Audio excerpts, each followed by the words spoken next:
The left's new golden boy Twitch streamer doesn't even try to hide it. 34-year-old Hasan Piker not only hates America, he's hinting at a civil war. A noted far-left influencer is declaring the Republican Party the biggest terrorist on earth. Brett, good evening. Hasan Piker is unapologetic for his controversial comments on a range of issues. An anti-American far-left commentator who is named Hasan Piker. Now that he's being highlighted, Democrats are flocking to him. She's not out there on Hasan Piker's show, right? For example, right? The man to his left is a very controversial guy. Hasan Piker insults just about everyone. Where if you go back and listen to some of the things that he says, Carl, this guy's not going to wear well. Their so-called Joe Rogan of the left, Hasan Piker, is back in the headlines, this time for calling Republicans terrorists. Piker has a controversial history, and we've been showing you this all week. You don't give somebody like Hasan Piker this kind of attention, this kind of platform. It only rewards the kind of rhetoric that I just described. Hundreds of students lined up and packed into these rallies, and they ate up the anti-war, anti-capitalist, and anti-establishment messages. That's him, Hasan Piker. They should stay away from him. What's going on, everybody? I hope everyone's having a fantastic evening, afternoon, pre-noon, no matter where you are in the world. I'm Hasan Piker, and this is the HasanAbi broadcast coming to you live from sunny California, Los Angeles, folks. We're live and alive, and I hope all the boys, girls, and MBs are having a fantastic one because today's a beautiful day. Today's a wonderful day. Today is a Monday. That's right, ladies and gentlemen, folks. It's Monday. New intro, morning boss man. You already know what it is. We're live. We're alive. It's Monday, April 20th, 420. Blaze it. 420, blaze it, ladies and gentlemen. We're live. We're alive, and I hope everyone's having a fantastic one because today's a beautiful day. Today's a wonderful day. It is 68 degrees and sunny here in California, Los Angeles on stolen Tongva land. We're coming to you live. Whoo! Goddamn, I'm in a pretty decent mood. I just got done filming another episode of the Fear and Podcast. We had the bank one for next week, even though you're watching the last episode of the Fear and Podcast, which we filmed the other day. And that's the reason why I'm late. This is the part of the broadcast where I tell you about my personal news about what's going on in the world of HasanAbi Piker. In between the time period where I pressed the stop streaming button and pressed the start streaming button. So help me God, that's what I'm gonna do. You already know what it is. A lot's going on in the world, but in my life, as far as personal news goes, I'm a chud ass loser, so there is not much happening. I got a decent amount of rest. I ended the broadcast at like 5 hours and 30 minutes or something like that yesterday, or 6 hours. I'm not even entirely sure. And you might have been asking yourself, what the hell is that about? What the heliante, what the hell's going on? I've been more tired lately. I don't know what it is. But, you know, I downloaded this video game, and I know a lot of people wanted me to play the video game, but I never ended up playing the video game. I never ended up talking about the Strokes at Coachella, because I'm an old man. I'm an old-ass man, and I'm a fat-ass chud. And, yeah, you're getting old, Unc. I know everyone always says that. It's true. So, what did I do last night? Hung out with Austin and my dad. We watched another episode of Neighbors. That was fun. But also, I watched an episode of Beef. The season 2. I hadn't watched season 1, but a lot of people were saying it was really good. But I watched season 2. I started off season 2. It's pretty good. Season 2 is ass? Wait, really? People are saying season 1 is really good. Okay, well, in any case, you're already yawning. What the hell?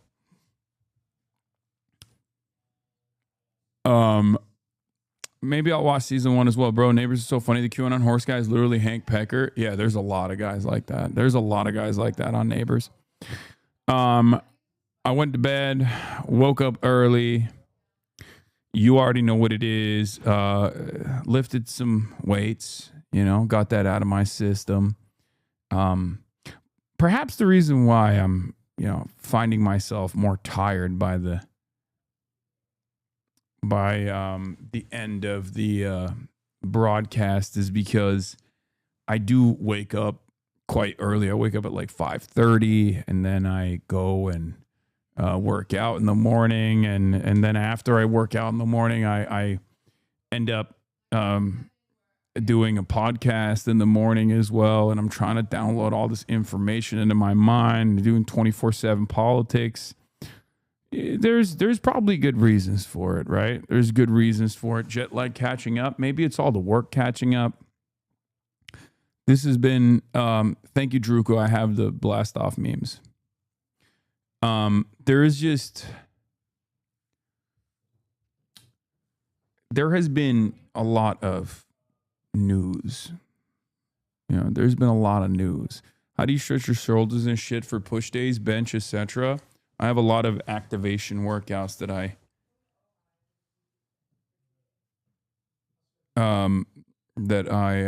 I engage in before I lift. Anyway, you still working out often? Yes, very, very often. You got Silicon Valley trying to monitor the situation like you, Lamau? What do you mean? You have to step up your mustache game like this man. Oh my God. A Turkish official has become a social media sensation. Orhan Avcı gained fame after news of his appointment as head of the district branch of the Huzur Party. However, people ended up discussing not so much the appointment itself as his photo. There's a face on his mustache. Users joke. I've never seen anything like it. That's an unbelievable mustache, man. That is comical. Let's be real. Why don't you have a workout pic daily anymore? It's because I'm not working out at my friend's backyard anymore, and I don't want to like place a camera in a public gym and like take creep shots of myself and possibly others while I'm working out. So that's, that's part of it. Yeah. He looks like you just a little bit. Okay, thank you, Themasius, for the playlist. But yeah, we're out here. We're live. We're alive. As someone who works in news reporting, I get it. I feel drained every day. Yeah. Buna solcu bu diyoruz biz. Evet. Aynen. But yeah, that's it. That's all. Are you not friends anymore? Wait, what? No, dude. We're adults, dude. We're adults. There's a PT gym. I'm pretty sure the owner would be fine if you record yourself. Thanks, chatters. Thank you for giving me advice on which gym I should go to so I can keep recording my workouts so that I can post them on Instagram. Thank you. Do you see Chris Rabb appreciate it / clip the shout out? I did. We're going to collab with Chris Rabb as well coming up.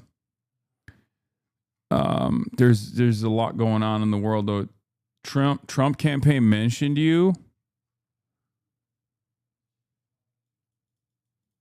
Team Trump said Democrat Senate primary in Michigan is between a radical leftist aligned with Hasan Piker and a theater kid who thinks she has McMentum. The entire bench is cringe. Okay, you can't on the one hand call me a terrorist and then on the other hand be like he's cringe. It's one or the other. Am I scary? Am I a dangerous radical or am I cringe? But any more college talks in the future? Yeah. There's plenty of stuff going on. All right. So you on that Trump radar? GG's? Yeah. It's going to happen eventually. Let's be real. I mean, get ready for it. It's going to happen at some point. But,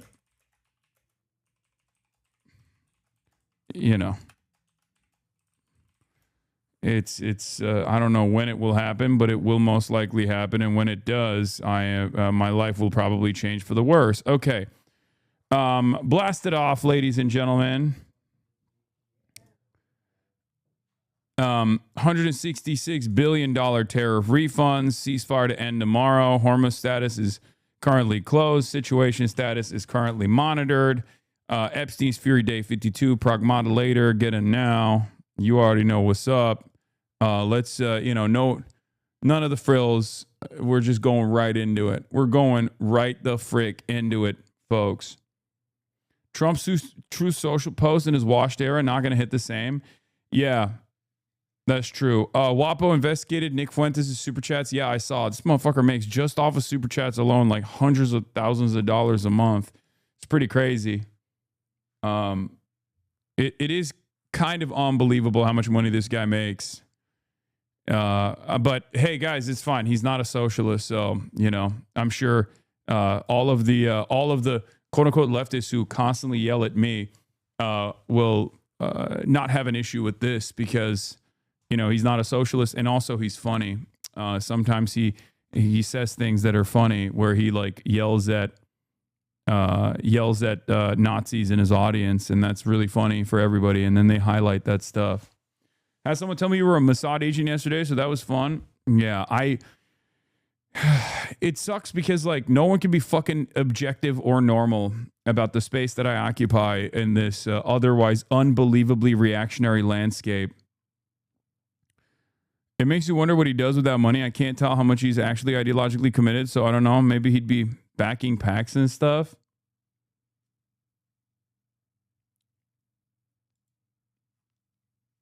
Silicon Valley, MTS, monitoring the situation. First timeline native news network that's always on, monitoring tech, finance, geopolitics, and culture as it happens. We are live now.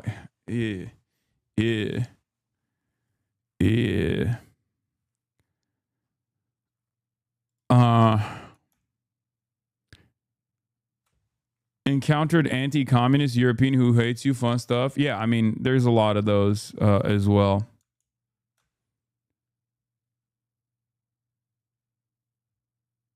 Did you see the Diabolical Lies girlies did an ep on you? Wait, no. Who was the Diabolical Lies girlies? Are we talking about the Platinum mandatory military service thing? What? I didn't even hear about that. Why do you save all your fun for fear end and make streams boring as hell? ASL, do okay, buddy. This is the meat and the potatoes. Okay, that's the dessert.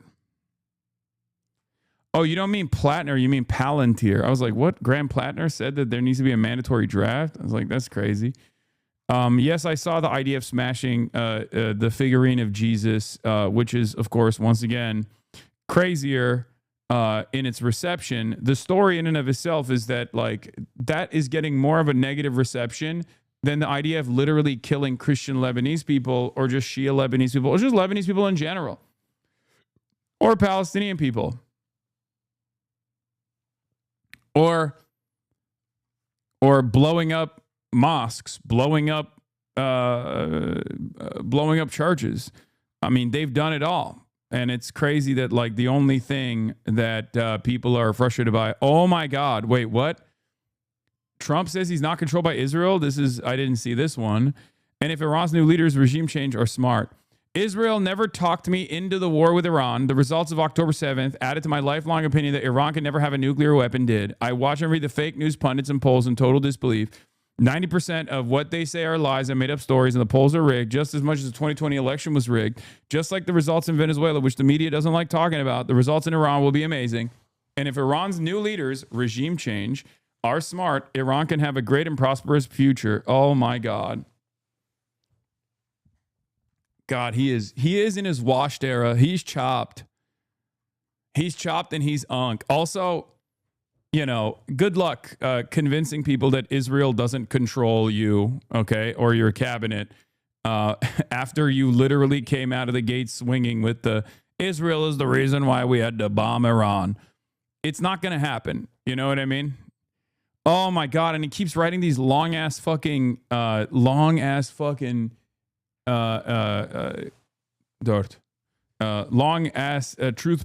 social posts. He's so fucking washed, dude. He's washed as hell.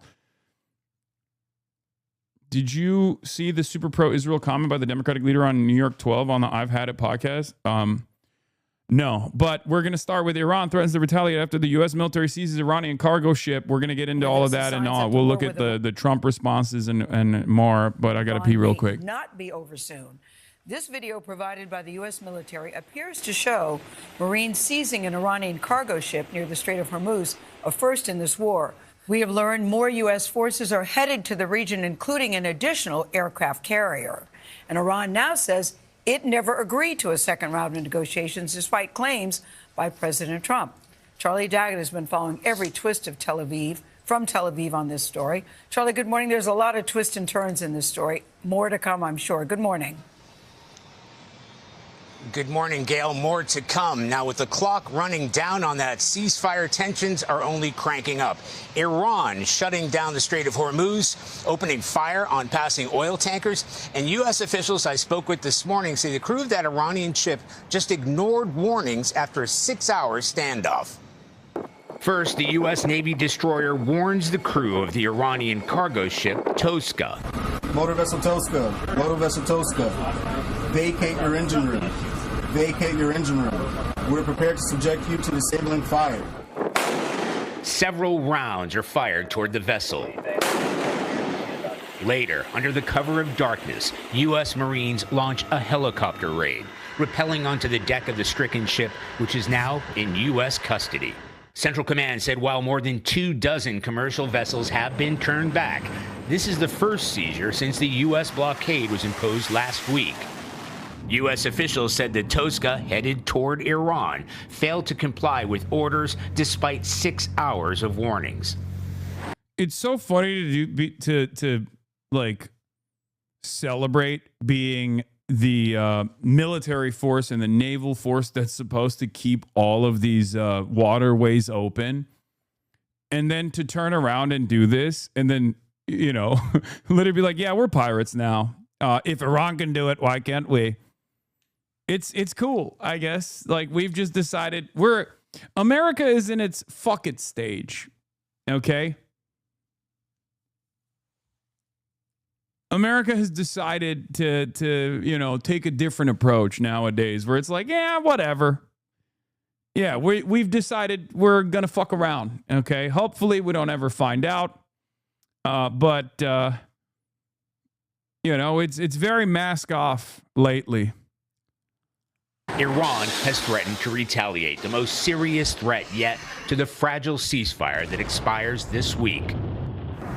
While the U.S. military presence in the region continues to grow, officials tell CBS News the USS Gerald R. Ford, which has now undergone the longest aircraft carrier deployment since the Vietnam War, has rejoined the fight, transiting the Suez Canal to the Red Sea. More than 50,000 U.S. troops and the USS Abraham Lincoln carrier remain in this region, and more are on the way. A third carrier, the George H.W. Bush, is due to arrive by the end of the month, to be joined by thousands more Marines sailing from the Asia-Pacific region. This morning, Iranian officials described the capture of that merchant vessel as a hijacking and an act of piracy. Now, we know that ship had been identified under U.S. sanctions, but it's not exactly clear what it was carrying. Matt? Charlie, thank you. Now to the latest on those peace talks. I love watching CBS News, Israel's favorite news broadcast. Like, their coverage on this is somehow even worse than CNN. This is obviously the post-Ellison purchase CBS News. CNN pre-Ellison purchase is doing its very best to also broadcast as many pro-Israel positions as possible.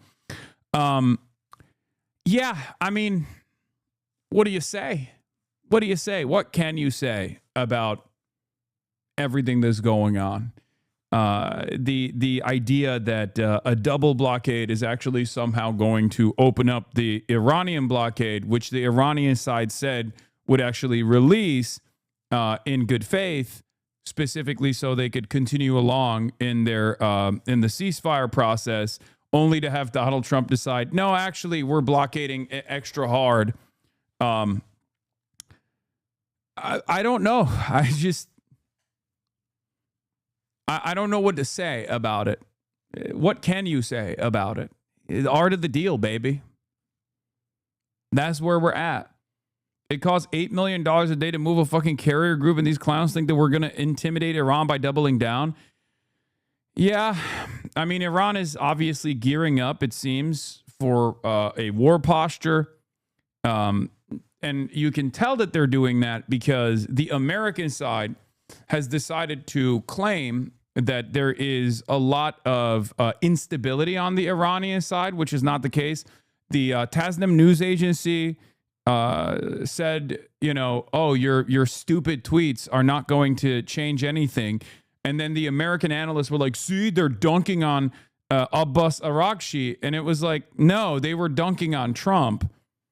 That's another thing that I've seen where people are trying to claim that there's a lot of like conflict and instability internally on the Iranian side. And I think at the end of the day, the guys who are, you know, pulling the trigger are the ones who are in control of the show. So we're expecting as soon as today. The Trump administration announced the meeting would take place in Islamabad, Pakistan, but Iran says that's not happening. Nicole Killian is at the White House. Nicole, good morning. Now, the talks are on, then they're off. The Strait of Hormuz is open, then perhaps closed. So can you help us sort this out? Hey, good morning to you, Matt. It's really hard to tell exactly where things stand given these new tensions. Right now, the U.S. and Iran can't seem to agree if new negotiations are actually taking place, and that is casting greater uncertainty over what could happen as a fragile ceasefire is about to expire within days. Sources tell CBS News Vice President J.D. Vance is expected to lead the delegation President Trump is dispatching to new talks in Pakistan. But so far, Iran says it isn't ready to commit, citing Washington's excessive demands, constant shifts in stance, and an ongoing naval blockade, according to Iranian state media. The president's... I mean, look, I can't speak for the rest of the world, but like obviously the American government's assessment here is going to be pro-America, and they're basically going to shift the blame over to Iran, even though Iran has been the stable partner, the reliable partner in this ceasefire process. They've been a lot more invested in maintaining some semblance of stability and also following the escalation ladder as America and Israel keep going up the escalation ladder, opening up civilian targets and all this stuff. Like, I know it sounds ridiculous to hear, but, and especially if you are, especially if you've seen a lifetime of like pro-America sentiment and that Iran is like dangerous and a malignant actor, you're going to hear me say that and go, that's an insane statement, right? But it's not an insane statement. It's just the truth. And the reality of the matter is, if we had more honest global leaders, they would say the truth. Like, this is why yesterday I brought up the fact that, like, Russia could be considered a rogue actor, for sure, like a rogue state that doesn't abide by the same standards. But America and Israel are on a totally different level when it comes to being a rogue state, a rogue actor. They have been unbelievably belligerent. They are so destructive, not just destructive towards loss of life, targeting civilian infrastructure, but also destructive as far as like international human rights goes. They violate it with regular frequency. All of the rules of war, all of the standards that were previously placed, created by the United States of America in large part, have been violated here, where the attitude is might makes right. It's the law of the jungle. Whoever gets to enact the maximum amount of damage gets to do so with no pushback whatsoever. That is the American assessment here, right? That's the American standard here. And now Iran has shown that it has the capacity. Iran has shown that it has the capacity to fight back.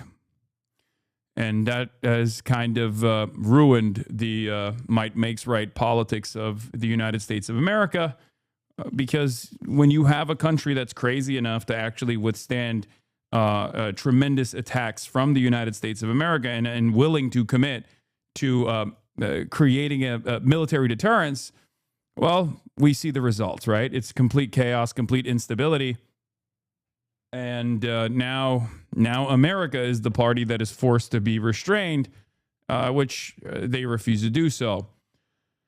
I mean, the host said that the talks failed because of criteria according to Iran. Not that you give an insane statement yourself, not that you don't do that. Prepared to escalate, to de-escalate. On Face the Nation, UN Ambassador Michael Waltz said if Iran doesn't make a deal, the president is prepared to follow through on his renewed threat to knock out every single power plant and every single bridge in Iran. Trump added, no more Mr. Nice Guy. Anybody who has dealt with the Iranians will tell you it is often 2 steps forward, 3 steps back. With the ceasefire due to expire this week, both the U.S. and Iran accusing... It's really funny. Everything that we say about Iran is everything that we say about Iran is actually about us, right? Like, if we're looking at the situation seriously, conducting sober analysis, it's so obvious that we are the belligerent party here.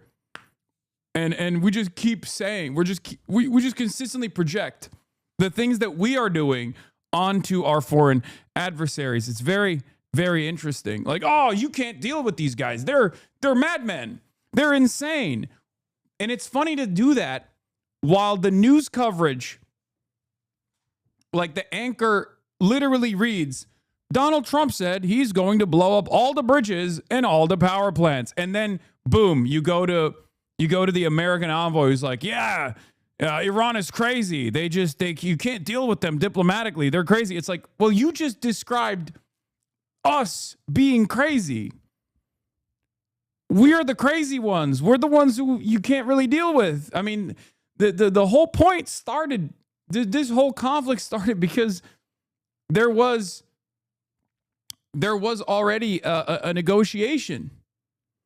There was already a negotiation process, and instead of going through the negotiation process, we decided to use the negotiation process to start bombing Iran with a decapitation strike and blowing up, double tapping a school with little schoolgirls going to it in Minab. It's just, we are a malignant force in the world. Each other of breaking the agreement by blocking the Strait of Hormuz, despite both sides declaring Friday that it was completely open. Iran's new supreme leader, who hasn't been seen publicly since the start of the war, warned in a weekend statement that Iran is ready to, quote, make its enemies taste the bitterness of new defeat. At home, Democrats are demanding a quick end to the conflict. The president launched us into this war, and now he really doesn't know how to get out of it. The president's energy secretary previously pledged gas prices would fall below $3 within 3 weeks. Now he says it could take a lot longer. That could happen later this year. That might not happen till next year. According to AAA, the average price for a... It's just crazy because, like, this is the only thing that Americans give a shit about, too. Like all the instability that we're causing around the world,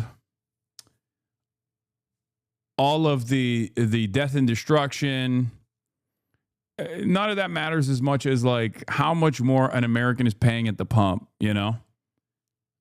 I mean, I guess you take it wherever you can, right? I guess if this is a radicalizing moment for the average American, you use that to your advantage. You explain to them that, like, it goes beyond this, you know. Foreign policy is interconnected with domestic policy. What you don't have here is because of what we're wasting over there. You know, this is an argument that you can present to people, and should present to people. I just, you know, it's crazy. Like, from the perspective of the average American, all the stuff that Israel did in Gaza was, you know, it was bad. It was fucked up. Sure. Some people saw it. They were like, oh, that's gross. I don't even want to think about it. Right. But that was still happening over there. It was happening with our tax dollars. Some people paid attention to it. Some people were frustrated. But the real reason, as I always said, the real reason why like a lot of Americans hate Israel now isn't just because Israel was committing a genocide. The average American hates Israel because they were committing a genocide and being really fucking annoying about the whole thing.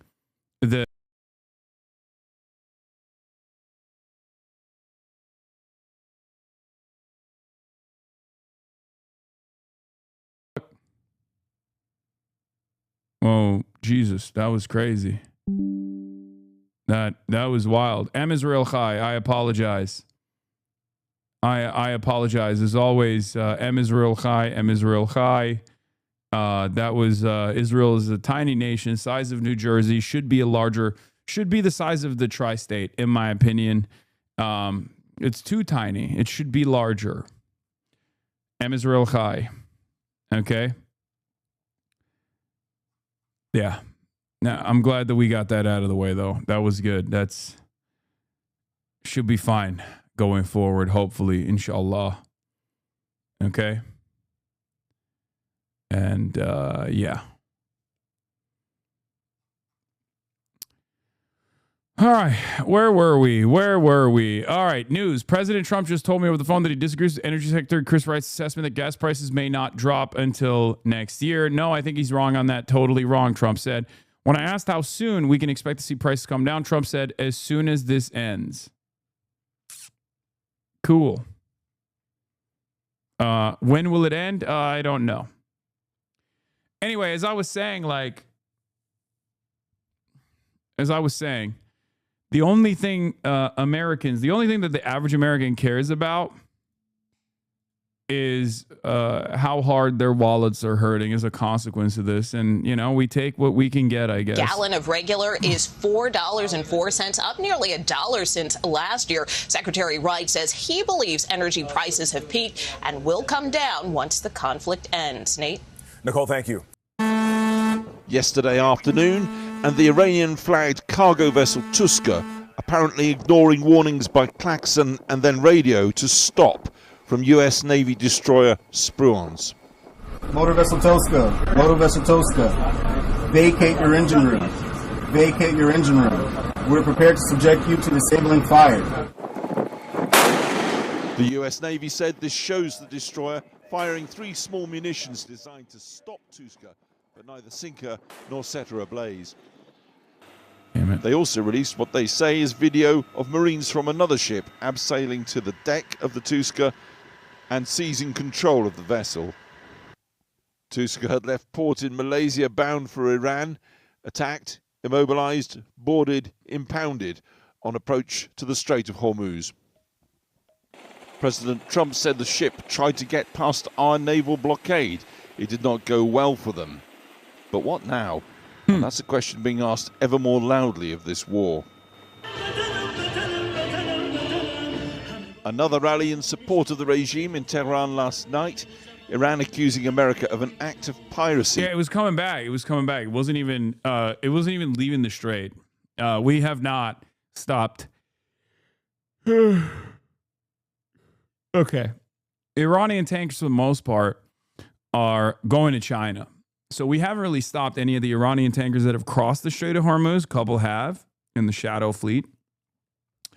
We haven't really stopped those because those are going to China, and that would be a direct, I guess, a direct military intervention against Chinese interests, and we don't really have the smoke for that. But this one was coming back. Okay.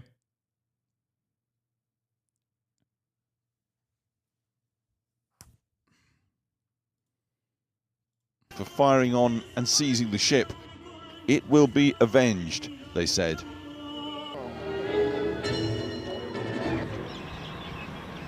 And those peace talks in Pakistan? Well, the security cordon is in place in Islamabad. The Americans said they were going yesterday, then didn't, because Iran says there's nothing to talk about, accusing the US of making unrealistic demands and contradictory threats. As of now, as I'm speaking to you, we have no plan for the next round of negotiations. No decision has been taken in this regard. Last time out, Vance, Witkoff, Kushner and team got precisely nothing in Islamabad. Tonight, Trump said they're heading back for round 2.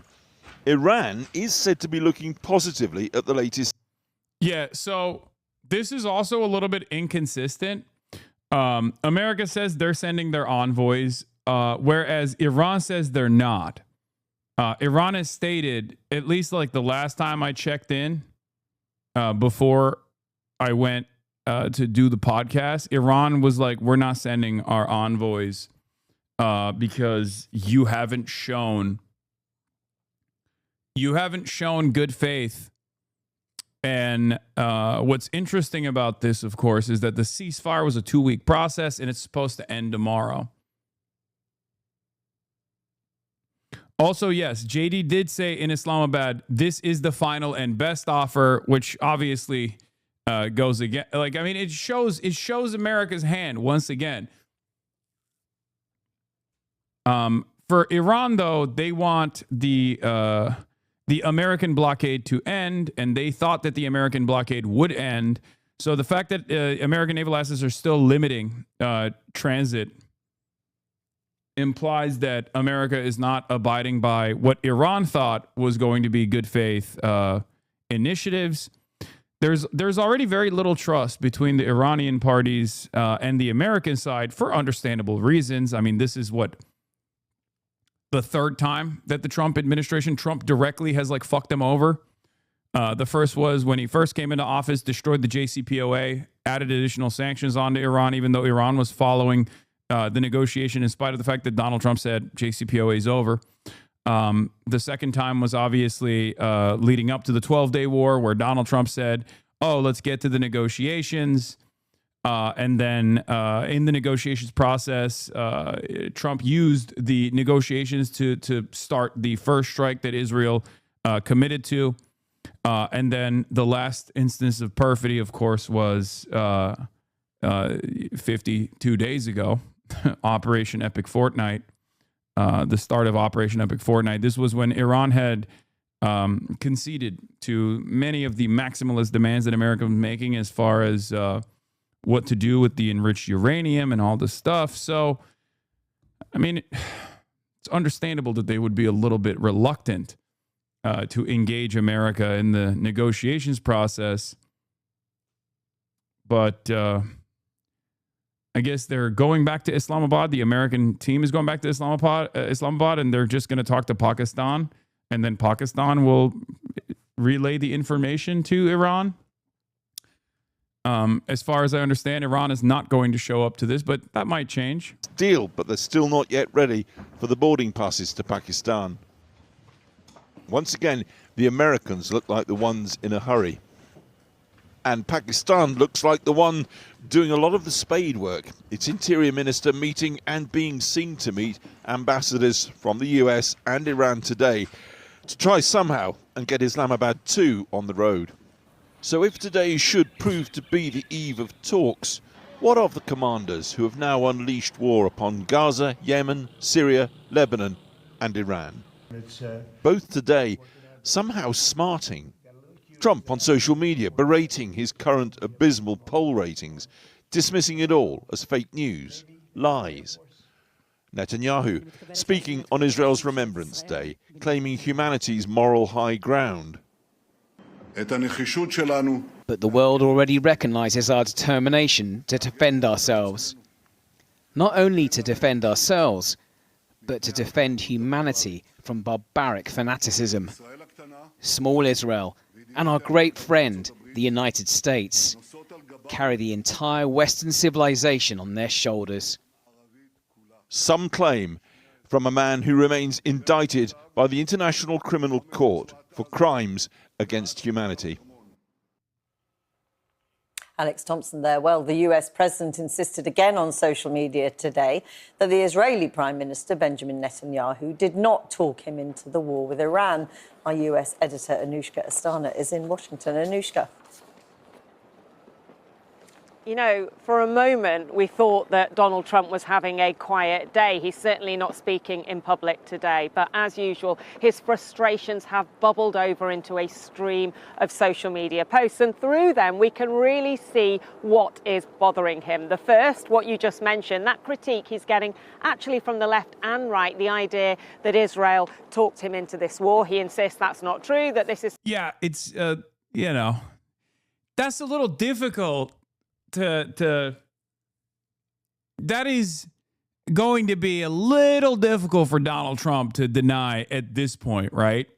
I mean, Benjamin Netanyahu, Mike Johnson, Donald Trump himself, Marco Rubio, virtually every Democrat that was in the Gang of Eight meetings, pretty much everyone from the start was like, oh my God, you're doing this because Benjamin Netanyahu convinced you. Lindsey Graham openly admitted that it was Israel that gave him the talking points that he could use with Donald Trump.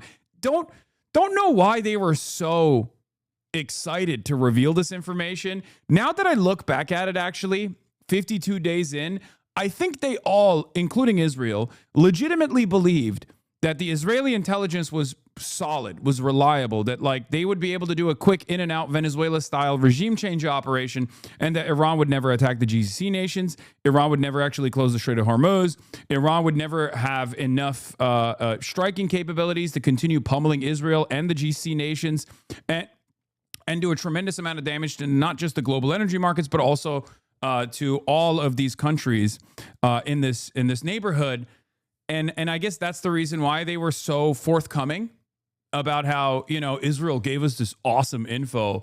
And of course, we were going to go in and we're just going to fuck shit up. Like, it's just, it kind of feels like they were so forthcoming because they thought that this would not be a 52-day quagmire at this point with no end in sight. They must have assumed that this would be a very fast operation, that Iran is very weak, right? The CIA director and Joint Chiefs allegedly said the Mossad intelligence is dog shit, but Trump went with it anyway, according to that leak story. Yes. I mean, this has been a common thing. This has been a common theme with Israel. Israel greatly overestimates the might of its espionage capabilities, the might of its intelligence. Maybe they're even aware of its shortcomings, and yet they make it seem as though they're just like super capable. This is a common problem in the intelligence community. This is something that people yell about all the time. So that's not surprising to me. What's surprising to me is that America was stupid enough to believe it, and we're so forthcoming about the fact that they got this information from Israel and they were goaded into doing this for Israel. Like that part is actually pretty crazy.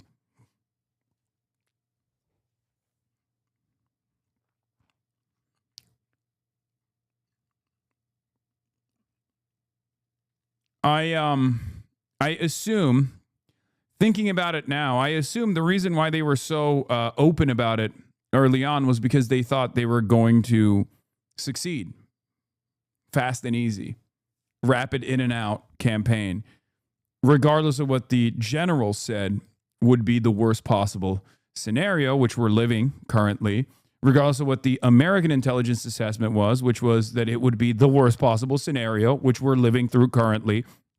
It must have been that it must have been Trump's assessment that this will be fast and easy and good, and everyone will celebrate it, and they'll cherish him as the guy who finally ended this 47-year regime, right? It has to be that. Otherwise, it makes no sense to just come out of the gates swinging about how Israel goaded me, the president of the United States of America, into engaging in this unbelievably stupid first strike. Something he has wanted to address for his entire life. The second one is the critique that he may end up with a deal that is no better or even worse than the one that Barack Obama got in 2015 without a war. Again, Donald Trump says absolutely not true. The third is about the timing of all of this. He's put out a post in which he's talking about World War I lasting over 4 years, World War II over 6 years, suggesting that it hasn't been that long here. And he is also really frustrated with the overall narrative. He's hitting out at the media. He's even hitting out at the polling, saying that polling is rigged. And I think there are two types of polling that will be bothering him. There's global polling. Public First in recent days put out something that suggested in Canada, in the UK, in Germany, in France, the public are more likely to say their country should depend on China over the US under Donald Trump. But also here in the US, domestic polling shows 2/3 of Americans blame Donald Trump for the rise in petrol prices. So is it panic stations in the White House?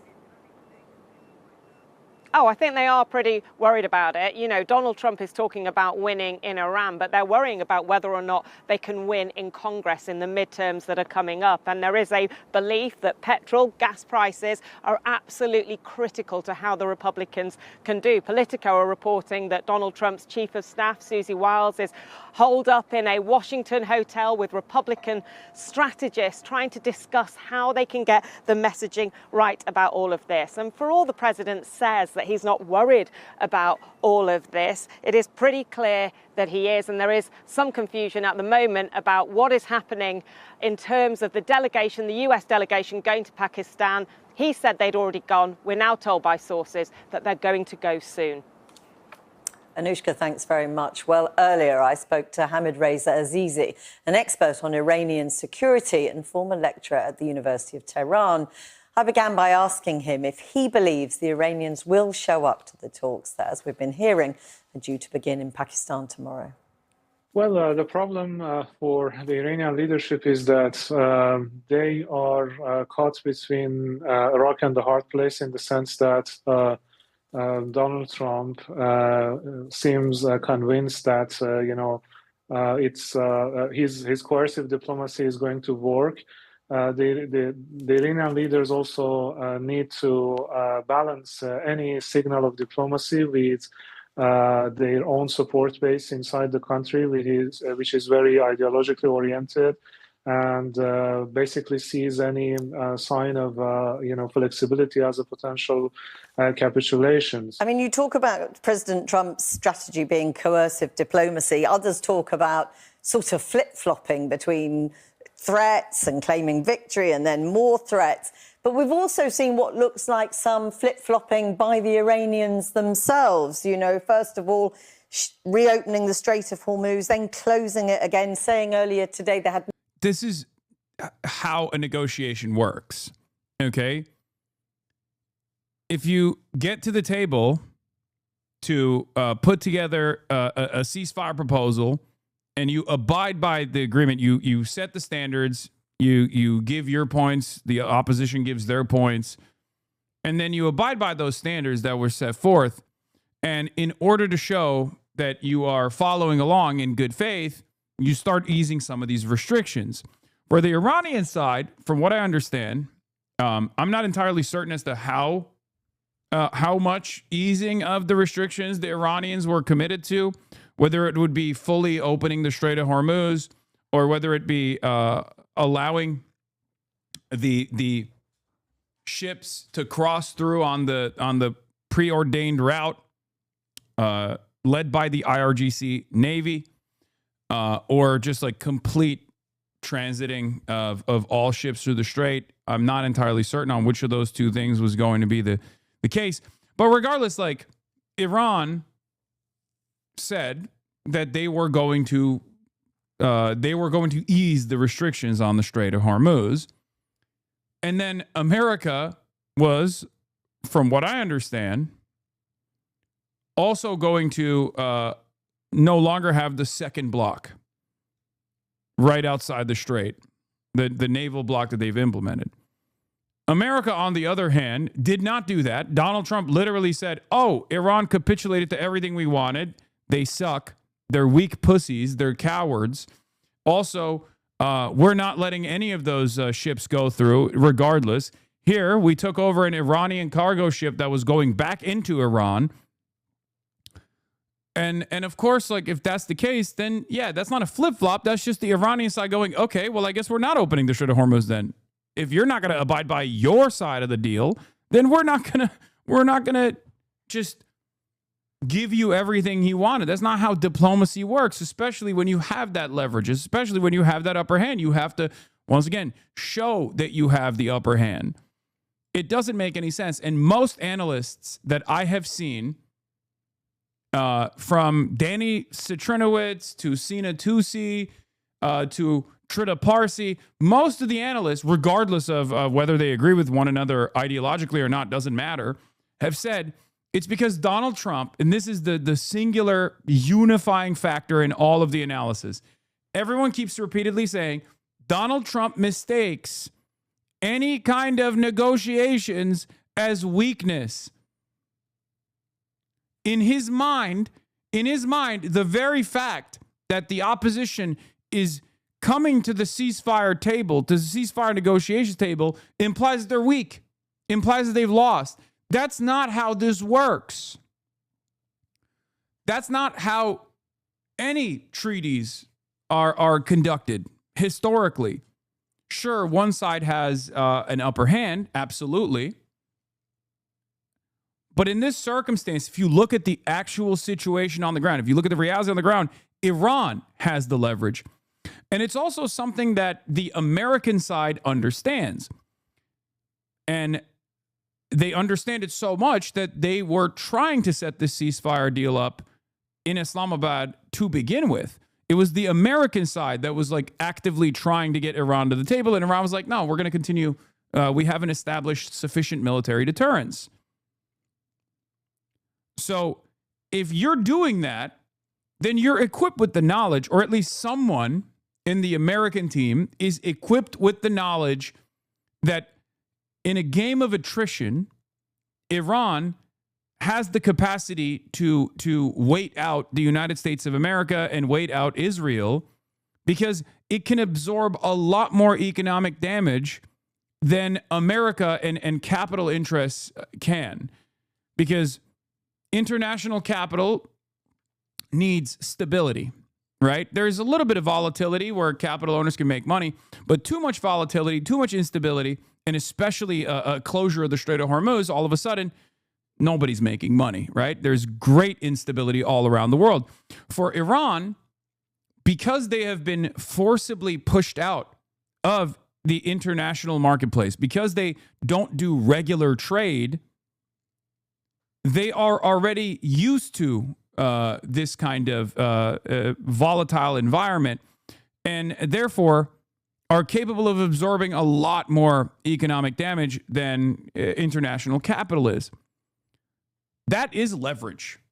That's a significant upper hand that Iran has as opposed to the rest of the world here, right?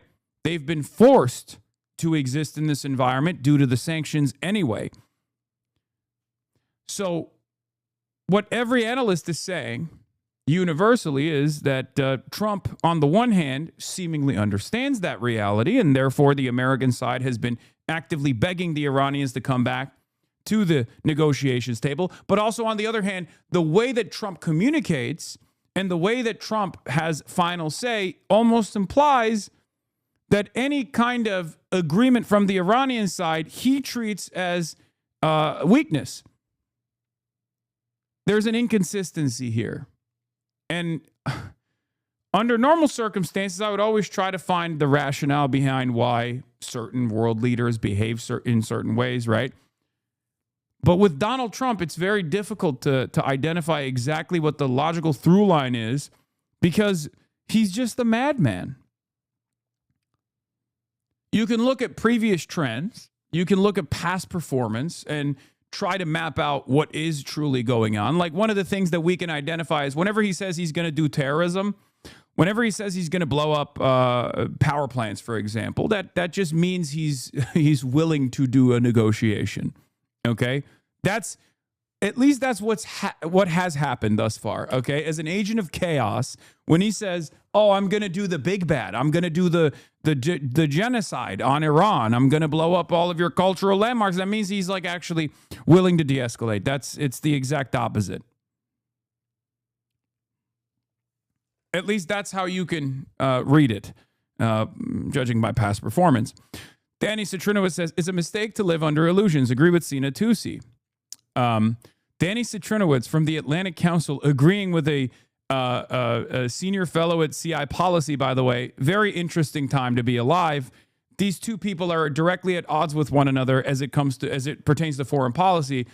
One is a non-interventionist, anti-interventionist think tank. The other is a pro-liberal interventionist think tank. So when you got both of these guys agreeing with one another in their own assessments, understand that Trump has gotten so crazy that, you know, you just kind of have to recognize that things are a little unstable. Iran is more likely, Danny says, Iran is more likely to escalate than accept a good deal that forces concessions on missiles, enrichment, HORMUZ, or its regional proxies. The argument that a weakened Iran can be pushed into a favorable deal is flawed. Even if weakened, Iran is more likely to escalate than surrender. After weeks of sustained aerial pressure, it is already clear any large-scale military campaign will dramatically worsen regional and global economic consequences without forcing Iran to concede. At its core, forcing Iran to give up its missile program or enrichment would amount, in Tehran's eyes, to regime change. That is precisely why the Iranian leadership will resist it at all costs. There are no easy solutions, either a deal broadly resembling the previous nuclear agreement or escalation that leads not to resolution, but to a far more dangerous confrontation. Attempts to imagine a good deal ignore both the structural constraints and the realities we've seen unfold since the 28th of February. In hindsight, it is clear that a policy which completely ignored the nature of Iran's current leadership and relied primarily on wishful thinking has led us into a deeply problematic strategic reality. By ignoring the regime's ideological rigidity and decision-making patterns, this approach replaced strategy with illusion, and the results are now evident. Yeah. This also goes back to, again, that inconsistency that we're seeing with like the way that America is moving and the way that America is talking. On back channels, they're demanding that Iran get back to the ceasefire table, to get back to negotiations. But Donald Trump, who has final say on these operations, is behaving as though there is no need for negotiations, right? And we hear some of the more insane versions of this whenever he goes on TV, where he says, like, we've destroyed the Iranian Navy, we've destroyed the Iranian military, Iran doesn't exist anymore, we've cratered Iran, their missile cities are gone. But then we look at observable reality, and it's obviously very different, right? Now, there's been a ceasefire for the past 2 weeks, so you can't tell, I guess, or maybe we forgot. But up until that ceasefire, Iran was pummeling the GCC and also Israel. So clearly, we had not attrited their striking capabilities. We had not destroyed nearly enough TELs, which are replaceable and easy to fix. And not only that, but perhaps more importantly, we had not established full-blown aerial superiority over the Iranian airspace, and that's and the observable reality there is by looking at the weapons that America was using. We deployed and expended a tremendous number of our standoff munitions, which are missiles that you use from afar, rather than the unguided or guided gravity bombs that you normally would use, which we have virtually infinite supply of, not infinite, but close to infinite supply of, as opposed to the standoff munitions. We're not using those because those are dropped from airplanes. And if you haven't established air superiority, if you haven't created a no-fly zone over Iranian airspace in the way that Trump is claiming, yeah, air superiority, yes, but not air supremacy, sure. But even if there was air superiority, you wouldn't have had so many planes fall out of the sky, right?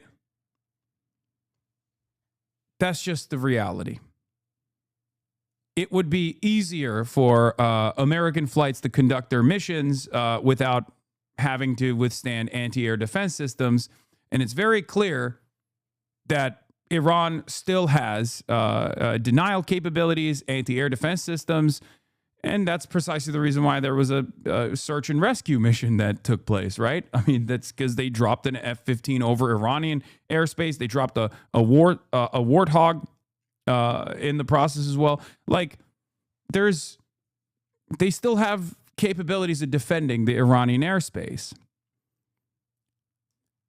So once again, you don't just listen to what the American side is saying. You have to look at what the American side is doing. So,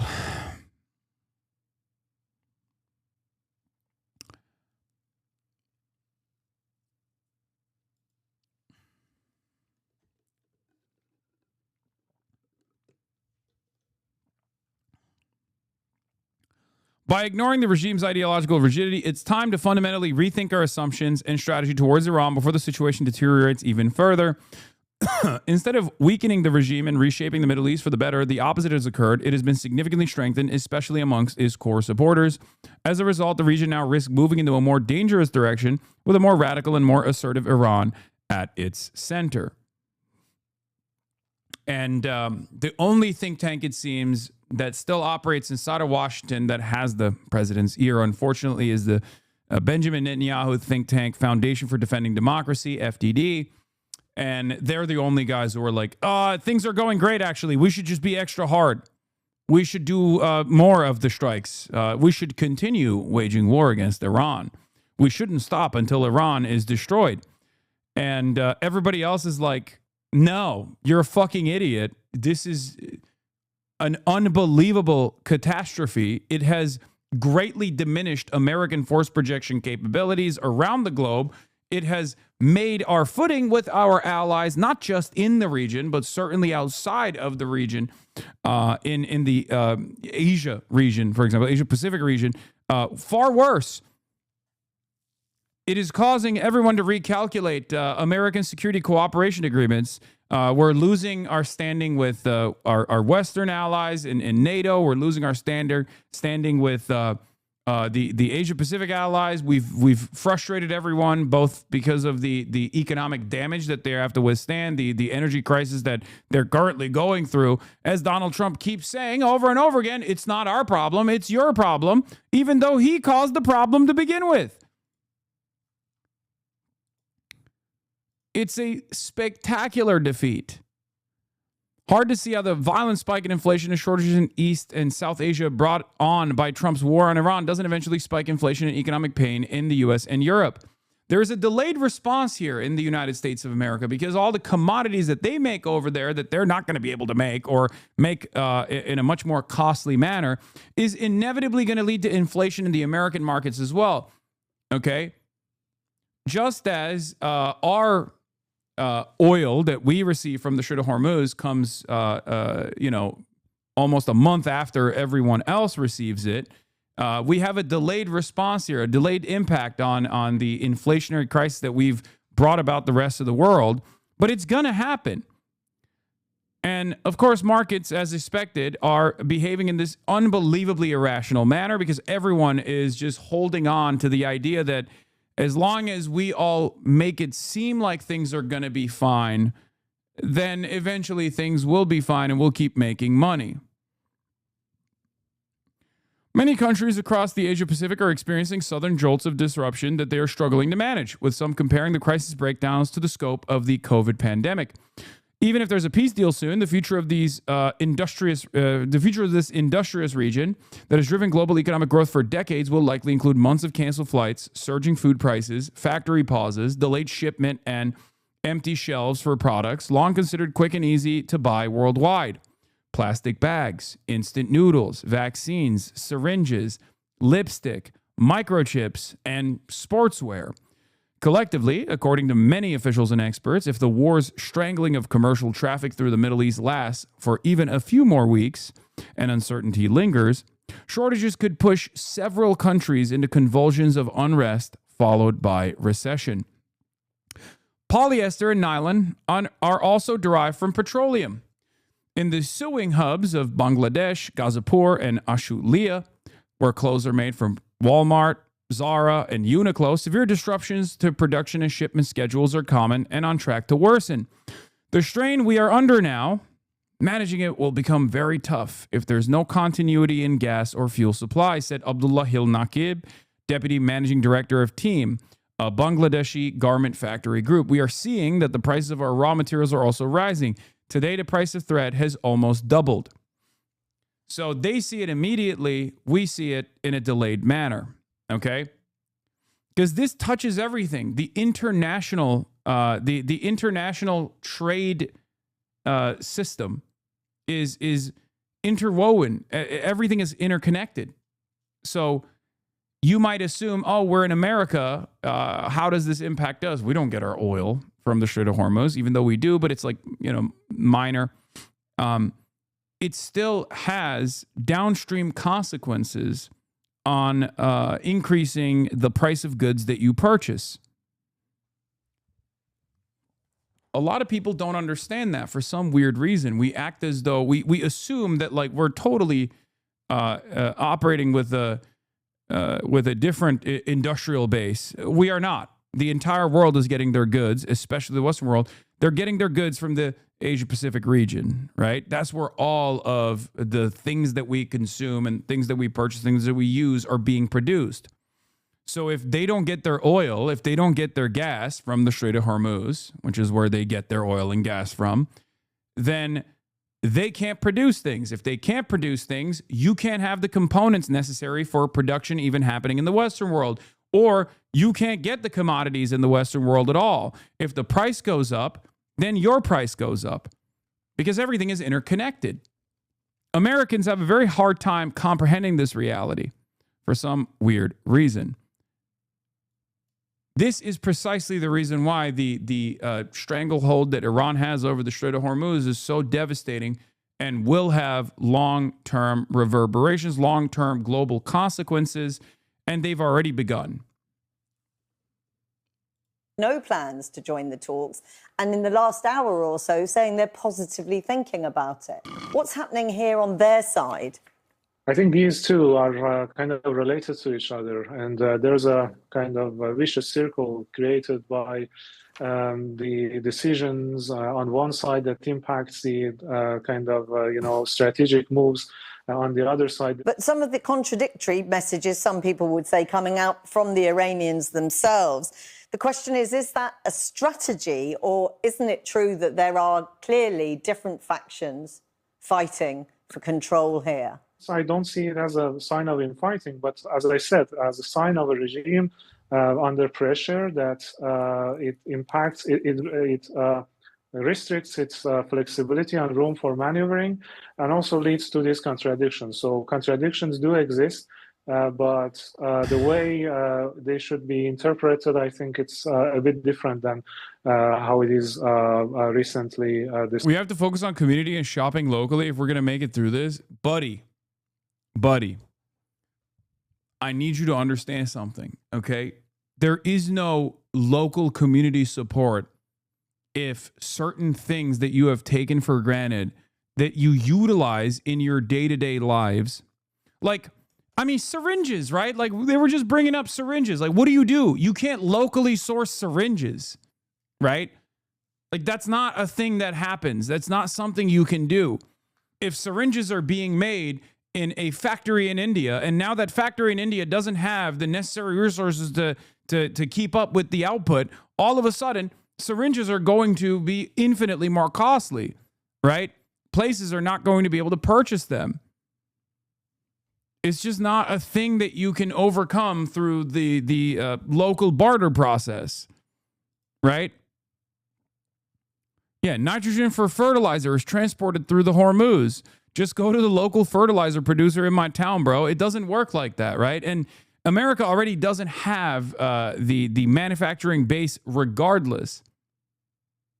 Even cotton, too. My job emailed us saying that the price of organic cotton yarn went up 7 to 10% over the last week, and it was already expensive with the previous tariffs. We already took our prices up to compensate, but might have to do more.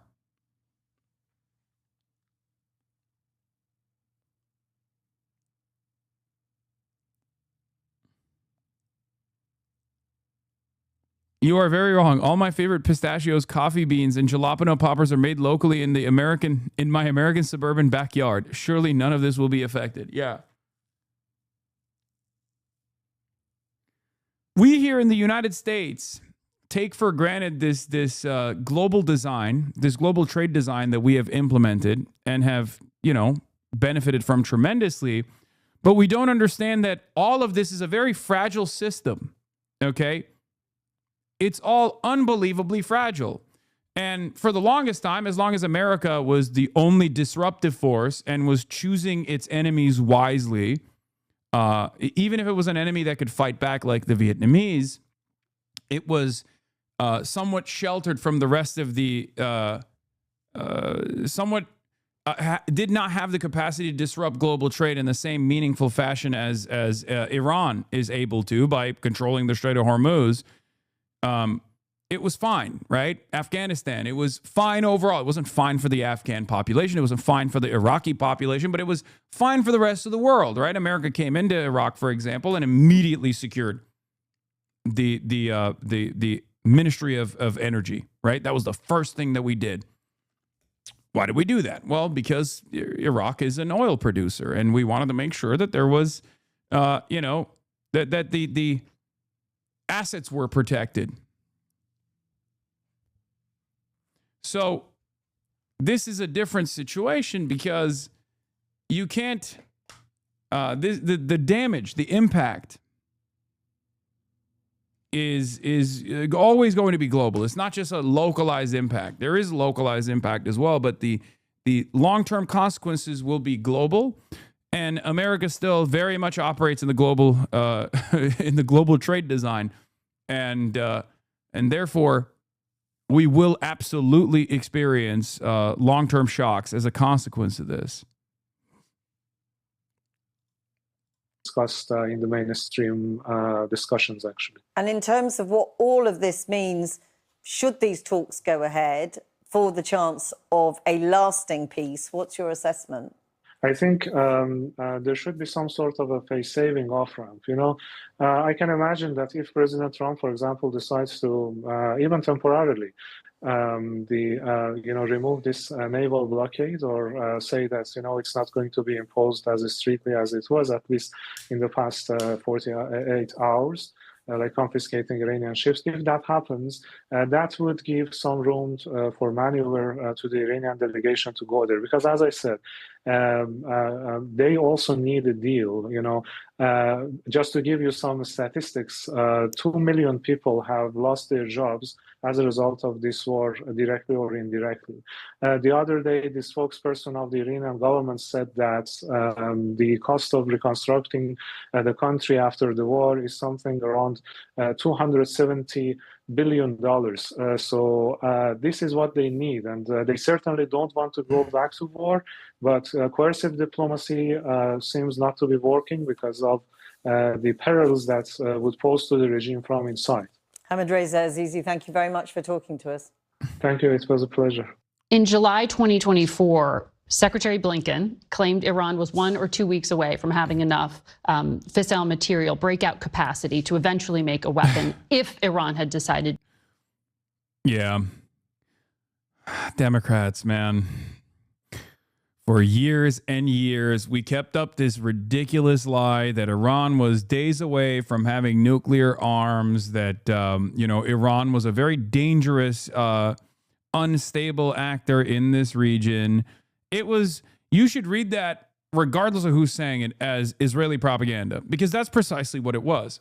The only actor in this region that Iran was a real, genuine threat to was Israel, okay? And that's precisely why Israel kept repeatedly saying this over and over again. And that's why a lot of our Israel first politicians also kept repeatedly saying this over and over again. And that's precisely the reason why. Like a lot of the Democrats, after spending the last, 30, 40 years repeating this ridiculous lie, are kind of having a hard time communicating exactly why they oppose what Donald Trump is doing, right? We've been gearing up for this moment. We've been at least doing propaganda for this exact moment for the longest time. To do so. There were indirect negotiations that the Biden administration did, but it went nowhere. So when President Trump argues that he did when no other president would, is it just simply that the bill was coming due and it fell on his watch? I do think there's a certain element to that. And that's... This is Amos Hochstein, okay? Amos Hochstein, served in the IDF, by the way, was the advisor to the former president, President Joe Biden. Alongside Brett McGurk, Amos Hochstein, once again, served in the IDF, was formative in Biden's Middle Eastern design. He was one of the key architects of Biden's bear hug strategy and unlimited support for the nation state of Israel as Israel was doing a genocide. Okay? Just so you understand. It was two key guys, Amos Hochstein and Brett McGurk. So the question being presented is being presented to Amos Hochstein. So he's a good guy? Yeah, the best guy. No, he's not a good guy. These guys are unbelievably evil, okay? They're bloodthirsty warmongers.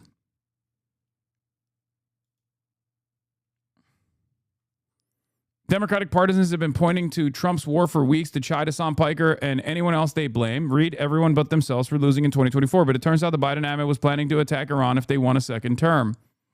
There were direct negotiations that the Biden administration did, but it went nowhere. So when President Trump argues that he did when no other president would, is it just simply that the bill was coming due and it fell on his watch? I do think there's a certain element to that. And that's why I was supportive of President Trump joining in June. Yeah, so was Brett. So was Brett McGurk. If you remember, Brett McGurk went on CNN and was like, this is awesome, the 12-day war. During the 12-day war, Brett McGurk would go on CNN every day and be like, oh, this is so sick. We actually trained for this exact same situation when Biden was president. If you recall, I covered it at the time, okay? Brett McGurk would go on CNN every single day and say, we trained for this. We should get a little bit of the credit too. What a beautiful sight. To take the strikes that we had thought internally in the Biden administration we may have to take if there was a second term. We thought that the spring, summer of 2025 was probably, we may have to be there in the same place. And we did. We did war games. We did some practice runs on what it would look like to look into it. And because that may have had to happen under our watch as well. But he said we obliterated their nuclear program. The question then is not about what he did in June. This war we were in now. Why? Why did we have to do this at all? Why does no one in the media go, I don't understand. Why do we have to do this? Who is this a threat to? Don't you feel like the current predicament is a far graver threat to the rest of the world than anything prior to our military intervention here at the behest of Israel? It's just totally ridiculous. No one ever asked that question, like, why are we attacking Iran? That's never the question. The question is, how are we attacking Iran? Why haven't we been able to destroy Iran? How long will it take to destroy Iran? No one ever asks, why are we attacking Iran? What are we doing? Why are we attacking Iran when the only time, if the nukes are a real threat, okay, if the nukes are a real threat, if it's a significant threat that Iran has nuclear arms, which, by the way, I don't think it would be a threat at all. I think it would be, the region would be more stable if Iran had nukes. I am totally in agreement with Professor Mersheimer, who advanced this theory, right? Some may say it's the HasanAbi nuclear sovereignty doctrine. Sure, that's fine. But outside of that, like, you can ask the question, why? Why are we fighting against Iran? If we are worried about Iran developing nuclear arms, then the only successful attempts at restraining Iran's nuclear ambitions was during the JCPOA. So it's clear that diplomacy is the only successful method here. So why should we be attacking Iran? Why Why have we attacked Iran? Donald Trump ripped apart the JCPOA, and Iran went back to enriching uranium beyond civilian usage. Clearly, they have done so to maintain some kind of leverage against the sanctions that we have implemented. That is a demand for negotiation. That's not a demand for war. That's not a real, a genuine interest in developing nuclear arms. That's just leverage. Leverage to bring the United States back to the negotiations process.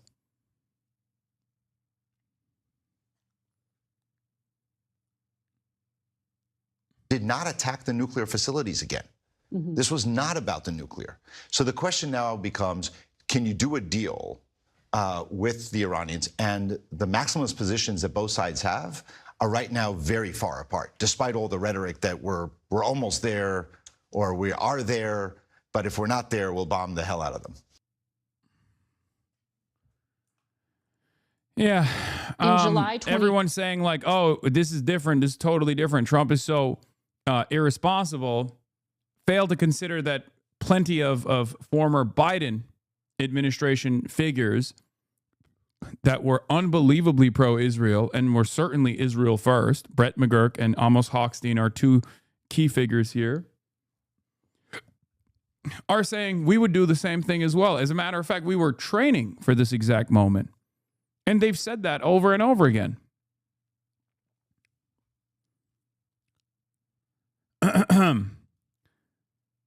Anyway, getting back to Donald Trump effort posting through this process. The deal that we're making with Iran will be far better than the JCPOA, commonly referred to as the Iran nuclear deal, penned by Barack Hussein Obama and Sleepy Joe Biden. One of the worst deals ever made, having to do with the security of our country. It was a guaranteed road to a nuclear weapon, which will not and cannot happen with the deal we're working on.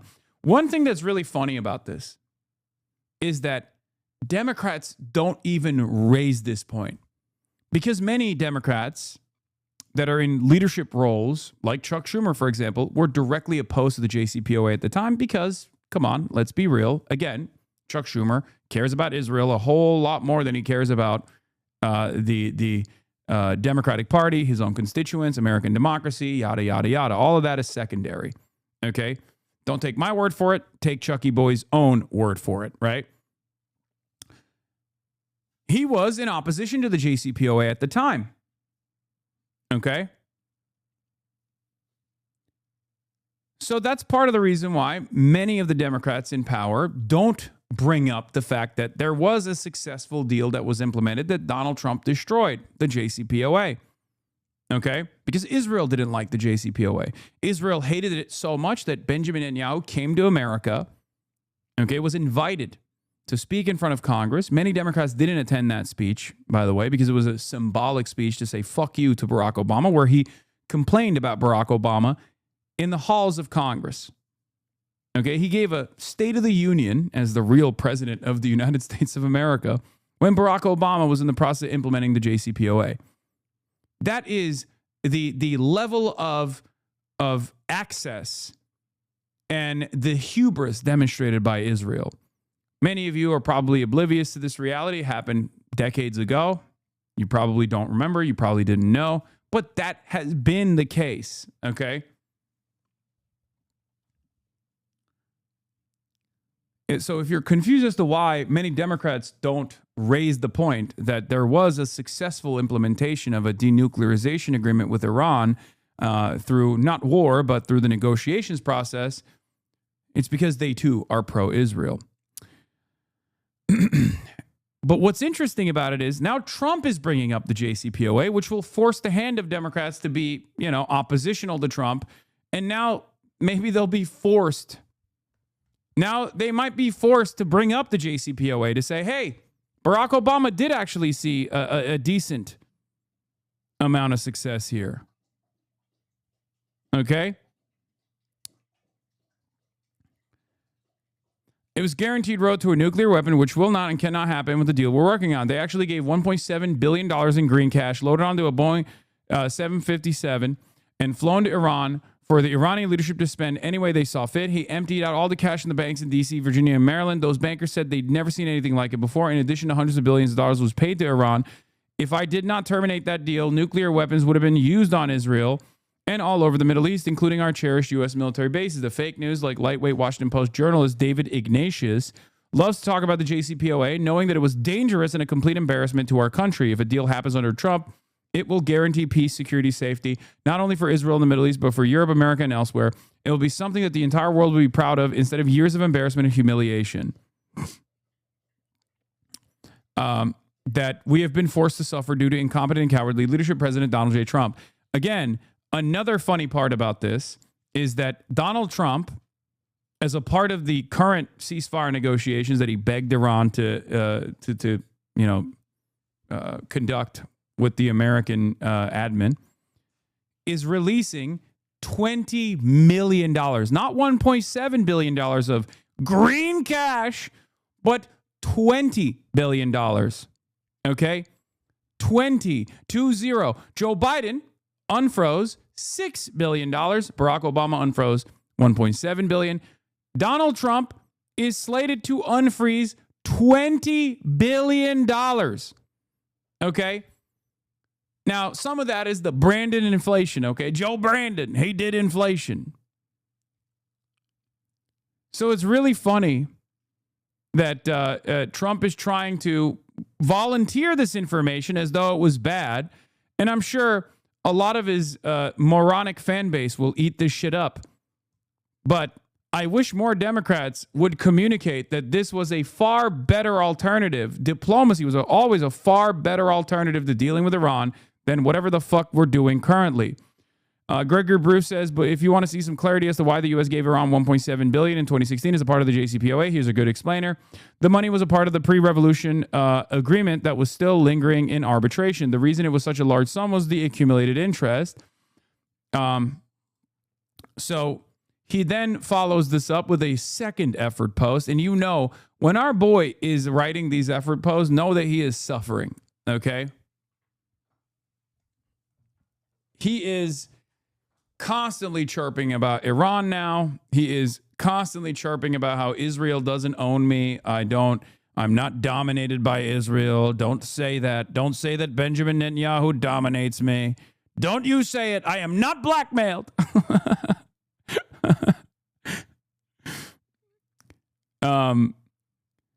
He said, oh my God, how many fucking posts has he had? It's unbelievable. Trump compares his war in Iran to World War II and calls Democrats traitors. We won't let the weak and pathetic Democrats traitors all belittle the accomplishments of our military and the Trump administration. Oh, he's doing the thing where he's like, oh, you're not yelling at me. You're yelling at our beautiful military. You must hate America. It doesn't really work when you're Trump, though. Okay. At this point, Trump saying, you're not yelling at me. You're yelling at our beautiful military. Oh, I bet you wouldn't say that to my troops' face, is kind of like if Trump came out and was like, oh, you're not yelling at me, you're yelling at the Pope, actually. You're not yelling at me, you're yelling at all good Catholics at this point. I was simply highlighting the beauties of Catholicism. Like, everybody knows that you're a madman. Well, not everybody. 70% of the country knows you're a fucking madman, okay? 30% think everything that you're saying is great and awesome, and they believe it, even if you contradict yourself in the same sentence, as he does with regular frequency. Trump says the Democrats are doing everything possible to hurt the very strong position we are in with respect to Iran. Despite World War I lasting 4 years, 3 months, and 14 days, World War II lasting 6 years and 1 day, the Korean War lasting 3 years and 1 month and 2 days, the Vietnam War lasting 19 years, 5 months, and 29 days, and Iraq lasting 8 years, 8 months, and 28 days, they like to say that I promised 6 weeks to defeat Iran. And actually, from the military standpoint, it was far faster than that. But I'm not going to let them rush the United States into making a deal that is not as good as it could have been. I read the fake news saying that I'm under pressure to make a deal. This is not true.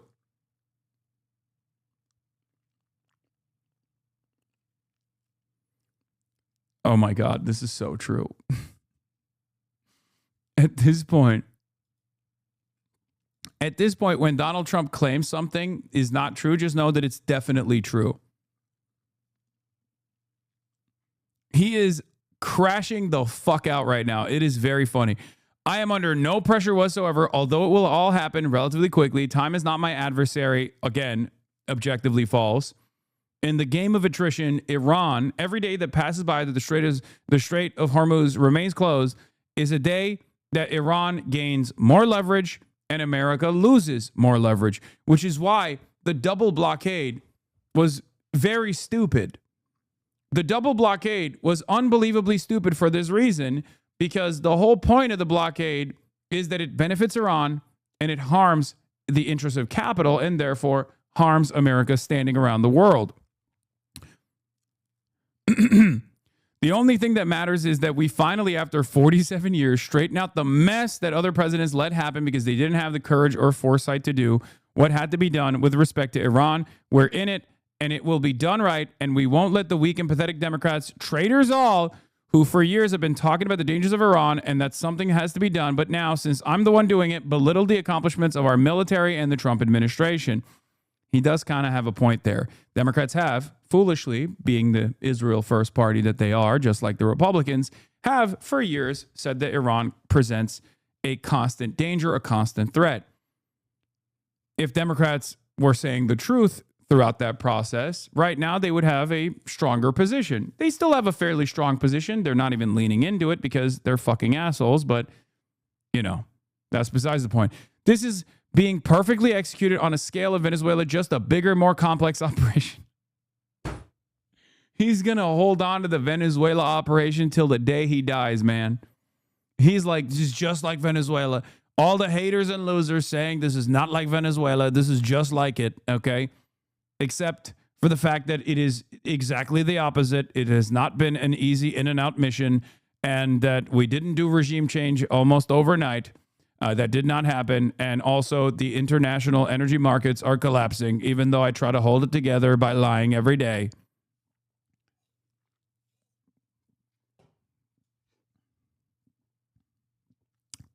I did Venezuela. Remember Venezuela? It was so good.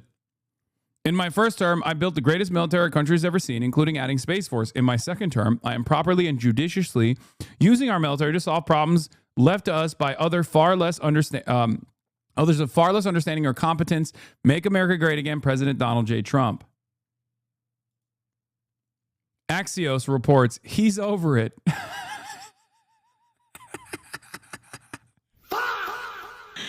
Axios reports he's over it.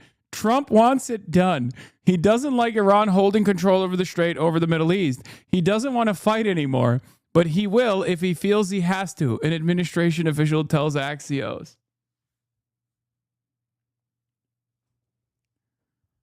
Well,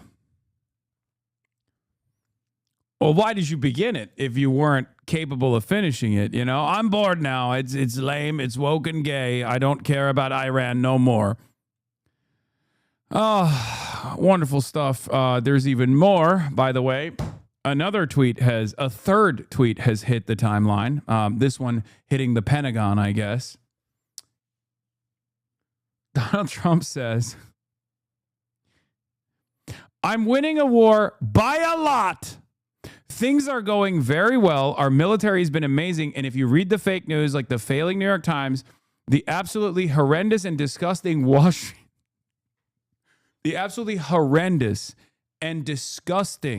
Street Journal, or the now almost defunct, fortunately, Washington Post, you would actually think we are losing the war. The enemy is confused because they get these same media reports, and yet they realize their Navy has been completely wiped out. Their Air Force is gone onto darker runways. They have no anti-missile or anti-airplane equipment. Their former leaders are mostly gone, in parentheses. This has been, in addition to everything else, regime change. And perhaps most important of all, the blockade, which we will not take off until there is a deal, is absolutely destroying Iran. They are losing $500 million a day. An unsustainable number, even in the short run. The anti-America fake news media is rooting for Iran to win, but it's not going to happen because I'm in charge. Just like these unpatriotic people used every ounce of their limited strength to fight me in the election, they continue to do so with Iran. The result will be the same. It already is. President Donald J. Trump.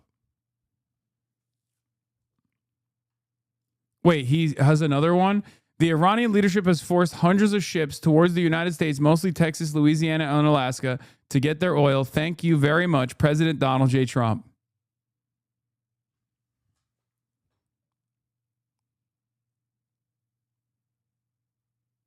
By the way, even just our burn rate as opposed to Iran, if we're taking what he's saying seriously and like Iran is losing 500 million a day, we're losing 2 billion a day. And that's just like our military expenditure. Okay. So no, I think meat for meat, you know, they're doing a lot better. They're going ban for ban. Yeah. I like that Donald Trump's last couple of posts has just been, don't tell anyone in the news. Do not put it in the newspaper that I am mad. Oh, meanwhile, the U.S. has suspended all funding and security coordination with Iraq's government and suspended dollar shipments to Iraq's central banking system, Al-Haddad. You know, our evil never goes away. You know, we're also making Iraq, we're punishing the Iraqi population for the successful militia movement in Iraq that has actively purged the national boundaries of U.S. troops. So we're using whatever kind of leverage we have over Iraq. Ro Khanna said the thing that I've been saying, thank God. Barack Obama did his homework. He engaged in statesmanship that left America safer and built a coalition to prevent Iran from having enriched uranium. All Trump did is listen to Netanyahu. That's his entire foreign policy. And that is why Donald Trump posted this tantrum this morning, claiming Israel has no control over his decision-making because he was watching Maria Bartiromo. And he was watching our boy, Ro Khanna, go on Maria Bartiromo and say the truth. Because, like, if you are invested in ensuring that Iran never has a, you know, enriched uranium that's capable of building a nuclear weapon, then Barack Obama did it. I have many criticisms of Barack Obama, many criticisms of Barack Obama. However, this was one of the things that he did right. This and Cuba were the two major points of credit that I give Barack Obama all the time as it pertains to his foreign policy. Washington is a part of his fighting oligarchy tour. Senator Bernie Sanders is heading to Ohio, Minnesota, and Michigan for May 1st to May 3rd, where he will hold a series of rallies with U.S. Michigan, U.S. Senate candidate Dr. Abdullah Syed, Minnesota U.S. candidate Lieutenant Governor Peggy Flanagan, and U.S. candidate Brian Poindexter, a union iron worker running in Ohio's 7th congressional district. Hell fucking yeah. That's going to be awesome. Oh my God, that's going to be so sick. Very excited about that. Anyway, let's get back to Morning Joe. I have other stuff going on in the same time frame with other candidates, so I don't know if I'll be able to go to any of those things. Maybe the Michigan one potentially. Who knows? Welcome back. The Wall Street Journal is out with new reporting from behind the scenes at the White House entitled, "Despite his public bravado, President Trump is grappling with his own fears regarding Iran." According to the Journal, the operation to extract 2 airmen whose jet was shot down over Iran this month was followed by hours of the president screaming at aides, quote, "Images of the 1979 Iranian hostage crisis, one of the biggest international policy failures of a presidency in recent times, had been looming large in his mind." The paper reports the president is dealing with his own fear about ordering troops into harm's way. Trump has resisted sending American soldiers to take Karg Island, for example, the launch point for 90% of Iran's oil export. This story is incredible, by the way. That's why he was saying the Wall Street Journal is incredibly corrupt, is the worst newspaper, all this shit. Because this Wall Street Journal piece is unbelievable. I mean, I guess it's super believable if you are paying close attention to how Trump moves. But this kind of like insight into what's going on behind the curtain has been very revealing, and it's basically just complimentary information to the analysis that we've conducted here on the HasanAbi broadcast. It's just, you know, it's spectacular fuck up, and you see a panicked Trump behind closed doors. Sports. Well, he was told the mission. Morning Joe is the best news program on cable TV. Okay, dude, calm the fuck down. All right, it's probably one of the worst. We're not glazing Morning Joe here. We're glazing. We're glazing the Wall Street Journal, which is also crazy. But and the territory's capture just would give this the U.S. article. access to the Strait. He worried there would be unacceptably high American casualties. Still, he has made risky pronouncements without input from his national security team, including his post about plans to destroy the Iranian civilization, saying seeming unstable could help spur the Iranians to negotiate. A president who thrives on drama is bringing an even more intense version of his unorthodox, maximalist approach to a new situation, fighting a war. He is veering between belligerent and conciliatory approaches and grappling behind the scenes with just how badly things could go wrong.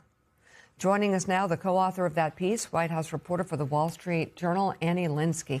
So, Annie, what else are you hearing about the president's feelings about this behind the scenes? It seems to match pretty well, or track pretty well, with the way Iran is responding, which anybody with a sense of how things go with Iran is not surprised about.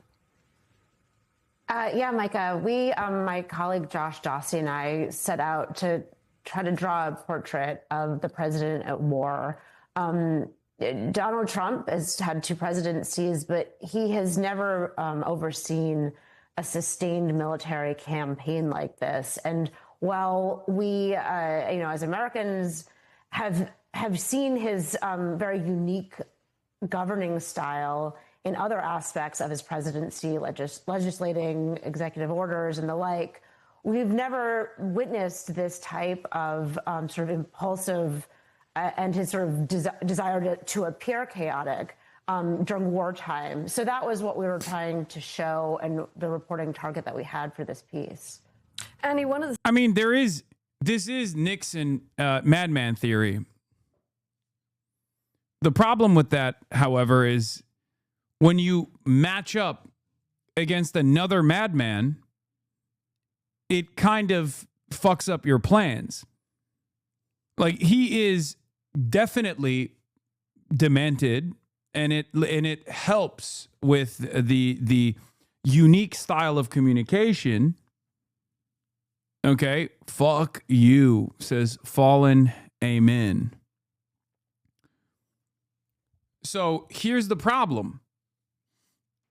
If you have an opponent that is far weaker, doesn't have any kind of like, not nuclear arms, but functionally the nuclear weapon of destroying 20% of the oil production and gas production of the entire world, or at least like stopping the transit of 20% of the entire world's energy supply, which is functionally the same as like, being as disruptive as a nuke, right?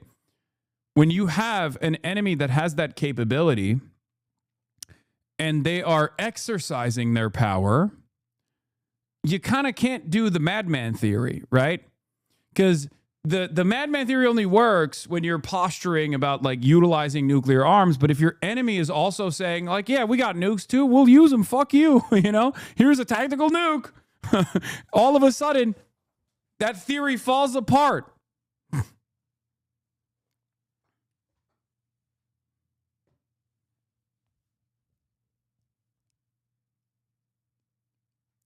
Do you think this kind of coverage means they're ready to liquidate him? I don't think so.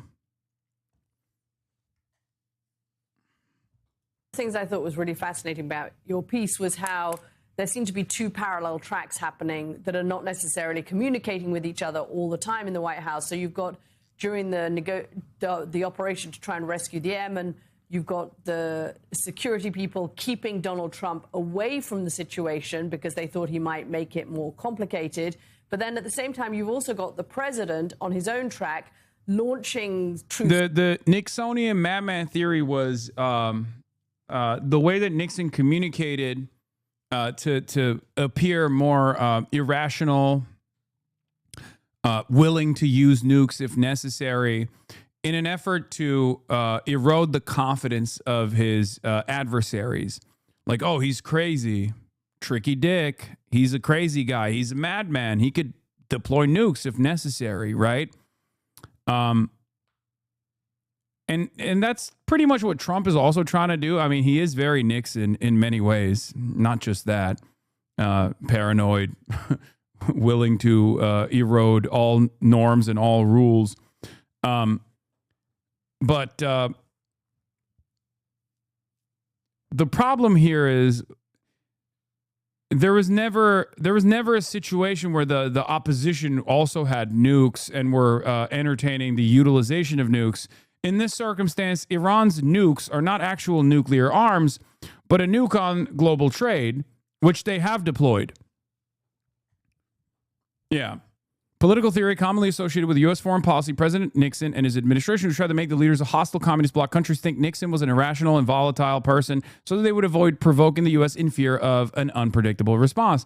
The premise of madman theory is that the appearance of irrationality makes otherwise non-credible threats seem credible. For instance, in an era of mutually assured destruction, threats by a rational leader to escalate to a dispute may seem suicidal and thus easily dismissible by adversaries. However, suicidal threats may seem credible if the leader is believed to be irrational. International relations scholars have been skeptical of madman theory as a strategy for success in coercive bargaining. Prominent madmen such as Nixon, Nikita Khrushchev, Saddam Hussein, Donald Trump, and Muammar Gaddafi failed to win coercive disputes. One difficulty is making others believe you are genuinely a madman. Another difficulty is the inability of a madman to assure others that they will not be punished if they yield to a particular demand.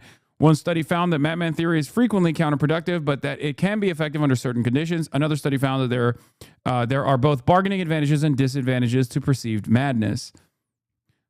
Also, this only works if you're America. That's the other thing. Like, you can't really behave in a rogue state manner if you are not America, because America wrote the rules of the fucking wrote the rules of the globe, right?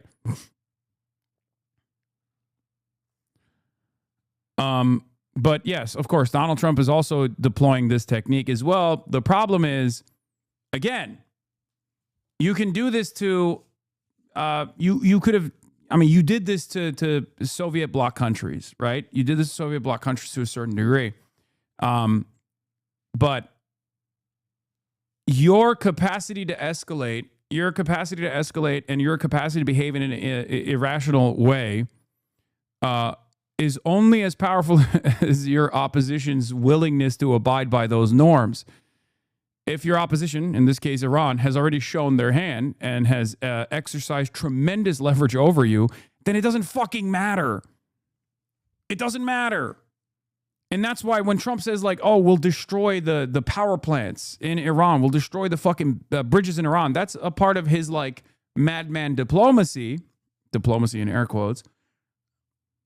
But that doesn't stop Iran from controlling the Strait of Hormuz. If anything, that would force Iran to destroy the oil refineries in the region.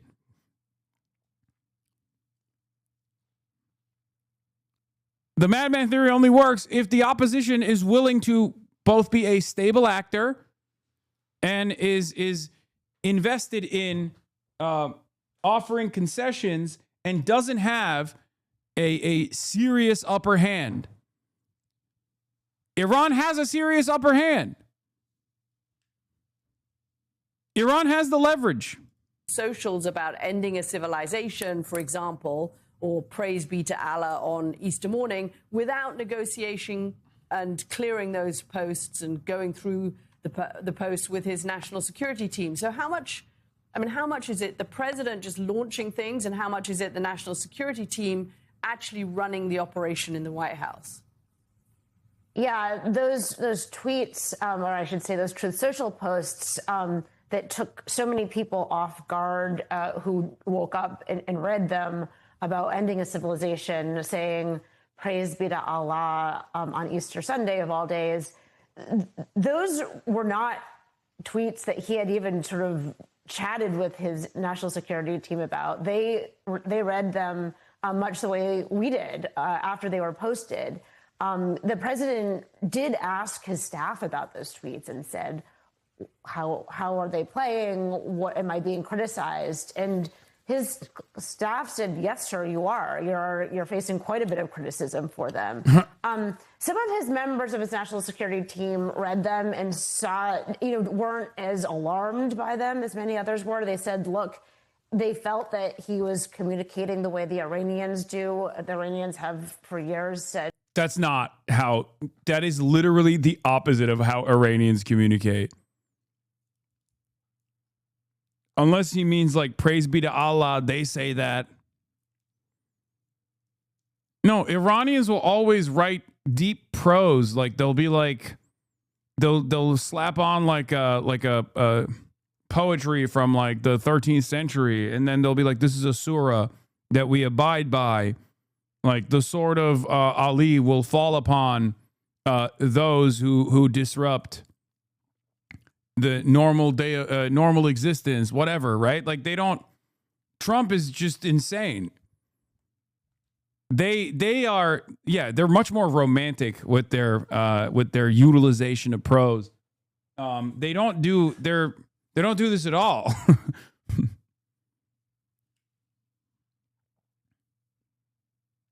You have to roll up on stream for socialism? What does that even mean? Roll up on stream for culture? Oh, you mean 420 Blaze It. Okay.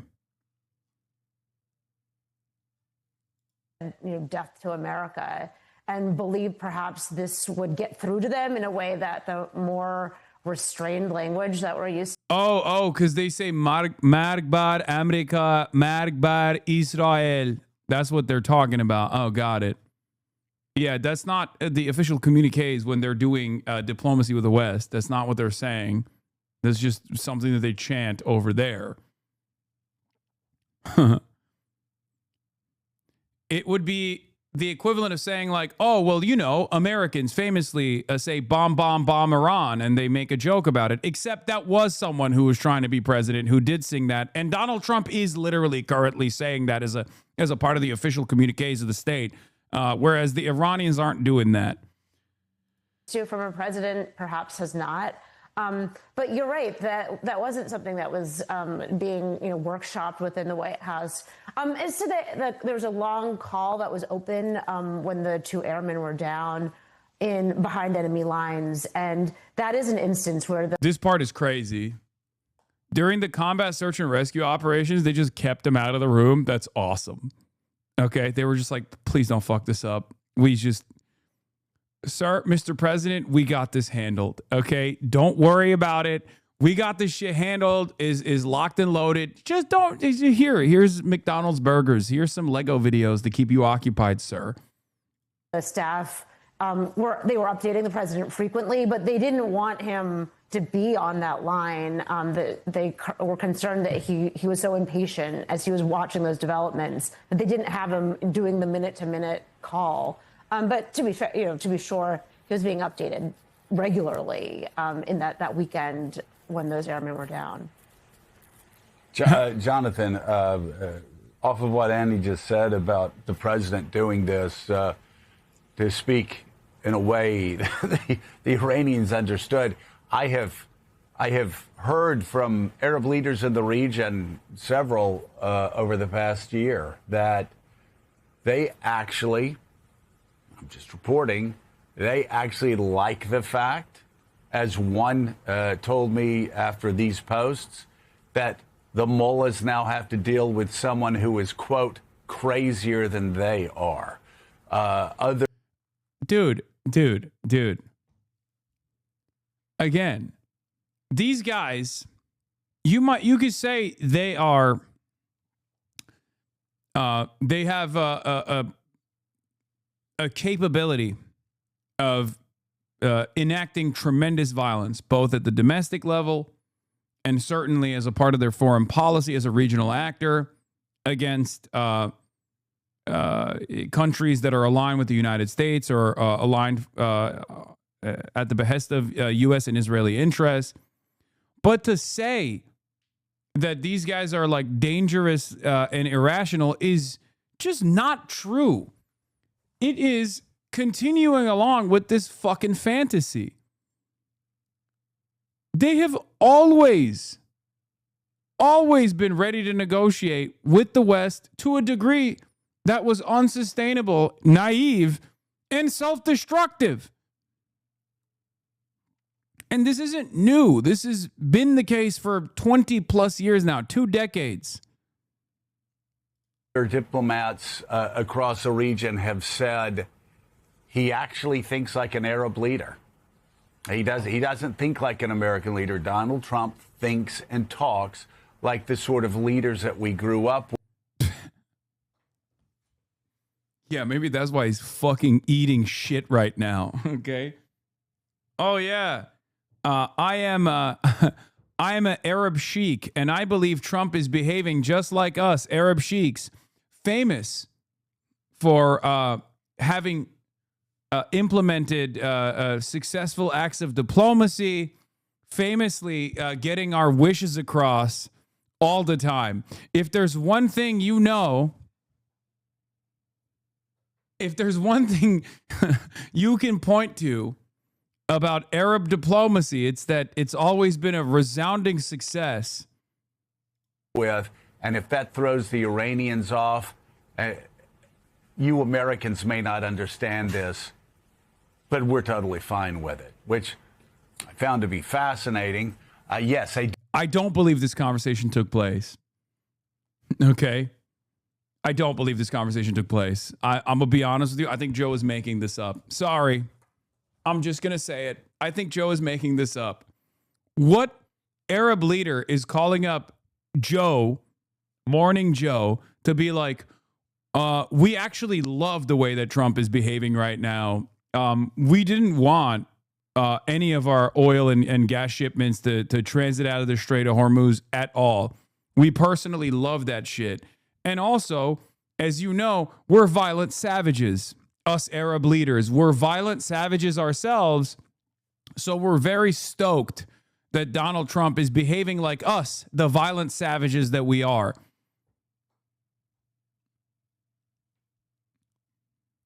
Like, who is saying that? Especially when all of the reporting shows that while Saudi Arabia and the UAE were, well, not UAE, but Saudi Arabia was like maybe not fully on board, but kind of on board with like striking Iran and deteriorating their capabilities and like weakening Iran. They weren't on board with like fully destroying Iran because that would lead to a dangerous predicament and unbelievable instability in the region. Maybe the UAE was on board with it, but who cares about what they have to say? Even the United Arab Emirates now is saying, we have to get financial aid from the United States of America. Otherwise, we're fucked. We're done. Okay? The Emirates are no longer so united, sir. Iran has successfully killed the idea of Dubai, sir. And again, that is a language that Trump understands. When all of the financial deals that they put together, like these mega mergers that the GCC states are putting in tremendous amounts of money into to put together these mega mergers that the Trump family is also benefiting from, all of that is falling apart. All of it. So clearly, they're not super on board with everything that's going on. You have a problem with it. I have a problem with all of it. That said, even this past week, I heard again, as I've been hearing for a year, he's the only American president that can strike fear in the hearts of Iranians. Unbelievable cope. Well, and I would say, and also in the hearts of everybody that lives in Washington and across America. Yeah, no question there. White House aides, as Annie reported, anxious at the time. A lot of them since that post have sounded, well, it worked. Look, they got Iran to agree to the ceasefire. Like, these sets up the table for negotiations, like sort of defending it in retrospect. The Madman theory, if you will, that you just outlined, Joe, that it's impossible to predict Trump, so therefore you have to fear the worst. And that's all this was, art of the deal, that stuff. We'll see. But Annie, the other thing that your story illustrates well is, though Trump this time, Balua second term, Jr., thank you for the far 10 more gifted. likely to authorize military force than in the first, but he's still hesitant to cross a threshold of deploying ground troops. He's still very... Dude, only Morning Joe could take this Wall Street Journal article about like how scared and how panicked Trump is and how paranoid Trump is and how his handlers literally need to, how his handlers straight up need to ensure that he's not in the room when like serious military operations are being conducted, and turn it into it's actually awesome and everyone is so scared. Everyone is so scared that the guy who is controlling the nuclear arms, the nuclear arsenal of the United States of America is out of his fucking mind. And Arab leaders have told me, this is just like us, man. We love this. Keep posting that shit, sir. That's what they're saying, actually. Great. Oh, this is MS Now, by the way. This is supposed to be the liberal news network, by the way. This is supposed to be the most libbed up news network. Thank you, Morning Joe, for finding a way to take this Wall Street Journal article that offers insight to what's happening behind closed doors and turning that madness and chaos into something positive, seemingly, for Trump's art of the deal. Very nervous about American lives lost in themselves would be... I swear to God, every crime or lol, are you talking to me? Gotta be a boss to beat the main boss? Are you calling Iran the main boss? Don't you realize that that's an admission of defeat?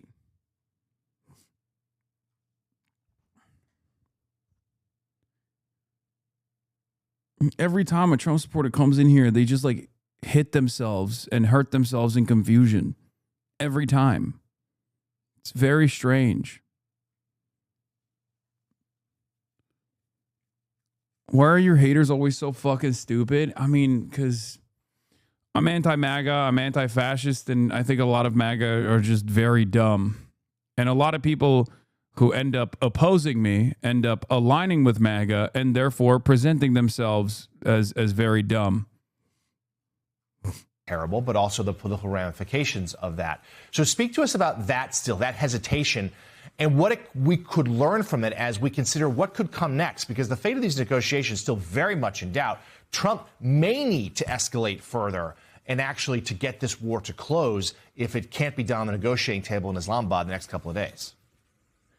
Yeah, I was really struck in talking to some of the people around the president and his advisors and some of his informal advisors, the extent to which he has brought up in conversations Jimmy Carter and how Jimmy Carter's experience in Iran, this exact regime that President Trump has been bombing, but how Jimmy Carter's experience in Iran has loomed large as he's been weighing what to do. And he has even spoken, the president has spoken publicly about this in a March event in Florida. He brought up Jimmy Carter as he was talking about he was ticking off democratic failures in foreign policy, but he dwelled at length about Jimmy Carter, something that his friends have said and people who have spoken to him have said he has talked about privately as well. So his hesitance on putting troops on the ground is real. He's very concerned about how that would be. He has not been in a position before of sending troops in harm's way in this way. That is not to say he won't do it. And his advisors have been very clear with us that remains on the table. It's not something that they're going to take off. But he has said, troops going to Kyrgyz Island, would they be sitting ducks? Would they all be killed? And that is a very real fear that he has articulated.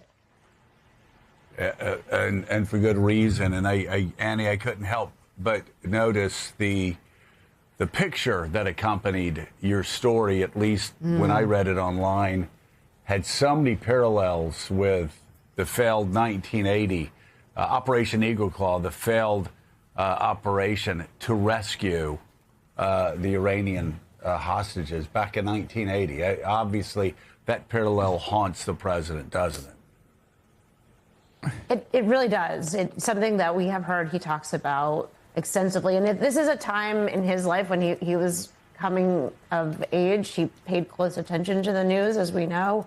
But he would be one of he is one of 7 presidents to be bedeviled by this national security threat that Iran has faced, and he has thought about how other presidents have attempted to handle it and failed. So it is on his mind. All right, White House reporter for the Wall Street Journal, Annie Linsky, thank you very much for your reporting. The new reporting is available to read online right now. If I had a fraction of the infinite grace afforded the rich pedophiles, I could move the world, bro. Yeah, no, the wealthier and more pedophilic they are, the stronger they get, the more empathy they get, and the more grace they get. Welcome back. Yeah, here is Maria Bartiromo. This is what pissed off Trump, apparently. This combo with Rokana. Of U.S. forces taking over an Iranian cargo ship after a 6-hour standoff. The cargo ship was trying to break past the U.S.'s naval blockade. The ship, called Toska, reportedly spent much of the last year moving between China and Iran. Tim Apple stepping down? Wait, what? Wait, what? No. What does this mean? Who's taking his place? Didn't he already glaze the living shit out of Donald Trump? I mean, he polished that shit. What was it all for? Iran. Hundreds of commercial tankers are now stranded on This has been known. Oh God, here we go. All the Apple heads. It was time for him to go. He was kissing Trump's ass too much. I mean, I assume that that's what they're going to continue doing, right? Yeah. Urgently hiring military service, U.S. Navy mortician.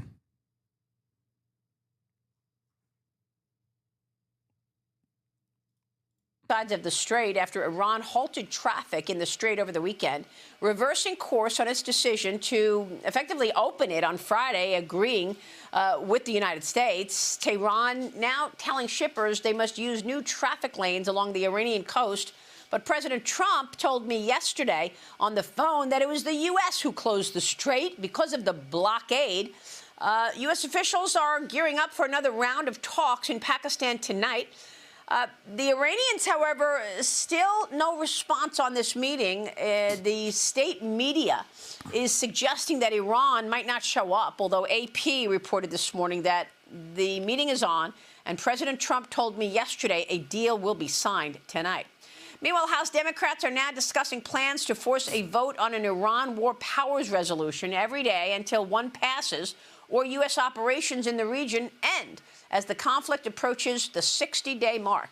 February 28th is when it started. Joining me now is California Congressman Ro Khanna. Congressman, good to see you. Thank you so much for being here. Good to see you, Maria. And I want to get your take on where we are. You introduced a bill to stop U.S. oil exports during the conflict. Do you think Iranians will show up in Islamabad? I don't know. They said they won't. So they could be just posturing. They have done that before. Like even in the lead up to the last Islamabad talks, like they acted as though they weren't going to show up until literally the very last moment. So I don't know if they are, if they're posturing or if they're actually sending delegates. Oh, it seems they are sending delegates. Iran plans to send negotiating team to Islamabad Tuesday. Multiple U.S. outlets report Iran is preparing to attend a second round of talks in Islamabad on Tuesday, but no Iranian officials or state-linked media have confirmed the news. The New York Times' Farnaz Fasihi reports, citing two senior Iranian officials, that a delegation led by Parliament Speaker Mohammad Bagher Ghalibaf and the Foreign Minister Abbas Araghchi is making plans to travel to Islamabad, but the Ghalibaf will only attend if Vice President J.D. Vance is also present. Vance is scheduled to depart Washington for Pakistan on Tuesday, giving the Iranian delegation time to travel from Tehran, New York Times said. The Wall Street Journal, citing people familiar with the matter, separately reports that Iran has told regional mediators it will send a negotiating team for a second round of U.S.-Iran talks. MS Now, citing a diplomat in Tehran indirectly involved in the talks, also reports the delegation will travel only if Vance is present. The ceasefire is set to expire Tuesday, but Iran has not issued any official confirmation on whether it will participate in talks. The foreign ministry spokesperson said in a briefing this morning that no decision has been made regarding the next round of negotiations.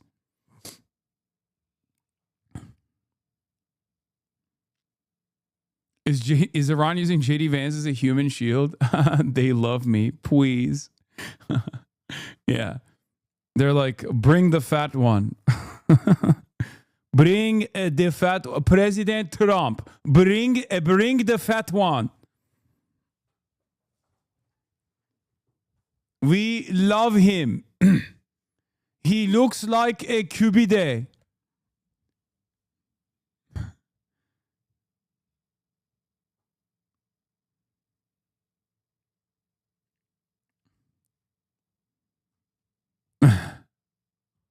In Iran, why do you want to stop U.S. oil exports during this conflict? Isn't this confirmation that they sold out? No ceasefire in Lebanon, and the blockade is also not lifted. Both preconditions, as they said. We'll see. All you can do is wait and see. Okay. If they go to the ceasefire negotiations and none of the preconditions are cleared, then yes, it makes sense as to why Trump thinks this is perceived weakness, because they are showing weakness. Iran introduced a bill to stop U.S. oil exports during the conflict in Iran. Why do you want to stop U.S. oil exports during this conflict? Marie, it's common sense. Why would we be sending our oil overseas when Americans are getting fleeced at the pump? When gas has gone from $2.30 to $4, we should have our oil supply for Americans, and that would bring down the price. This was a giveaway in 2015 to the big oil companies. Yeah, it's good for them. It's not good for the average consumer.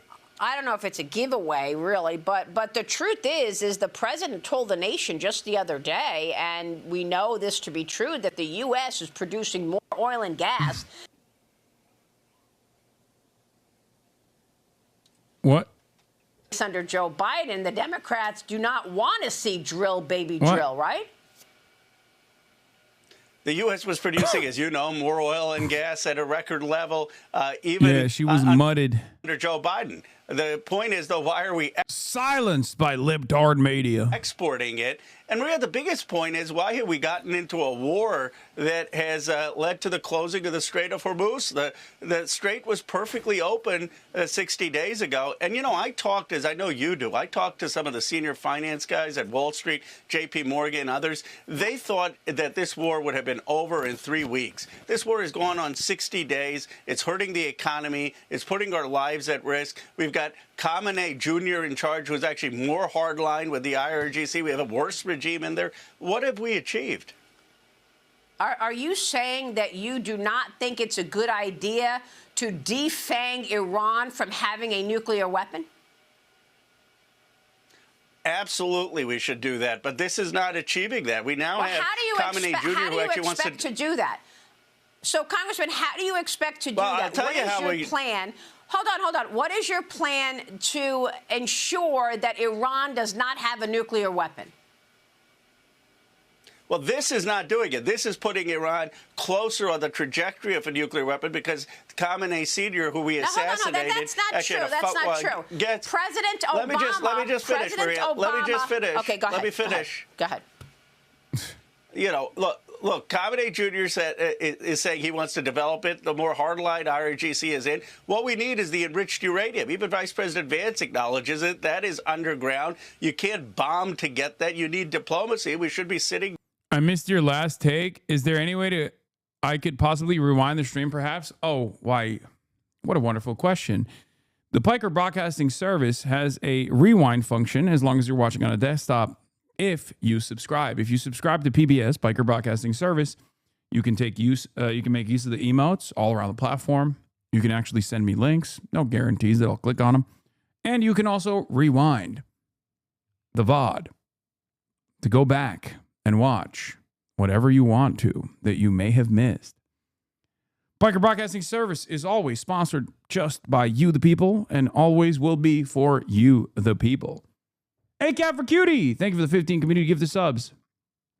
And Jaeger08 Larson, thank you for the 5 gifted subs. Piker Broadcasting Service for tomorrow's news today. The People's Broadcasting Service. Down with Oman, with other nations. Now that maybe we have leverage, we should be getting a deal. But to be threatening to wipe out Iranian civilization, to be threatening to blockade the Strait of Hormuz and close it, hurting the economy, that's just not rational policy. Now, President, look, are you saying that you want diplomacy with Iran and you think that they're going to tell you the truth? They just told us months ago that they did not have any long-range missiles, and then they sent a long-range missile to the Diego Garcia Island. So I'm just trying to understand what your plan would be to defang Iran from a nuclear weapon, because right now, as the president has said many times, Iran's Navy is gone, the Air Force is gone, the leadership is gone, and yes, it impacted the economy, and the Iranian people are begging President Trump to finish the job. I mean, we had on Reza Pahlavi, a ton of other Iranian citizens who say, please, President Trump. Yeah. Have you noticed they haven't been communicating as much lately, Maria? Perhaps there's a good reason for that. I haven't seen any of the Pahlavis on the main stage since we started bombing Iran, and like maybe the first 2 weeks while we were continuously bombing Iran, all the Pahlavis were on TV. They're like, oh, this is great. President Trump and Benjamin Netanyahu is so good. Thank you. Thank you. They haven't been thanking President Trump as much. I wonder why. Perhaps it's because the situation changed dramatically. It's no longer favorable to America or Israel. Help us. So exactly what are you saying? You're saying you would rather the president do diplomatic talks, and you think they're going to tell us the truth? Maria, in fact, some of them are saying they never said to bomb Iran at all. Oh, wow. Masih Alinejad, I do not belong to the group of opposition that romanticized the war, and I kiss the hands of my critics. What? What? Oh my God. Masih Alinejad is now walking back her calls for the U.S. to attack Iran after nearly a decade of support for sanctions of war. She literally went out. Oh my God, someone send me the video. Send me the fucking video when she ran up into the streets. When she was running around, dancing in the streets. Oh my God. Few Iranian American voices have been as supportive of bombing Iran or as aggressive in defaming opponents of war as Masih Alinejad. But now that it's clear that the war has been a disaster, Alinejad predictably backtracks and tries to portray herself as a victim. But her contemptible role will not be forgotten. She betrayed two peoples here, the Iranian people, whose blood is on her hands, and the American people, whose military she treated as her private mercenary army. Oh my God. What happened? Are the checks drying out? Is that what it is? Remember when she was literally... the first day that the bombing started, she was crying tears of joy, running around and yelling at random New Yorkers, being like, we have done it. He is dead. Ayatollah is dead. President Trump. President Trump. Thank you, thank you, thank you. That's what she was doing. What happened? What the fuck happened? Here it is. Here, this is one of the many different instances. I love America. I love everything about this country. I grew up in a country where I was brainwashed to say death to America. The same country, how ironic, the same country that I wish death saved my life 3 times and now help my people in Iran. They are celebrating. TERFs love her. I don't know why. What do you mean? She has the exact same vibes as a TERF.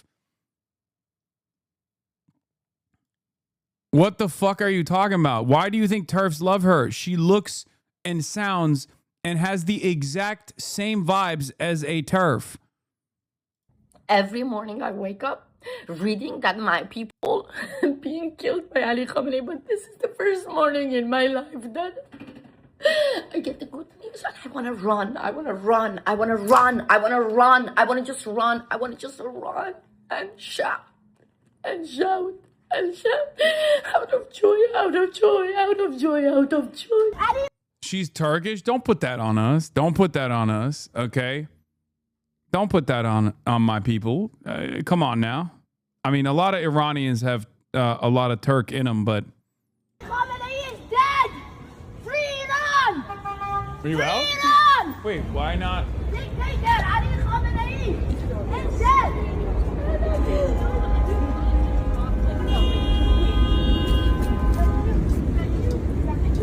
Thank you. Dictator of my country is gone.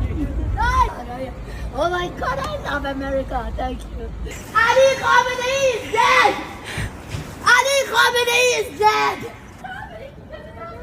I love Iran. I love America. I want to tell everyone. Yes. Oh my God, thank you. Thank you. Thank you, America. I need to tell everyone. Amazing. Hell yeah. Austin is leaving a day early. No, I'm not. He's leaving a day early. He fucking hates it here. No, what? He literally told me I was muted. He was like, I fucking hate being here. I absolutely despise being here. I despise you. I hate your chat. That's what he said. Look, you asked me. Look, He said they can't hear you, bro. You got to speak to the microphone, okay? Wait, hold on. I haven't unmuted yet. I don't want to intrude. See, I'm very insecure about, I don't want to intrude. And so Hasan hit me last night and he goes, I just asked him when he was he's like, leaving. when are you leaving? And I was like, well, I was like trying to read between the lines. That's not what it was. That's crazy. That's crazy. He's like, yeah, I'm out of here. And then he said, I'm gay and Lebanese. Which is crazy. Nothing to do with it. But look. And then he said, people, I hate white people. Wait, is that on the soundboard too? People, look, genuinely, I enjoyed spending time with you. We watched 2 episodes of a show together. That's crazy. We had such a good time. Man. It's fine. No, it's cool, man. Like I'm just setting myself up. I'm gonna go near the airport so I can be ready for my flight tomorrow. You know what I mean? It had nothing to do with you. And see, this is exactly why I was asking when your flight was leaving, so I could mentally prepare for this breakup.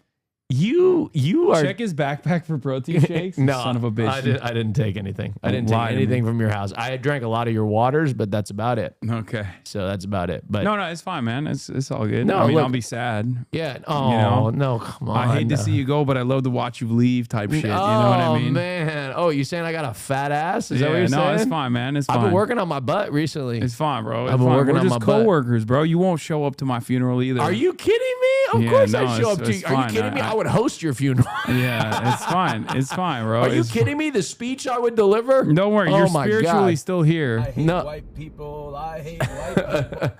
Oh my God. Hey, so what's going on? I was supposed to be on the stream yesterday, but I was in Master Baker. Oh, yeah. That's right. I was like, Austin, the people miss you. They want to see you. Like, well, where have you been? People keep asking, and you're like, I hate them. No. Because I hate white people. I mean, that's what you kept saying. And then you kept saying, I'm gay and Lebanese. I joined the masses of white people in Hoscourt who hate white people. Oh, right? okay. The self-hatred of white people. I joined that, but I'm Lebanese, which is I'm white passing Lebanese. So, a lot of people don't know. No, it's fine, bro. It's fine. We were, we were going to cover the news together. I mean, I can cover the news. I have some time if you want me to cover but I don't want to intrude. You know what I mean? Like, I'm not a professional political commentator. But you and I align politically on many things. That's good. That's good to know, man. We do have a few disagreements, like your thoughts on 9/11. You and I both know that's something where we fundamentally disagree. Yeah. That's where we. Austin and I've condemned you many times for those comments. But Austin made this cake. Yeah, I saw. It's nasty. Yeah. Well, look, I think. You think it's nasty because you're homophobic? No, you gave up and you did bukkake as you told me. No, I mean, look, you told me you gave up. No, I mean, yeah, I mean, look, it's it's a beautiful story, and if you didn't listen to the story and you just saw the cake, it may not taste as good. Oh, but at the end of the day, it has everything that a cake has in it. It doesn't matter how you put the ingredients in. Anyway, but yeah, I know we were watching the Iranian dissidents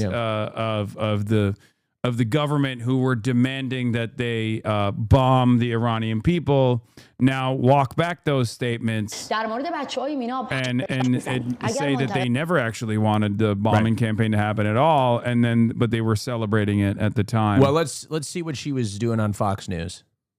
Well, did you play it? I already played it. Oh, shit. Okay. But the reason why I was bringing that up is because Maria Bartiromo is talking to Ro Khanna about how, everyone loves what Trump has been doing in Iran, like, Pahlavi, Reza Pahlavi, and all these like Iranian people have been celebrating, and they haven't been. They were celebrating initially, but they haven't been. Well, yeah, I mean, obviously as of late, because it's been a massive fucking failure. Well, I mean, we all knew it was going to be a failure from the beginning. Yeah, right? We all knew it was going to be a failure. Not all of us. Some people in my chat kept yelling at me for some fucking weird reason. I just don't understand what they expected. Like we were going to bomb Iran, and people were going to all of a sudden be like, "Oh, now's our time. Just got to dodge all these bombs, and then we can take over the government somehow." With what? I don't understand. There was no, you know what I mean? There needs to be. There wasn't even like correct me if I'm wrong, but there wasn't even really a resistance of like group that was even tangible to even be the ones that led this uprising, right? There was no next day after. There was no plan for what the government would look like. Right? You would need that. There was none of that. So like it didn't make sense from the beginning, and we knew that this was going to happen. But and it's a silly war that we got, we know why we're in the war. He only disagrees with your 9/11 quote because airplanes were hurt in the process. Yeah, people don't know that we simulated 9/11. Austin tries to disavow it, but like he literally was like, Hasan, do a 9/11 simulation when we did the airplane. What? I did not say anything about that. Yeah. I did not say anything about that. So if there's any Fox News, if there's any Fox News producers watching, just don't let him get away with that. He made me say it back in 2019. I want to let everybody know that he made me say it. I condemn his comments on 9/11, and more specifically, I condemn his comments on Pearl Harbor. It's a lesser known fact about Hasan that he says that he believes that America deserved Pearl Harbor and 9/11. Yeah, no. Oh, God. Fox News, you listening? Yeah, that's a good one. Cooked. Get that I'm fucking cooked. All right, People are not begging for. They're not begging for Donald Trump to wipe out Iranian civilization. They're not begging for him to blow up every power plant and threaten war crimes. And they don't like the fact that we have actually a more hardline regime in there. They have not created a regime that is respecting human rights or protesters. And the reality is, yes, I don't trust Iran. Obviously, Reagan had said trust to verify. Maria Bartiromo is such a psycho. You can't sit there and tell me that you are talking about Iran's human rights. Yeah, Austin disagrees with my 9/11 comments because he says that they didn't go hard enough. It's really fucked up. I was like, bro, you can't be saying that kind of shit. No. That's what he said. He was like, it was a failure. No. It was because some of the planes fell without hitting the Pentagon. That kind of stuff. He also thinks it's fake. No, I think it's real. He thinks 9/11 is the fake. I think it's when the way they treat women and the way they treat citizens. This is what kills me is why do all of a sudden they become super woke? Oh yeah, whenever it's military intervention time, they're like, it's always super woke. Do you know what they do to gay people? What I want to do to gay people here, they do over there, and I'm jealous. Yeah, they're like super woke. They're like pro-woman, pro-gay. They're like, they kill gay people and everything like that. We don't kill gay people. We're just we're not that far along in the process. Yeah, we want to do it, but Iran is lapping us on that field. Moral equivalence between the way President Trump treats citizens and the... Are you putting an equivalency there? No, I'm not putting an equivalency. What I'm saying is that we have not created a regime that actually is respecting human rights. We have a regime that is more hardline. There is no democracy emerging. There is no regime that's actually closer to the United States. Actually, you know what we've done is we've increased China's role in the region. Now they want to have oil transactions in the yuan, not in the dollar. And so what we've done is actually lost influence in that region. And we haven't gotten the enriched uranium. I mean, that is the problem. Well, I think that President Trump is trying to negotiate that, and he told me yesterday directly that he's expecting a deal to be signed tonight in Pakistan. I want to move on to other issues because I know you're doing a lot, Congressman, and we appreciate that. But here's my final question on this issue. Are you suggesting that Obama's leadership on Iran was better? Because under President Obama, there were 14 wire transfers to a hold on. There were 14 wire transfers to a Swiss account. This is why Trump got so mad. He started posting up a fucking firestorm on True Social. No, I know. He was like, oh, the JCPOA was bad. It was weak. It was terrible. Yeah. To Hezbollah between 2014 and 2016. Barack Obama gave $1.7 billion to Iran. Donald Trump is slated to give $20 billion. Yeah, because of wait, is this part of the negotiation or just how much he's gonna give them more money? So much more. And then on top of that, how much money we've been spending on a daily basis bombing them. Yeah. Right? Which is more than billions of dollars. Which is what triggered the closure of the Strait of Hormuz to begin with. Like, it was unimpeded, untouched for all of those 40 plus years, with like one exception during the Iran-Iraq war for a brief moment. But outside of that, it's never been contested. Iran just never took advantage of the power that they had over the Strait of Hormuz, and they were literally pushed. They were pushed into what is this? What? Fear and talking about revolution? What are you? Let Ludwig completely shut that hugely productive convo down? What is this person saying, bro? What planet are you living on? What the fuck? I think we need to step outside for a moment. Let me talk to them. Go ahead and just take a moment, and perhaps there's a new episode of the Fear and podcast. We moved past that one, and just step outside for a moment, and it's okay. It's okay, and it's okay. Just move on. I don't think that. I think that you're maybe having paralyzed pendant plug. Thank you for the 25. Get the subs. You think that? Did I deal with that? Okay. Yeah, you did. You did. Take a breather. Take a deep breath. Breather, okay? I don't know what you're talking about. Austin's real 9/11 take. Back in his sports phase. Oh, I remember that. This ain't build a bitch. That was a rough phase for me. God, were you depressed? Rough for me too. What? When I look like that? Yeah. Oh my God. Oh my God. What a so rude. What a fucking insane thing to say, dude. But yes. Okay, you just giggled at a fucking plane hitting the Twin Towers, okay? Okay, but that's one is personal. The other one is like a fucking complex situation that was horrific tragedy, but that was a consequence of like 3,000 people died, and this is me just insulting you when you're not. I know, one is like personal. The other one is literally like, you know, an issue that took place like fucking 20 plus years ago, dude. What? Wait, this was like 10 years? At what point? Wait, so at what point can you start making fun of tragedies? Like, what point? Are you comparing my childhood to 9/11? Oh my God!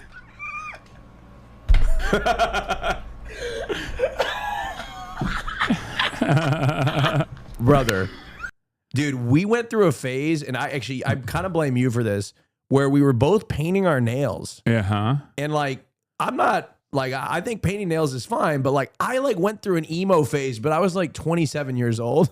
And it just looked so, I was wearing like tight pants. It was just a very rough period of time for me. You were dressed so poorly. I mean, I was very rough. I was fat as fuck. Dude. What is that facial hair? It's just not good, man. I showed pictures of myself to Christian. It's not good at all. And neither of us were looking good. Oh, dude. I showed pictures of Christian, of myself to Christian. And you know when you're a significant other, like he can't even lie. He's like, Austin, you looked like shit. He's like, I would have not dated you if you looked like that. That's what he told me. Yeah. It's just really, really bad. Like I I've never heard of somebody glowing up at 30, but I feel like I did. Also, the clothing was all you, baby. That was not me at all. Okay, I don't know. You did. I tried my best to make you into a man. You did. That dressed up normally, and you were not. I still have those tendencies. Like I've worn the shit out of this aloe set. Yeah, you really do wear that. Austin's hair plugs took well. That's crazy. Hair plugs? That's Dude, crazy. I haven't had a hair transplant. My chat is so fucking It's annoying. good though. Thank you. That means my hair looks better now than it did. Yeah. I just let let's it grow. get back to let's get back to the story because people are fucking. We're hungry. hemorrhaging viewership right now. People, ever since What you are sat down. What are you talking about? It stayed pretty steady. No, it was that it was going up, and then you sat down. We started talking not about Iran for a brief moment, and people were like, "Fuck that!" Do you want me to leave? No. It's It's a fine. total of $1.7 billion. The same $1.7 billion he told Congress was frozen Iranian assets.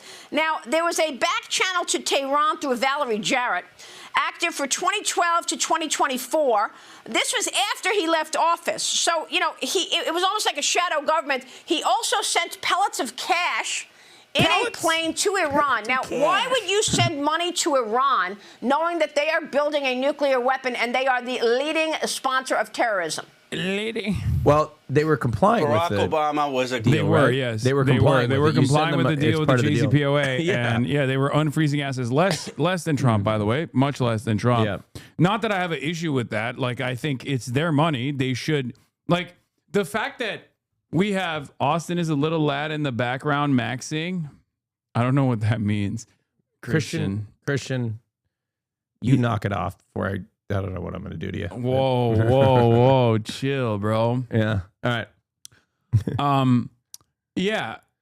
Anyway, it was successful until Trump ripped it apart for no fucking reason. Great statesman who left America much safer. I wouldn't put Donald Trump in the same paragraph. The reality is when President Obama left, because of the great efforts of people like Valerie Jarrett, we had 97% of the enriched uranium out. The reality is we didn't have 13 American service members dead. The reality is we never had gas go up from $2.30 to $4. The reality is we did not give China more role in the region. Let me finish, Maria. I'll let you finish. Okay, we didn't give China Come on, more bro. role in the region. Cook her We ass. did not give the IRGC a more hardline regime in there. You know why? Because Obama actually did his homework. He actually tried to engage in statesmanship. He got China, Russia, the entire European allies on board. It is pretty crazy. Like, look, I'm not,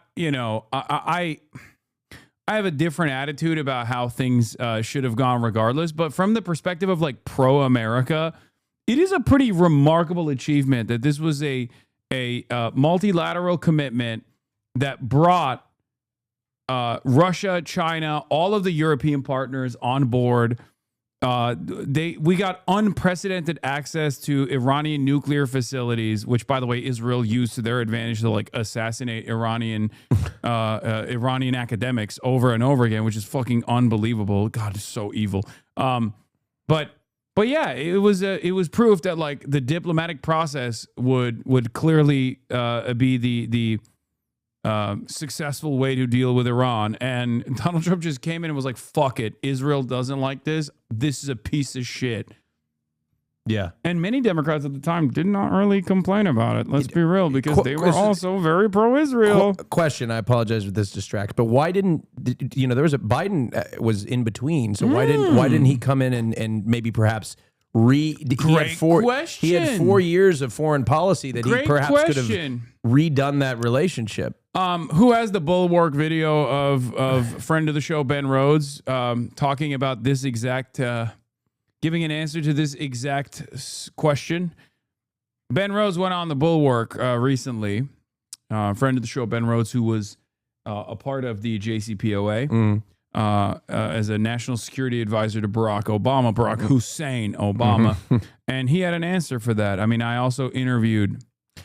does it have something to do with the fact that Israel didn't want that to happen? Oh, yeah. I mean, that definitely played a role. Well, I mean, I'm starting to get the sense that perhaps they have other intentions with the region that perhaps aren't to the benefit of American foreign policy. Here it is. Let's take a look at what he had to... He was not very nice about Joe Biden. Our bet was you open this up, you let Americans travel down there, you let Americans invest there. This place that's 90 miles from Florida is going to change. Wait, no, this is about Cuba, chatter. This is not about JCPOA. This is not the one we're looking so for. Horny, they just saw him and linked the clip. They didn't read the context. Didn't he talk about JCPOA as well? This is about Cuba. He said Biden is chicken shit on Cuba, and like our bet was you open this up, you let Americans travel down there, you let Americans invest there. This place that's 90 miles from Florida is going to change. Cubans' lives will get better, and then ultimately, we're not going to be the ones to determine it. We're not going to be the ones to pick the next leader of Cuba, but we think that will work better than what we've been doing for 60 years. Trump came in, he, over time, with the urging of Marco Rubio in the first term, basically rolled back all of the opening in terms of like travel and, investment and things like that. They kept the embassies open, so the diplomatic relations piece remained. And then over time, they squeezed and squeezed and squeezed. Biden was a chicken shit and was afraid to go back to the Obama policy because he was afraid of Bob Menendez. So we somehow got the Trump policy through Joe Biden's administration, in the same way that Biden was afraid to come back into the JCPOA because he was afraid of Bob Menendez and FDD for criticizing him. So that's missed great. opportunity. Good thing that we knew that Bob Menendez was a great moral arbiter, as we saw, and it was important to kind of let him. Literally, that's what happened. But the point is that now Cubans are suffering more than they ever have, I think, in their history. They have because basically the same energy for Cuba exists for the JCPOA. The reason why Biden didn't do shit on the JCPOA was because he was chicken shit and also was unbelievably pro-Israel. Right. Okay. And has always been unbelievably pro-Israel. And that's precisely the reason why he did not act on the previous negotiations that took place while he was the vice president of Barack Hussein Obama. And, what's the reason? Was he afraid that public sentiment was like that again, doing the liberal thing where they're afraid to stand for anything, so they capitulate to the position that Obama made a bad deal and Trump ripped it up? I mean, I don't know how much of that is like a false assessment that they're making and how much of that is because they like it. But with Joe Biden, I would say he liked it. He liked it. He is super pro-Israel. He is ideologically committed to the Zionist project. A lot more than I would say other presidents were. That's the reason why he did the bear hug policy, obviously. Like, he was totally attached to everything that Israel was doing. And of course, what did Israel do to return that favor? They called him an old fucking piece of shit who sucks dick and did everything in their power to get Trump elected. And they have never stopped saying Biden sucked for the one time where he stopped one transfer of 2,000-pound bombs to Israel. That was the biggest crime against Israel, even though he kept setting up red lines and Israel kept violating it, and he just kept rewarding Israel for violating that over and over again. With getting Iran on a path to not having a nuclear weapon. All Trump did is listen to Netanyahu. That's his entire foreign policy. And you know what? I resent the fact that Israel is going to tell the United States what to do. The American president should call the shots in this country. And, well, the American president should call the shots in this country. Oh, I saw this. This is really funny. It's true. I found this in a TikTok comment section. They found Israel's strongest soldier in America. But you and your colleagues are trying to clip his wings right now with this war powers vote. I agree. The president is in charge. But look, a lot of the things that you just said are just not true, Congressman. Oh, you're trying to clip his wings with the war powers vote. What is she trying to say? You mean congressional approval, which is, constitutionally mandated for the president to engage in fucking wars that we just completely have decided is irrelevant post global war on terror. I mean, even before then, but still. So what's so interesting here is that, Netanyahu has been trying to get U.S. presidents since like Bush to attack Iran, and he's presented them with to attack Iran. They did it for Bush, Obama, and Biden, and Trump is the first one that actually said yes. John Kerry talked about that. Yeah. No. He's been trying to get this.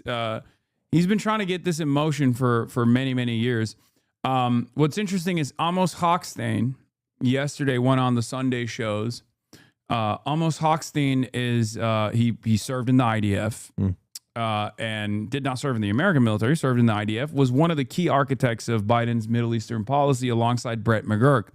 Both Brett McGurk and Amos Hochstein have said that they were preparing to strike Iran. That Brett McGurk came out in the last round of bombing campaigns that Trump was implementing in the 12-day war and said, oh, this is our training. We did this. Like, we trained for this for years. So they've just been preparing. Because we've been preparing. We wanted to do this. So, much praise to Donald Trump for doing this. And Amos Hochstein came out yesterday and literally said the same shit, basically. It was like, well, we were gearing up for this. We probably, if we got a second term, we would have done this ourselves. So anyone that tries to come at any of you for criticizing the Biden era foreign policy, just remember they're bullshitting. They don't know the full facts, or they also like what Israel is doing, what America is doing, what Trump is doing. They're just too embarrassed to admit it. They don't like it on the aesthetic side. People were too busy at brunch. Yeah. And I mean, look, we have to look at this realistically. And President Obama sent money to the Iranians. And what did they do? They resumed their buildup of That's not true. Enrichment. That's not true. Yeah, Not true. What's not true? Not true. Yeah. Trump is the one who ripped apart the JCPOA, which is why Iran started enriching uranium once again. Never to really build a nuclear weapon, which I think is a failure on the Iranian side. But, I'm not Iranian. I have no say in this process. They should have just developed nukes instantly. As soon as Trump ripped apart the JCPOA, Iran should have been like, okay, nuke time. Sorry, we tried. It didn't work. If they had nukes, the region would be more stable. If they had nukes, this wouldn't be happening. Currently, sometimes you got to play hardball in an effort to force America's hand and restrain America that way. So, do the people on Fox News know anything? No, I mean, these are obviously facts that they don't want to address at all because it undermines their just idiotic agenda. Yes, they're trying to present Trump as doing the right thing here, and it's quite difficult because he's not doing the right thing and he's failing spectacularly. It's not true. What specifically about that sentence is not true? There was a deal that we reached to get 97% of the enriched uranium out. In the process of that, Iran had certain assets that were Iranian assets, wasn't our money, that was unfrozen. And that was a deal that China, Russia, France, UK, Canada, the United States all agreed to. And then you had Netanyahu come in and try to torpedo it, and AIPAC tried to torpedo that deal. We were on a path to having a denuclear Iran, but what happened is it wasn't in Netanyahu's interest and AIPAC's interest, and they've dragged us into another war in the Middle East. They've hurt American people, and the American people are tired of it. They want people who are going to be Team America. They want people who are going to bring gas prices down here and care about our nation and get us out of these wars. And that's why Obama won. He was against the Iraq war. That's why he was on a path to normalization in terms of getting Iran to be denuclear, but it had the whole world on our side. Just going. And AIPAC, Netanyahu tore that up. Relax. Congressman, it doesn't change the fact that 10 presidents before President Trump all said the same thing. I think there's some connection issue. Congressman. Now I can hear you. Congressman, it doesn't change the fact that 10 presidents before President Trump all said the same thing. Iran cannot have a nuclear weapon. They are the leading state sponsor of terrorism. I wonder what the common thread is. A nuclear weapon. One president delivered, and that was Barack Obama. No, that's not true. Not one of them did anything about it. Barack Obama is the only one who delivered. Congressman, you're talking fantasy. 97% Obama out. did nothing. You're talking fantasy. What do you mean? It's just the truth, man. It's just what happened.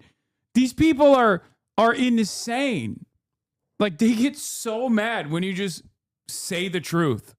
It's unbelievable. Does she actually? That's just what fucking happened, Maria. Does she actually believe that this didn't happen, or it's not the truth? Like, I'm convinced. Is she just a propagandist? The Republican argument has always been, oh, they lied. Okay, the Republican argument leans into inventing an alternative reality, one that does not exist. Yeah. They'll say, oh, well, you don't have any assurances. You don't have any guarantees. It's like, no, you're wrong, actually. They did, because Iran allowed literal fucking CCTV footage 24/7 to be transmitted to the International Atomic Energy Agency that was almost single-handedly designed to monitor Iranian nuclear facilities. Not only did they allow that level of access, unprecedented level of access, they also would allow investigators from this International Energy Agency, Atomic Energy Agency, to go into these Iranian facilities and check personally. Okay? So it is ridiculous to say that Iran was like secretly still developing nuclear arms. They weren't. And the only reason why they went back to enriching uranium beyond the civilian levels was so that they can get America back to the negotiations table to engage in sanctions relief once again, because Donald Trump didn't just rip apart the JCPOA and said it no longer works. He also added secondary sanctions to the state of Iran once again. So what is Iran supposed to do? Of course they're going to fucking enrich uranium again, because they have to bring America back to the negotiations process. It's just stupid. Yeah. Also, here's the other proof that Iran never developed nukes. America's bombing Iran right now, because guess what? If Iran had nukes, America would not be fucking bombing a nuclear armed nation. Here's evidence. Here's further evidence of that reality. Is America bombing North Korea? No, I was just gonna bring that up. They're not. So obviously, when you have fucking nukes, America doesn't bomb you, because all of a sudden you are a part of the MAD policy, okay? Mutual assured destruction policy. So clearly, Iran doesn't have fucking nukes. About it. You're talking fantasy. Obama did nothing about it. Fantasy. Other than send money to the Obama Iranians. got the whole world.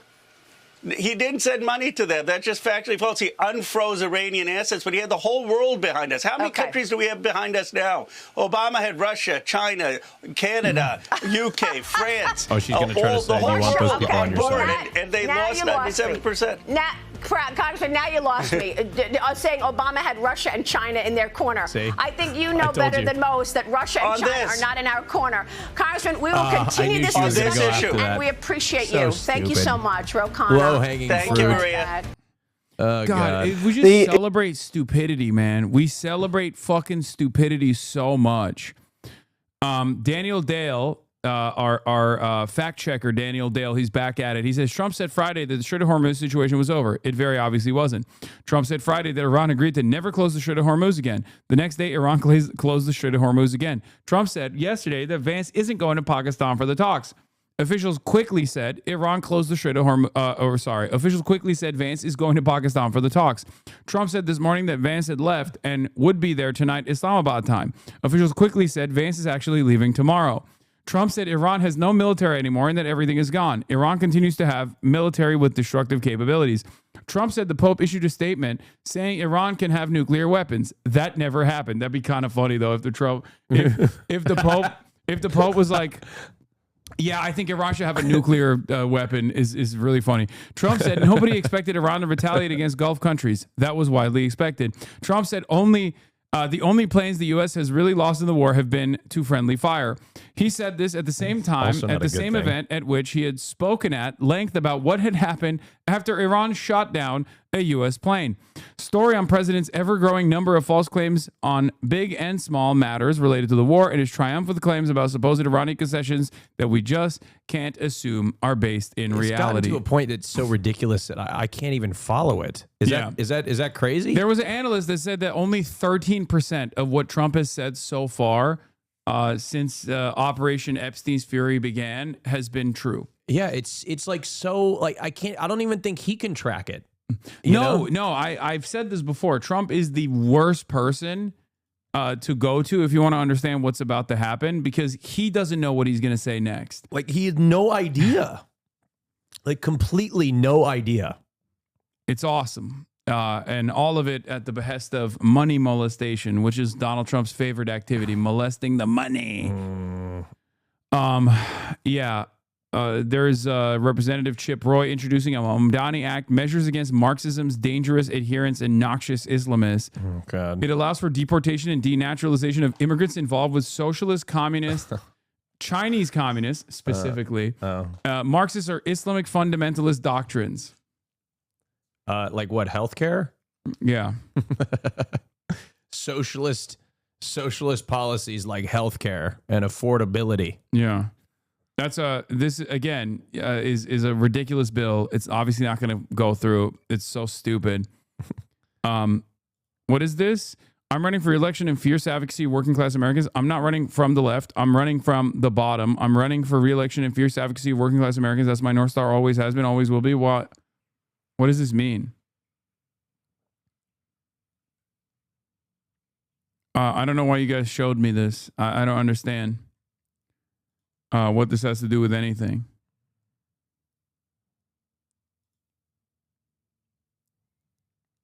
What is this same guy who says Islam is an existential threat to the U.S. says he wants to ethnically cleanse massive numbers of white Americans? San Antonio U.S. Representative Chip Roy says he wants to ethnic cleanse white progressives. Tell you what, I do want to. Oh my God. I tell you what, I do want to ethnic cleanse by deporting white progressive Democrats with a special bonus for rich ones with an Ivy League degree. I really do not like those people. Awesome.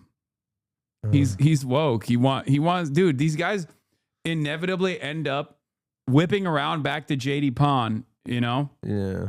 They inevitably end up whipping around back to permanent first world genocide where they're like, yep, that's right. I hate those rich whites. They must be punished. The suburbs will hurt. They will feel the pain. We must allow the third world to rise up in arms. Yeah, Pol Pot 2, let's go. Yeah, oh my God, that's right. He fucking went Khmer Rouge with them, with that policy. He's like, anybody that wears glasses is a goddamn nerd. We will send them to the wall and we will shoot them and kill them. Israeli Prime Minister Benjamin Netanyahu. Oh, speaking of, have you seen this? Yeah, I saw that they Israeli soldiers destroys Jesus statue in Can Lebanon. I pee has real quick? condemned an Israeli soldier who hit a commentate. statue of Jesus with a sledgehammer in southern Lebanon. The statue was mounted on a crucifix outside a church in a Christian village that had been occupied by Israeli troops. Mr. Netanyahu has said he regrets any hurt caused to Christian believers in Lebanon. This story pisses me off because it's like, bro, they've been bombing churches. They've been killing Christians and Muslims too, and bombing mosques as well. But this is like, I guess, the symbolism. Like, symbolism is more consequential for Christians than the act of actual murder of both Christians and Muslims in both Gaza and Lebanon. Like, I'm glad that people are getting pissed off, but at the same time, it's like, yeah, destroying the statue is a bridge too far. It's time for a moral reckoning. Destruction of Jesus statues should serve as a moral wake-up call for the IDF, says Times of Israel. Like, that was the one. That was this is what did it, man. This is what did it. Moral wake up, bro. You got the fucking cattle, Mike Fuckabee, running around being like, "Oh, well, Israel gets to do whatever it wants. The Greater Israel Project, Israel, and nobody lets a fucking peep." But like the one statue gets clapped and everyone's like, this is unbelievable. I mean, how could they do around this? the world? Well, it comes as the Israeli military has warned residents in southern Lebanon not to move around near border areas. Christians care about this because they think it confirms their blood libel. Yeah, except if you want fucking blood libel confirmation, they've been killing Christians too. They've been bombing churches. How is this? How does this? They bombed a synagogue. Dude, they bombed a fucking synagogue in Iran. Yeah. Like, they bomb everything. It's so stupid. They don't give a fuck about anything. Yeah. It just doesn't make any sense to me that, like, this is what got so many people animated. I mean, I'll take it. You know, I'll take anything at this point. Anything that causes people to flip and just be like, we got to restrain Israel. This is unacceptable. I will take it at this point. But it just also blows my mind that, like, this is the one thing that really agitated people, and not like, I don't know, murdering a bunch of fucking Lebanese Christians alongside Lebanese Shias, alongside Christians and Muslims in Gaza, and blowing up fucking mosques and blowing up churches nonstop. and not to return to dozens of villages, despite the agreement of a ceasefire that Israel has ordered its army to use full force against what it calls imminent threats in southern Lebanon, and says its troops will continue to occupy the area. Let's talk to our Middle East correspondent, Yilan Nell, who's in Jerusalem for us now. Yilan, tell us more then about what this soldier did to the statue of Jesus, because we've heard very strong condemnation. Yeah, this is also because people got really pissed off about this. Israel was like, oh, we're so sorry. We're actually investigating the soldier. It's like, bro, that's like...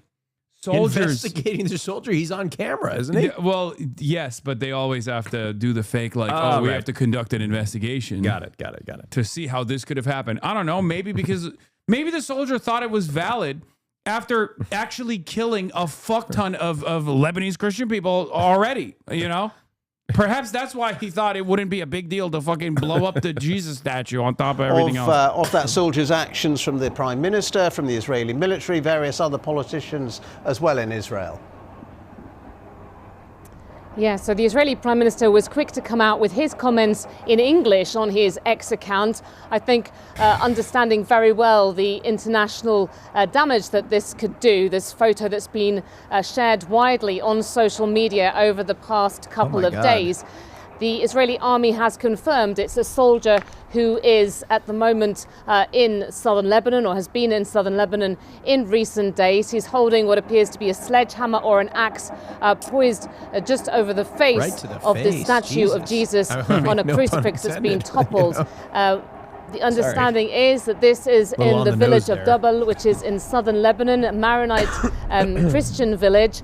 This was a family's own shrine on the edge of their land, at the edge of the village. It's not clear exactly at the moment what damage was ultimately done, but the Israeli... I, for one, can't believe that the army of a ethno-religious supremacist nation that routinely punishes and kills and subjugates both Christians and Muslims in the region would do such a thing. I am shocked. Okay, I can't believe that the anti-Christian, anti-Muslim forces would do such an anti-Christian act. How could they? It's just par for the course, right? They're killing everybody. Yeah, they're killing everybody. Yeah, it's just like because Christians and Muslims live in Lebanon.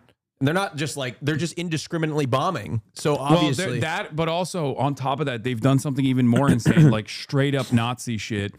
They occupied southern Lebanon, and then they released statements to the southern Lebanese telling the Christian villages not to hide Shia Muslims in their villages, which is literally what the fucking Nazis did to Jews. Like, it's so crazy. That's crazy. That they released a statement before this. One, they released a statement saying we're going to do to southern Lebanon what we did to Gaza, which, is an admission of the heinous war crimes that they committed in Gaza.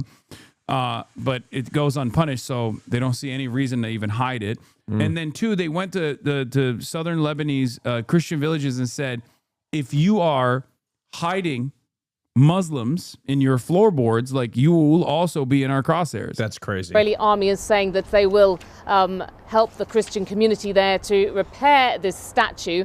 The foreign minister of Israel, Gideon Saar, came out and said that he apologized for this incident and to every Christian who had been hurt by it in their feelings. So you can see that this has really sort of, Yeah. You executed an elderly Christian woman in Gaza who was simply trying to find a restroom and then sniped her daughter in the head for tending to her corpse. This is who you are. These are your values, not an aberration. They did this. Yeah. And then they bombed the fucking church, by the way. After an IDF sniper killed 2 women inside of a Gaza church, they also bombed that same church, which is so ridiculous. Had a big effect, and that the local priest there told the BBC in Beirut that this was a desecration and, really extremely upsetting for the Christian community in southern Lebanon, in this wide area, which is currently occupied by Israeli forces, thousands of Israeli forces on the ground there. They see this as being a stronghold for the Shiite Muslim group Hezbollah. And Yolande, what's the wider context of what's happening in Lebanon with that fragile ceasefire? It's clearly a doctor's statue, you anti-Semite. Yeah, clearly. Who could forget the famous doctor? Oh, that's right. That's right. Yeah. Fire. So some developments in the past few hours, because you remember that when that ceasefire was declared by the US last week between Israel and Lebanon, with Hezbollah saying that it would stick to it and crediting Iran with getting that deal across the line. Well, the White House also said that it was ready to host the leaders of Israel and Lebanon for historic peace talks between these two countries that have technically remained at war since the State of Israel was created back in 1948. Now, the Lebanese president, Joseph Aoun, says that there will be a Lebanese delegation that is sent along to talks, and that will be headed by a former Lebanese ambassador to the Austin has seen the Dr. Jihad video. I know. I called him Dr. Jihad last night. US. He has said that the goals of Lebanon in those talks will be to end Israel's occupation and to deploy the army of Lebanon right up to the borderline. Israel has previously been saying that its goals in any kind of long-term peace deal will be to make sure that there is the disarmament of Hezbollah, and it also wants to decide finally the border between Israel and its neighbor Lebanon. Okay, Yolande, thank you very much indeed. The US has confirmed that a second round of talks between Lebanon and Israel will take place on Thursday. Lebanon's fragile 10-day ceasefire with Israel has allowed... Glad that we have our Lebanese correspondent. I was going to say, you know, these talks wouldn't be necessary if the United States would just be like, hey, don't cut do it that. out. Yeah, don't do that. Yeah. Also, these talks are bullshit too, because like it doesn't. The Lebanese government has no power. The Lebanese government is infinitely more predisposed with like trying to restrain the only standing military force that they actually have that's willing to defend the Lebanese borders, which is Hezbollah. Yeah. And the Lebanese army just retreats. Well, there's also no good faith negotiation you can have if your ultimate goal is a fail state. Yeah. Right? And not only that, but Israel has already occupied Lebanese territory. They took over southern Lebanese territory. Yeah. And have established a safety corridor, as they like to call it, encroaching further and further into Lebanese territory.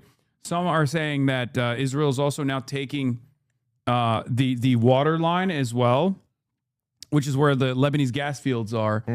So they're now going to control the Lebanese gas fields on top of everything else. So there is nothing that the Lebanese government could say or do in this circumstance because they have no power. They have no power because they're not supposed to have any power in this process. They were brought to heel by Western forces deliberately so that Israel could do exactly this shit whenever they felt the need to do so. Hezbollah has been the only force to restrain Israel because they are the only force that can militarily stop Israel from further encroaching into Lebanese territory. Yeah, the IDF is taking some sort of action after the Tarawih photo, the soldier taking a sledgehammer to the statue of Christ, but violent humiliation is a central part of what its military does. Here's an Israeli female soldier posting photos of herself from a southern home. What hurts the most is in this image is that it makes the loss unbearably harsh. Here we're talking about a house that still has its greenery, still has the life of its family, but they alone are the forcibly absent ones. They are forbidden from returning, while a soldier from the occupation army enters the place, picks the produce, cooks and laughs as if the house has no owners, as if the 55 villages banned to the people of the South haven't been emptied to their inhabitants, and as if all of this devastation isn't enough. The scene is humiliating because it sums up everything, uprooting people from their land and then turning their homes and gardens into a free-for-all space for the invaders. This is occupation and deliberate insult to the people's memory, dignity, and their inherent right to return to what they planted with their own hands. You know what's also additionally crazy about this? If this was happening on Saturday, these people would get punished. The Israeli army would punish them for not abiding, not keeping kosher, and actually cooking food for the rest of the military on the day of Sabbath. Really? Which is crazy. Yes, the Israeli military has literally offered worse punishments to people who have gone into the kitchens in the military to make hot dogs on a fucking Saturday than they have to the 6 rapists at the Sidi Taman concentration camp for raping Palestinian prisoners to death on camera. They were caught on camera. Yeah. How fucking insane is that? Horrific. Yeah, here it is. IDF soldier sent to 20 days prison for making hot dogs on Shabbat.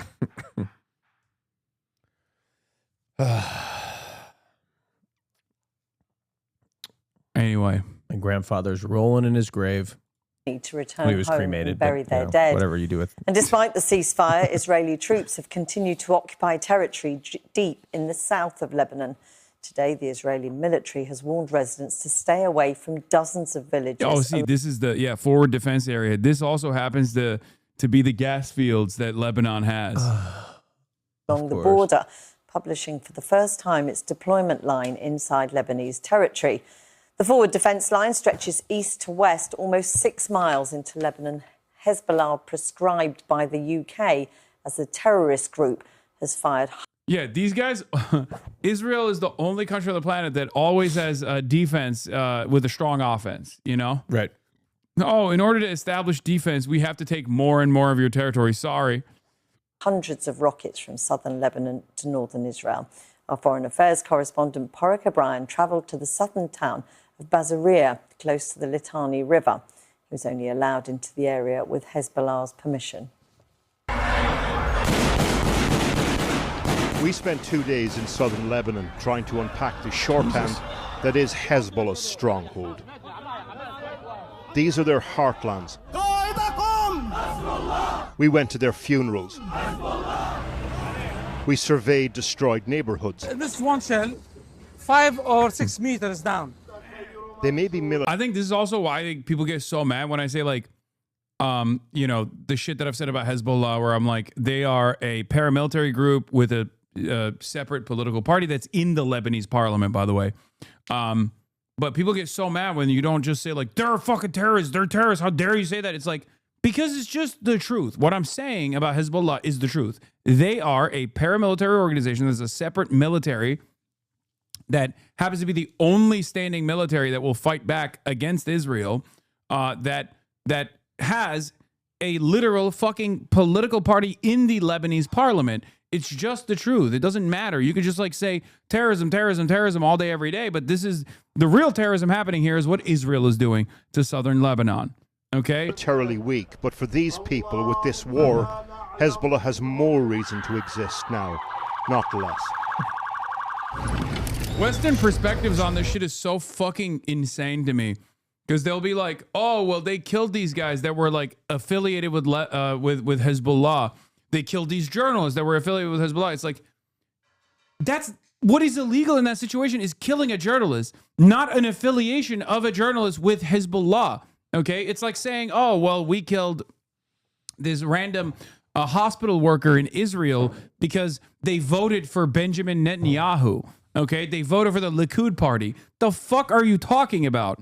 That's not how this works. You can't just like assassinate on their own fucking territory random people for expressing their political preference when they're not an armed militant engaging in an act of combat against. And even when they're engaging in an act of combat against an invading country, it's still the invading country that is in the wrong for invading this other sovereign territory. Anyway, it's very frustrating that like we have designed these rhetorical tricks to just like shut off our fucking minds, where we're like, no, it doesn't matter. It doesn't matter. Are these groups created as a result of the aggression, Israel's aggression in the region to begin with? Isn't this what this is like? Where it all comes back to? Is the territorial ambitions and aggression in the region? Hezbollah did not exist before Israel invaded Lebanon, okay, and occupied Lebanon. That's the whole point. That's the whole thing. Why can't people understand this? Yeah. My grandfather was talking about this for decades. Our first stop, the town of Jibchit. According to the mayor, there were 40 Israeli airstrikes here in the last 6 weeks. When the war started, people left. Now with the fragile ceasefire, they're returning. The mayor is a physics lecturer at a university, but these days constantly fielding calls from concerned residents. هلا إذا كان في شيء من الأمن والأمان والشمولية فحتما خلال اليومين بتكون نسبة 100% بتصير حتما. The Israelis said they were targeting Hezbollah militants here, and many of them were killed. But they also hit the generators that were providing electricity to the town. Oh. Like, again, you can't... like, they are Lebanese people living inside of Lebanese territory, going about their Lebanese lives, okay? When you are a country that decides to bomb a sovereign nation's territory, it's not just the generators that are fucked up. You can't just, like, decide to kill people and invade a foreign nation state. Like, it's just, of course people are going to fucking fight back. It's so ridiculous. And what's crazier is that for 15 months, when the initial ceasefire, the fake ceasefire was implemented after the Gaza fake ceasefire, Israel killed thousands of Lebanese people over and over again. Hezbollah never retaliated in that process. So the fact that these guys are like, oh, I can't believe that, like, Hezbollah started lobbing bombs into Israel, that's why we had to do this, is also bullshit, because Israel never stopped ceasing its fire. Only one side actually ceased its fire. It was Hezbollah. Israel never stopped bombing Lebanon. And the mosque. هذا المسجد له حيثية بقلوب أهل البلد. Because Hezbollah was born as resistance putting up the illusion to of good faith, right? The illusion of good faith. The only reason why people think there's any sort of illusion of good faith is because Western media is so complicit and doesn't cover this shit adequately. They just never cover it or they rarely offer any coverage to it when it's like it's an afterthought when Israel continues killing people. So they just keep reporting that there's a ceasefire, but they don't talk about the fact that they continue to break the ceasefire. Yeah, they'll cover it as like it. Israel engaged in defensive acts against like Hezbollah militancy today and killed like 5 people or whatever, right? Mm-hmm. Of course, every time they do that, they're also killing a shit ton of children too. Of these places, the mayor says even this repair is part of I'm doing it right now. It's right here. Yep. All right, y'all. Peace out. Austin is People coming back to their homes. leaving everybody. Say bye to Austin. Bye, y'all. Take care now. My food is here, so I have to. I'm gonna eat. I'm gonna eat my food. Anyway, bye, Austin. Peace out. Thanks for letting me stay. Of course. Of course. Wait, I got it. Oh.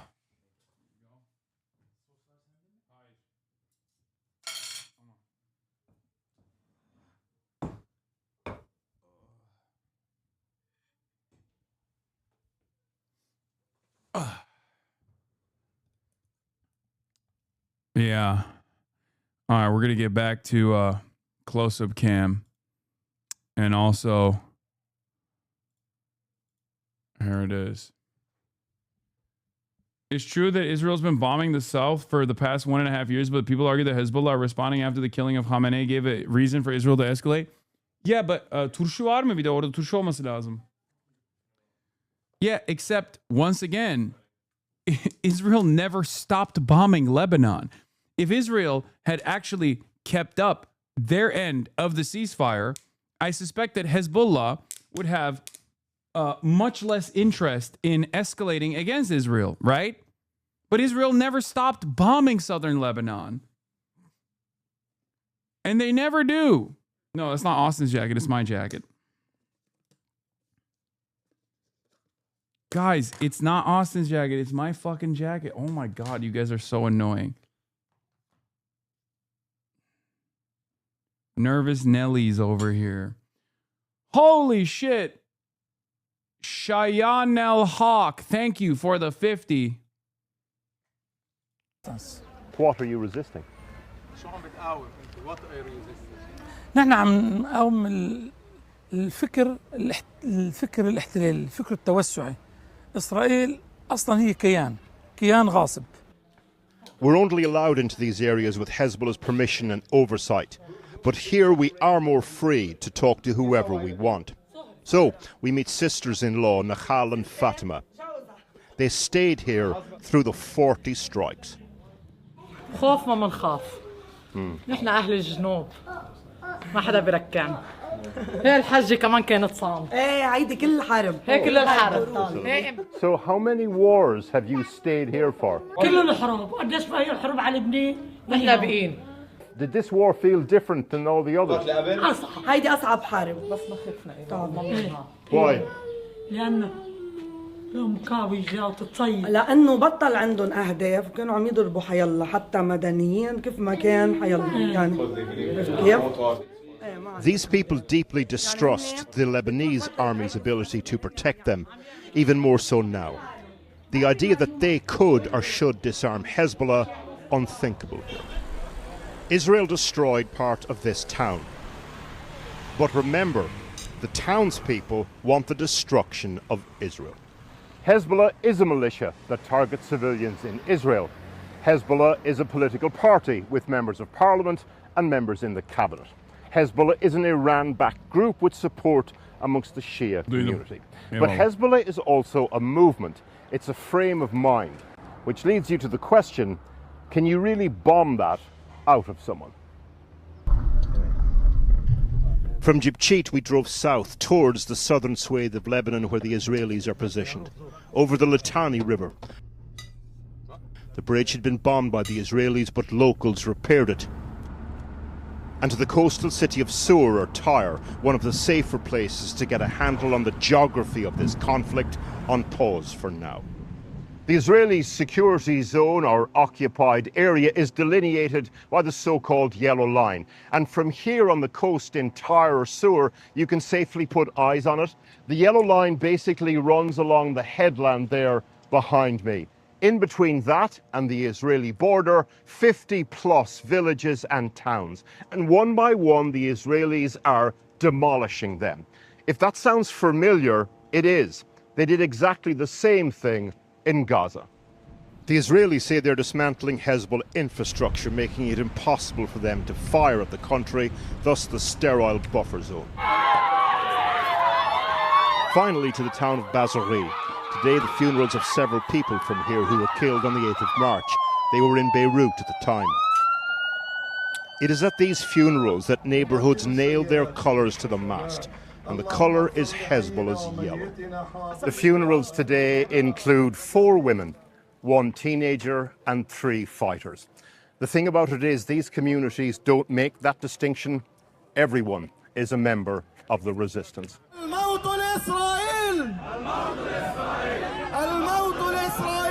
Some people here did agree to talk to us like Mustafa. Why did Hezbollah get involved? Why did Hezbollah, as some people say, drag this country into war now? قيادة المقاومة لقت الفرصة المناسبة للرد على هذا الاعتداء وردع العدو الإسرائيلي وقت ما انشغلت إسرائيل بهيدي الحرب الكبيرة. For him, Israel violated a ceasefire in 2024. The conflict didn't stop then and won't now.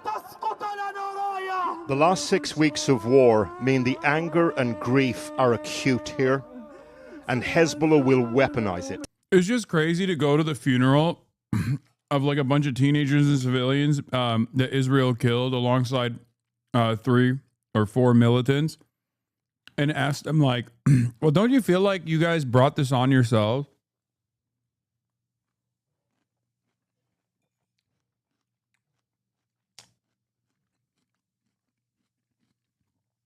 I don't know, man. Kind of feels like Israel is this like an unstoppable force of evil. Question is, how do you disarm that? All right, reverse the roles. What do you think would happen if a Channel 4 journalist went to the funeral of like an Israeli civilian that was killed in like rocket fires or something and literally put up a fucking microphone to the face of like mourning family members and said, don't you feel like Israel's unbelievable appetite for bloodshed, unlimited appetite for bloodshed is what caused this civilian to die? Which, by the way, would unironically be a much more correct question to ask, even if it's blunt, than asking it to the fucking Lebanese people, which Israel has destroyed and actively tried to murder and has murdered for fucking decades at this point. What do you think would happen to that person? They wouldn't be able to leave Israel, number one. They'd be fucking probably killed before they even leave Israel. And if they somehow got out of Israel, their career will be over. Porrick O'Brien there. Now, we did ask the Israeli Defense Forces for a comment about the strikes in Jibchit. They did not provide us with a statement. Gresh.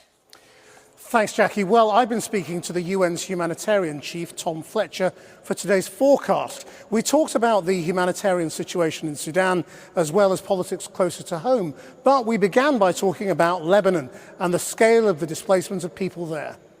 But look, right now, 1 in 5 people in Lebanon is displaced. As I crossed into Damascus a few weeks ago, that week, 200,000 Lebanese people had crossed into Syria. And so the needs are huge. Destruction, displacement, and you've got populations going back now to see if it's safe to go back, and it's not. So what about the way that war has been conducted? Because in many ways, Israel seemed to be doing in Lebanon what it had done, or learning from what it had done in Gaza. Well, that's a big concern, is when you hear that same rhetoric being used about reducing Lebanon to rubble. And literally, I mean, Israeli ministers saying, we'll do to you what we did to Gaza. Now, I've been to Gaza twice in the last year and a bit, and I know what that means. And so it's chilling to hear it. But it's part of this wider context of impunity and lawlessness in the world, where you've got some of the most powerful people in the world, the most powerful person in the world, threatening countries, threatening to wipe out civilizations. And we're asking everyone, imploring everyone really, to get back to, it's not sexy, but international humanitarian law. Israel always says it does respect international law. Does it? Well, I think a lot of the actions we've seen in both Gaza and Lebanon would not be lawful. And that is ultimately a matter for the courts, the ICC, the ICJ. It needs to be proven. It's not just for me to come along and chuck allegations like that around, but we're seeing all the time the effect of the action. What did you make of the incident that happened recently in Lebanon, where the ambulance workers were apparently deliberately targeted at least 3 times, where different waves of ambulance corps went to help each other and each one was hit? Now Israel again says ambulances are used to transport Hezbollah weapons.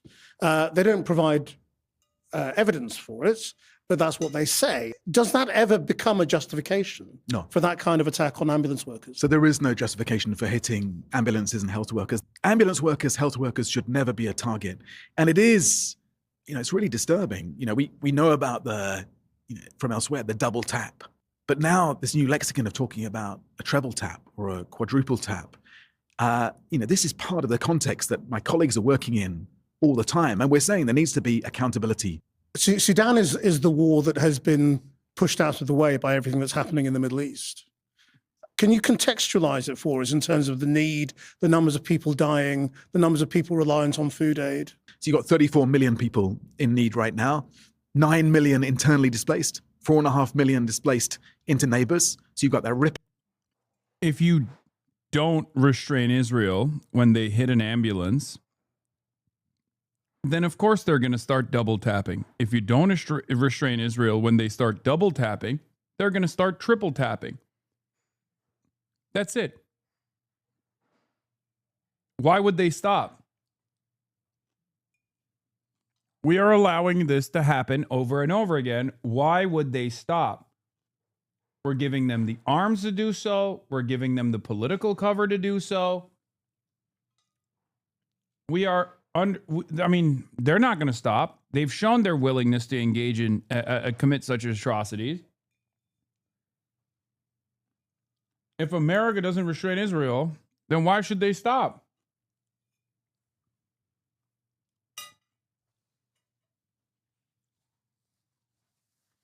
This is why I think the Jesus statue conversation is kind of silly, but whatever floats people's boats. Whatever gets people to recognize the cruelty of Israel, I'm on board with. Full effect of the conflict going through South Sudan, through Chad, for example, and the needs are immense. You've got the massive weaponization of sexual violence against women and girls. Utterly, utterly devastating. It's the worst humanitarian crisis in the world right now.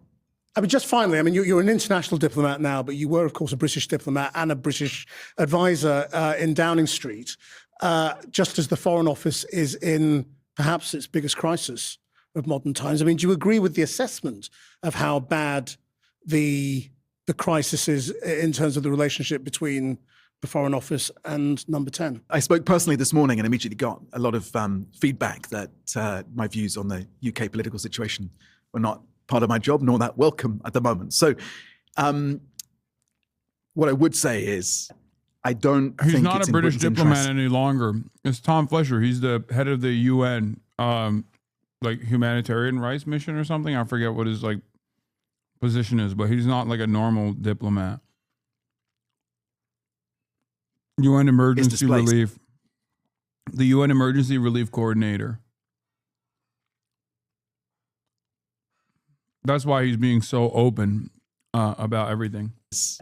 I don't think it's in Britain's interest to erect this sort of permanent circular firing squad, which looking in from outside is often the case, certainly has been the case over the last decade or so. I'm watching this current political drama. I know most of the characters. Ollie Robbins is a friend of pretty yours. well. Yeah, I've known Ollie for a long time, and I've worked with him for many decades. He's a guy of just immense integrity. I'm sad for him that he's lost a job that was actually also a vocation. And I really hope that the UK can get back to looking outwards again. And you know, it can sometimes feel a bit introverted at the moment. Tom Fletcher, thank you very much indeed. Thanks, Christian. And there's a longer version of that interview with Tom Fletcher on the Forecast podcast on YouTube. There is so much tragedy here in amongst all the rubble. A younger brother, Salam's only sibling, killed in an Israeli airstrike before the ceasefire. He went down south to check on our village, and there was an airstrike that got him. And he was martyred, his body torn apart.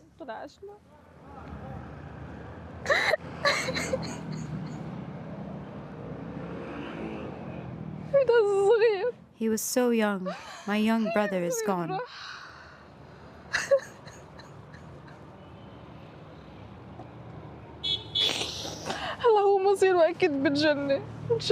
I'm sure he now rests in heaven. God forgive Israel. What do they want from us? They should take themselves and leave. They will keep bombing us. They will keep killing us. They'll take our lands. So there's nothing. Do you think this ceasefire will hold? No. You sound very sure. Yes. Why? Why are you because so it's Israel. sure? Israel. There are always wars with Israel. 100%. Most of the people that we've spoken to are pro-Hezbollah, and you would expect that. This is Dahir, this is the Shiite neighborhood of Beirut. This is famously a Hezbollah stronghold. We needed their permission to come and film here. And what we're hearing is that the streets are pretty busy now, but in the evenings it gets quiet again. People are now just coming back to see what's left of their homes, collect what they can, and then go out back to wherever it is that they're having to stay. And these are people who have had multiple rounds of displacement for decades now. You know, this building was destroyed in this last war. 3 buildings here were destroyed in the previous war, 23-24. And this whole suburb came to being because of rounds of displacement of Shia from the south of the country through the 70s and the 80s. After the ceasefire, a lot of people left to see what had happened to their homes in the south. But a lot then came back too, Hezbollah warning repeatedly that it just wasn't safe, that the ceasefire was too fragile. Which was why people like Mustafa decided to stay put in his tent in Beirut.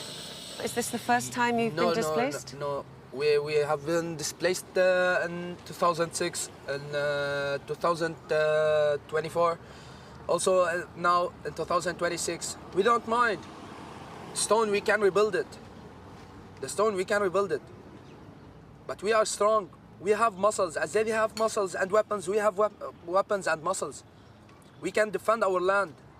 If I didn't want to defend my land, what I should be alive? So you'll I shouldn't be alive. You'll fight with Hezbollah? Yeah, Of course, I should be with Hezbollah. I consider Hezbollah is the government now.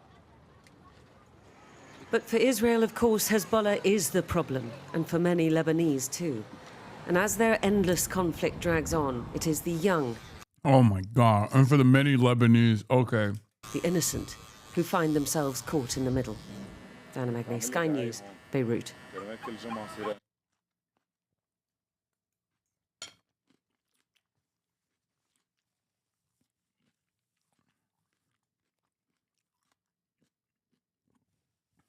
I'm just really. It is really interesting that they're having a harder time. They're having a harder time finding anti-Hezbollah Lebanese people on these news reports.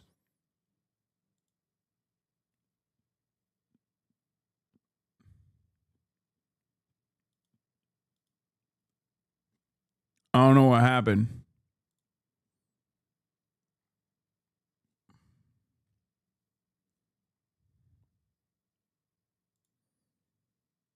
Angry with so many colleagues right now that continue to say that there's a ceasefire in Lebanon. There is no ceasefire. You haven't talked to the families that I have talked to that continue to say Lebanon is being bombed brutally by the genocidal government of Israel, this murderous regime. They always say there's a ceasefire, and you turn around and see them not once, not twice. We're talking about hundreds of bombs going off in Lebanon using our tax dollars, US-made weapons. So push back, folks, to those that continue again to use the language of this genocidal government. Israel is not conducting any form of a ceasefire. They are bombing the shit out of Lebanon right now. And shame on those that continue to tell me, well, that's Beirut and that's South Lebanon. Lebanon is Lebanon. War crimes are war crimes. Medics are medics. Humanitarian workers are humanitarian workers. Children are children. Dense communities and neighborhoods are dense communities and neighborhoods. War crimes are war crimes, y'all.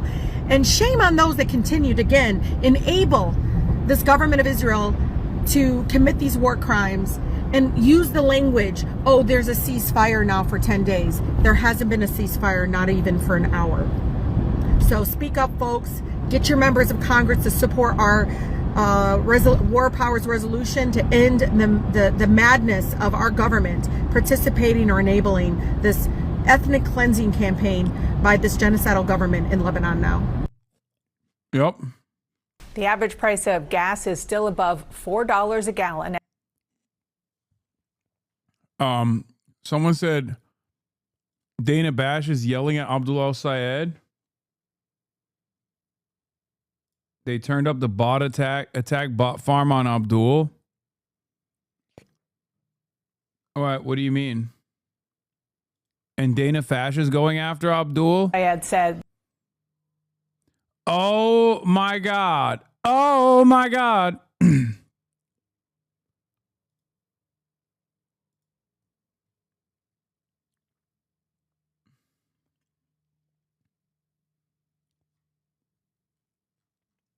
Secretary of Labor has resigned. I know. Tapper lying about more Muslims again. I saw that too, where he brought up Mahmoud Khalil's name.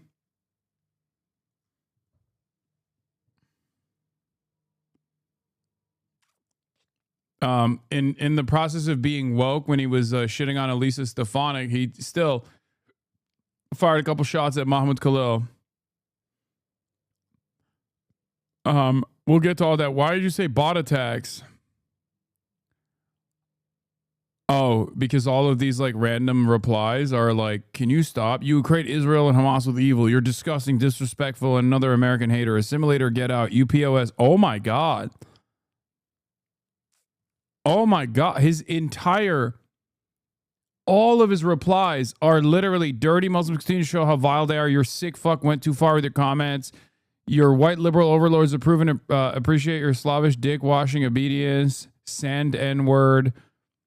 Bring in the pigs. No, Democrats would rather send our tax dollars. Oh, Jesus Christ.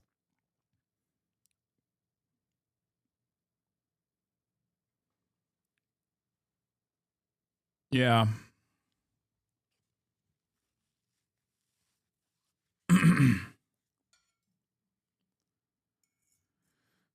Unit 8200 working overtime here.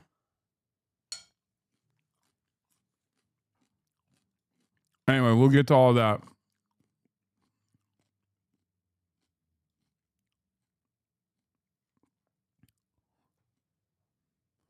It's funny that this is what streamers like Hasan, Piker, Extra Speed, or XQ have been doing for years. There's an entire ecosystem of YouTube channels dedicated to just clipping Piker stream, which rake in millions of views a month.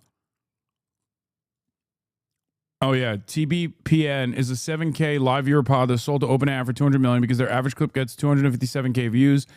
Everyone's talking about strategy. Here's the structure. Yeah. That's so, I mean, that stuff is so fake. Like it's so obviously fake and unbelievably inflated. That's an AI slop post anyway, and it's all about AI slop regardless. But yeah, there is no comparison. Like, we got real eyeballs and real attention out here. Ain't nobody's giving me fucking $200 million. I'd also never take that deal regardless, but it's just like funny.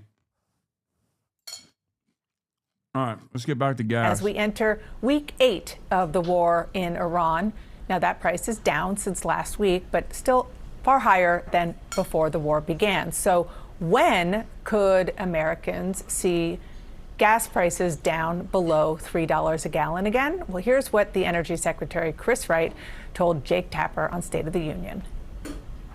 I don't know. That could happen later this year. That might not happen till next year. But prices have likely peaked, and they'll start going down. Certainly with a resolution of this conflict, you'll see prices go down.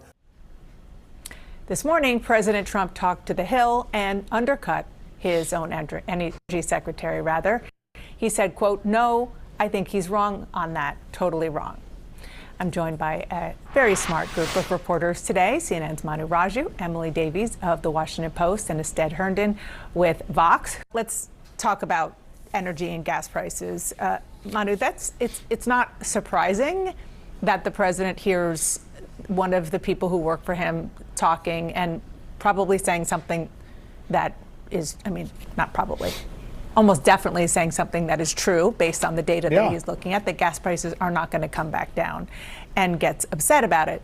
Never mind that I remember watching the president's interview with Maria Bartiromo last Sunday, and he said something similar. He said it could be around the midterms, they could go up, they could go down, or it could be even higher. Yeah, a little bit higher, he said. He said it could be even higher. That's exactly what I was just about to say. He literally said that at that moment. When he said that, it immediately stuck out, because the message from the Republican Party since the onset of this war has been, don't worry, gas prices are going to come down. It's okay. They don't have a plan to deal with gas prices. Their plan is to hope the war ends and that Americans will start seeing relief. So when the president starts saying something that completely undercuts that, that's one thing. And then he hears his energy secretary speak the truth, because gas prices, as we know, they go up very quickly and they take a very long time to subside. And this is going to be a real political problem. The speaker knows it, the party knows it, which is why they're not quite sure how they're going to deal with it. Emily, I know you've been traveling I know you were in Iowa. Maybe you've done other traveling since you and I last spoke, but talking to voters who are going to decide whether or not to blame Republicans for the way that they see the economy going, gas prices. What the fuck are these captions, bro? Sorry, I didn't even realize. Specifically, and as you answer, I just want to show a latest poll from over the weekend. This is a Quinnipiac University poll. How much do you captions are on a different planet? Blame President Trump for rising gas prices? 65. Dude, not much / at all 34. Okay, we have to have a serious conversation. We have to have a serious conversation, a sincere conversation about 30% of this country, give or take. Okay? 30% of this country, give or take, is just not living on the same planet as us.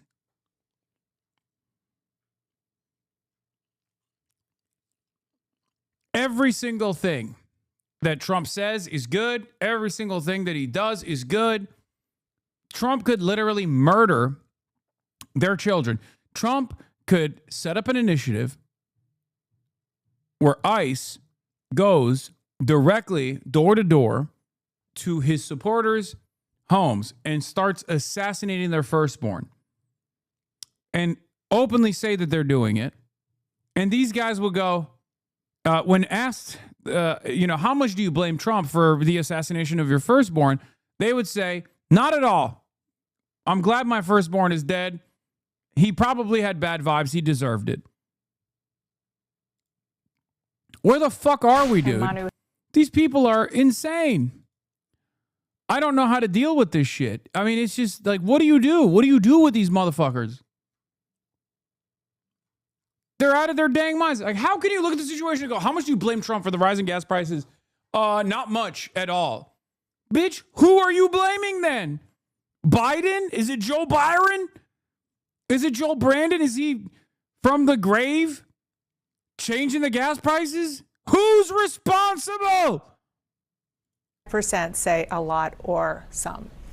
Yeah, so I was in Nevada and Arizona last week and Iowa the week before. So I feel like I've talked to people from a lot of different parts of the country who feel different ways about the gas price issue. But one thing I will say is it feels still a little bit early to draw conclusions because, to your point, gas prices go up so quickly that I think voters intuitively believe the president that they will also come down quickly. Like, it doesn't really make sense to somebody who's not following the intricacies of the market that it would take so long for them to fall. And so it's still been a relatively short period of time. They're believing him that the second he kind of decides to end the war, gas prices will fall. But right now, there's certainly, as you see there, a lot of frustration, and that's reflected in conversations I've had. Yeah, it feels like the back and forth with the energy secretary speaks to something I think it's hurt Trump consistently in the second term. You can't really acknowledge reality, and even his energy secretary doing so in words that he has similarly said has caused some of his ire. And I think it just speaks to some of how a lot of these crises are self-imposed. Like, voters can, I think, and I've heard some, make the association between tariffs and the rising inflation. And Donald Trump has really made that easy for folks because it's not as if these crises were imposed on him. They're ones that he has driven. And so I think it's been reflected not just in the polling you showed, but his approval ratings now to 37%, lowest he's seen. And we see some signs of disapproval rating rising. Let's show. We actually have one we were going to show. Let's put it up on the screen. This is from NBC. This is about President Trump's handling of the war. And this is approval, which I think probably is driving the rest of his approval ratings. Go ahead. Absolutely. And I was saying that there was the right track, wrong track numbers in that polling are the highest since it's been in his second term. And, as I was mentioning, the Republican approval rating, the amount of Republicans who say they strongly approve of him is going down too. And so I think although there has been some question about whether the schism and MAGA among, the Megyn Kellys or Tucker Carlson's represented his true coalition, it could be that they're more of a leading indicator and that we're going to see the public, particularly as gas prices come through the summer, might show more of that split on the Republican side. I mean, the real problem is that they never, even from the beginning of this war, ever really sold it to the American public. So we came in knowing with very low, people didn't want to go to war to begin with. And typically, and when we've seen in conflicts past, support for war decreases over time. And that is exactly what happened here. He already started at a low point. It's getting worse. And especially as people are getting hit with high gas. That was a university poll? Yeah, it doesn't matter. Quinnipiac is not just polling people that go to Quinnipiac, man. It's a reputable pollster. They're polling a statistically appropriate sample size. I think I discovered why Casually Explained isn't sub to you anymore, lol. Why?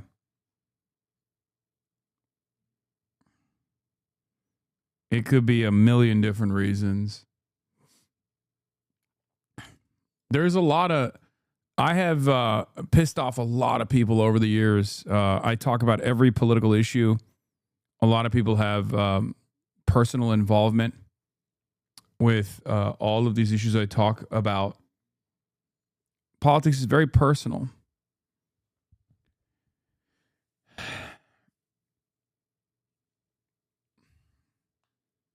They come in, they hear what I have to say about like Trump sucking, and they're like, oh, I like it. And then they don't realize that I have a vision for a better future far beyond just simply saying Republicans suck. Although they do, and I say it every day, and I will continue to say it. I unfollow him every time he yells at me. Oh my God. This is like following since 2026 0331 is so funny. You literally do. You've been a 21-month subscriber. And yet you've only been following for a couple days, for almost a month. That's how I keep track. That's so funny. Here, you're going to get shook. I'm shaking you.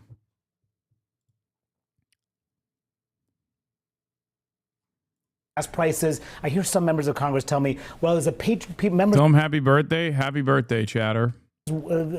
Constituents, voters. You got a birthday shake. It's a patriotic duty to pay more for gas because of prevent Iran from getting a nuclear weapon. But that is not the message that a lot of Republicans are saying right now. And it's about the expectation game. One of President Trump's ticks, if you will, has historically been 2 weeks. Anything has going to happen in 2 weeks, whether it's a plan or something is going to end or going to begin. That has been the case since the beginning of this war with Iran. Let's watch. It's going to be finished pretty quickly. I do see a deal in Iran, yeah. Mr. President. Could be soon. We are going to finish the job, and we're going to finish it very fast. We're getting very close. I think it's close to over, yeah. I mean, I view it as very close to over. I will say the war in Iran is going along swimmingly. We can do whatever we want. And it should be ending pretty soon. It's going to end soon. So that's what the people are hearing, and it's not happening. It's here. It's going to end soon. It's going to end tomorrow. It's going to end in 2 weeks. And I think Manu's point is an important one. That comes after they never laid out a clear reasoning to the American public going into this, never coordinated with allies. And I really think Trump, across the board, has lost a lot of credibility and narrative-setting power in this second term. And so I think he's used to being able to say, oh, I'll do this then, or I'll do that then, and the base only will follow along. And it's not as if we're seeing like a huge thing in terms of the numbers, but I think that power, that determinative power, is getting less so. And so you're seeing some of those cracks among. Why is it so hard for him not to sound like a rapist? Because he is one. That's it. That's literally it. He is one, and he's never been held accountable for being one his whole life. So now he just gets to rape the earth. That's what happens when you don't actually punish or hold accountable someone who is a rapist. They embrace their rapist tendencies, and depending on the position that they're in, if you put them in charge of the United States of America, they get to rape the planet, literally. And they speak like one in the process, and they have the mentality of a rapist because they are one. Republican caucus, and I just think more so, his MAGA coalition went beyond the strict party. And so those type of people he brought in are the ones most likely to be upset by some of these actions. Yeah, I mean, when 2/3 of people responding disapprove of the way you're handling the war, it's not great. And obviously they know that at the White House, which is why they have talks coming, and they're trying desperately to wrap it up. Do you believe the price of oil and gas will be lower before the midterm elections? I hope so. I mean, I think so. It could be. It could be or the same or maybe a little bit higher. How much longer will Americans continue to see these high gas prices? Well, they're not very high. If you look at what they were supposed to be in order to get rid of a nuclear weapon with the danger that entails. President Trump pushed back on Energy Secretary Chris Wright's comments this morning, telling The Hill that Wright is, quote, totally wrong, his words, totally wrong about it potentially taking until next year for gas prices to drop below $3 a gallon. Let's go live right now to our senior business reporter, David Goldman. David, how should consumers interpret these very different messages from the White House? He always covers all bases. It could be lower, it could be higher, it could stay the same. You never know. Gas, oil, do we even need such a thing? Many people say, it's what keeps the world spinning. I say to you, things will be fine. Sometimes it's more expensive, sometimes it's cheaper. Who knows? Who knows what tomorrow may hold? When might we actually start seeing gas prices returning to what they were before the war with Iran? And you need to add in Treasury Secretary Scott Bessent, who said last week that we could have gas with a 3 in front of it in the summer. So what does that mean? Is it $3.99 or is it 3 with a couple zeros in front of it? There are active questions about when we would actually see $3. The thing to know is that oil needs to come down to historically around $60 a barrel before we start to see sub $3 prices, and we are nowhere close to that right now. We're in the 90s right now, closing in on 90 for U.S. oil, and what we don't know is when we're going to see that strait reopened. There's a lot that needs to happen before then, and so that's where we are right now with a big question mark about the future path of gas prices.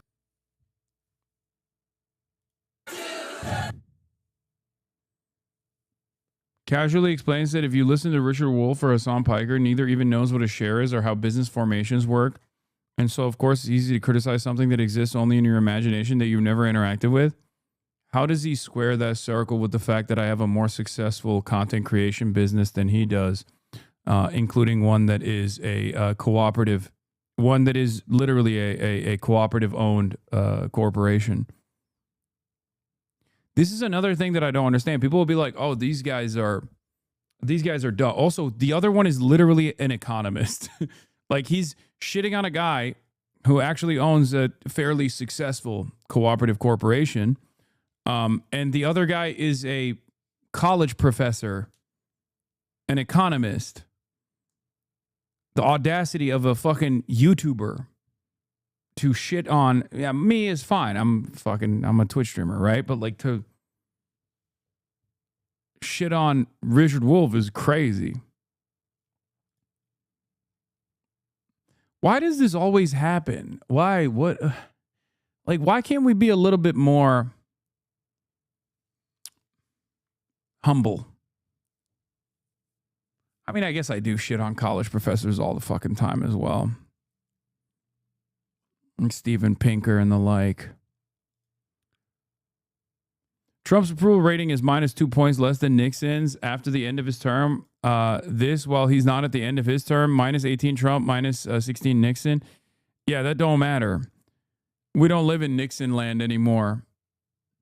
We don't live in a world where, like, there's even the interest in like maintaining normalcy, because Watergate was a scandal only because both the Republicans and the Democrats wanted to like drop the articles of impeachment, and there was like a capacity to feel shame.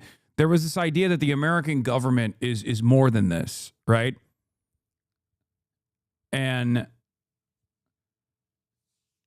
that's why there was some sort of enforcement. Donald Trump does a Watergate level scandal twice a day at this point. Twice a day. And it's nothing. It doesn't go anywhere. Because it turns out, as we found out, perhaps the hard way, that if one party just simply doesn't care about decorum at all of these rules are unenforceable. They're completely unenforceable.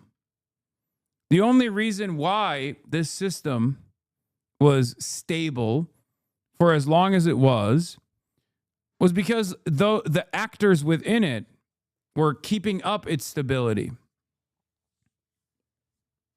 It's gone. So, if there's no investment in maintaining the stability, especially from one party that doesn't even get punished for their refusals, and as a matter of fact are celebrated for their refusal to not abide by norms and standards, then it's done.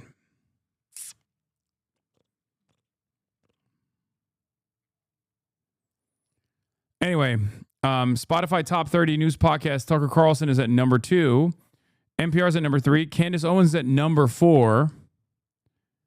NPR is at number 5. Again, Wall Street Journal, Pod Save America, The Pondering, Crooked Media, Vox.com, Ben Shapiro at number 11 still. resilient. Michael Knowles at number 27. Piers Morgan at number 30. Oh my God, I need to do a fucking political pod. I swear to God, this is insane. This is deep red, man. That's crazy. Even those who are like anti-Israel are still libertarians. Whew. Fucked up. Anyway, let's get to the conversation that took place where Dana Fash was shitting on Abdul El-Sayed. Oh, we've seen this with Manu Raju already. Copying his homework poorly. This is governing. It's not middle school. And Manu is still here. I don't know. If anybody goes up to Capitol Hill, if she wins, she might change her stance. It is a lot like middle school. I was about to say. Yeah. I just want to note that that conversation that you had, first of all, is such a great piece. Thank you so much for going up and doing it. El-Sayed said that Hamas and Israel are the same. Just for the record, Hamas is designated as a terror organization by the U.S. Okay. Okay. Once again, Dana Fash has no response to this beyond just going, well, Hamas is designated as a terror organization. Okay, Israel is not. But can you make your own assessment here? Like, are you capable of doing that? Or are you aware that one of the two entities that we're talking about has committed 0 genocides and the other one has committed 1 and is slated to do another ethnic cleansing campaign right now in Lebanon? So, you know, US, EU, Canada, Australia, New Zealand, and others. Yeah, and this issue is such a dividing line in the Democratic Party, in Michigan in particular, where it's so raw, so emotional, and we saw Democrats getting tripped up with this in the 2024 election cycle, the way Joe Biden dealt with it, then Kamala Harris dealt with it. Potentially this cost her winning Michigan, and you're seeing this play out. And the way that Haley Stevens answered that question too, Dana, when I asked her, do you embrace that support from AIPAC? She would not say, because she knows how complicated it is and how it could be a decisive issue in this primary. Yeah, it certainly is. Thank you so much. That's it. That Hamas and Israel are the same. Seems relevant to know that Israeli prime minister is wanted for war crimes. If you're going to editorialize like this, is true. Yeah. So the Michigan Democratic Party endorsed Amir, who I met at the Abdul El-Sayed event, over Mallory's friend Jordan Acker yesterday. Jordan Acker is the incumbent for the University of Michigan Regent. Okay. I don't know why you chose to show me the Stop Anti-Semitism tweet for this event, but it's a good sign about where the Michigan Democratic Party is in terms of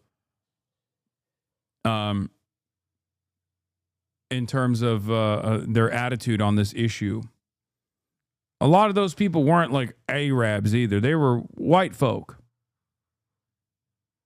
They were older white folk, as a matter of fact, and they chose to endorse for Regent, not the former Jordan Acker, who had a litany of controversies, including but not limited to the prosecution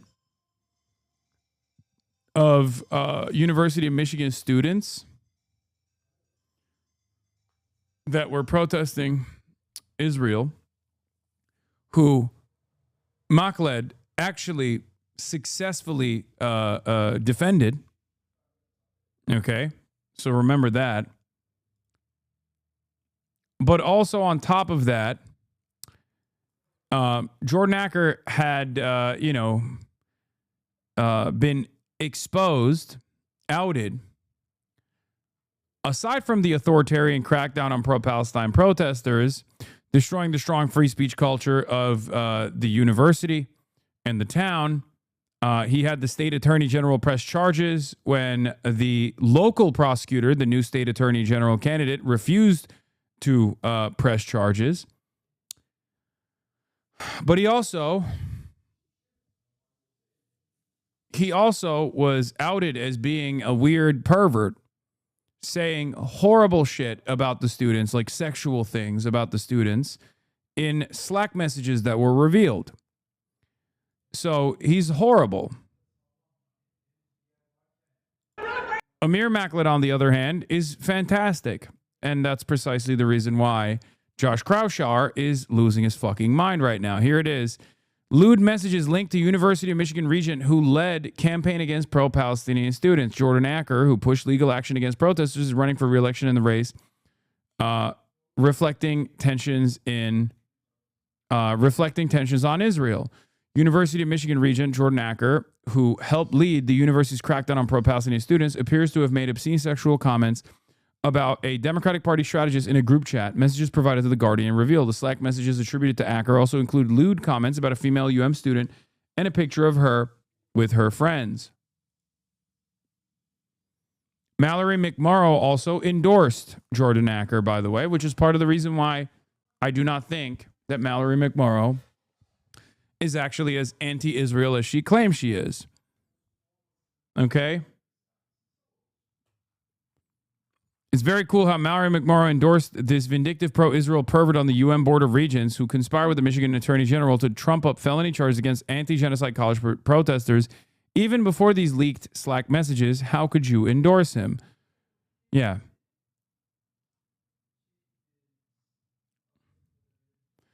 The messages were shared with The Guardian just days before a heated primary convention elected for 2 open UM Board of Regents seats. The board is the university's governing body, and the usually low-profile race is especially tense this year as pro-Israel and pro-Palestinian candidates compete for seats. The race has become a local flashpoint in the broader battle over criticism of Israel on campuses. Acker is known to be confrontational, pro-Israel leader at the large public university. He is an attorney who helped recruit the Michigan Attorney General to bring highly unusual prosecutions against students. And while he was on the board, it led a sprawling undercover surveillance operation against the students.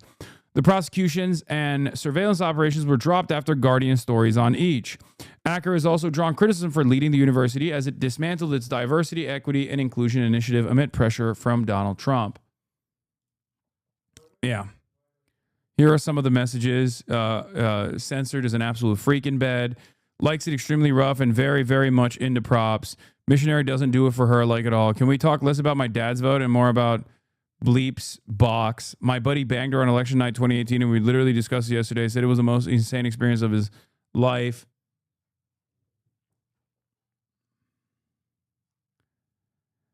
Yeah, that was the guy. Of course, in my opinion, these are unacceptable and unbelievably unprofessional. But you know, the main charge still is what he did with his power. This kind of stuff shows you what kind of person Jordan Acker is. Okay? But what he has done thus far as the UM regent is the real damage that he has also caused to free speech. So yeah, of course, Jewish Insider is defending him, saying it's extensive, said University of Michigan regent Jordan Acker when asked about the level of anti-Semitism in the state party. The question we have to ask as Jews is whether we still belong here.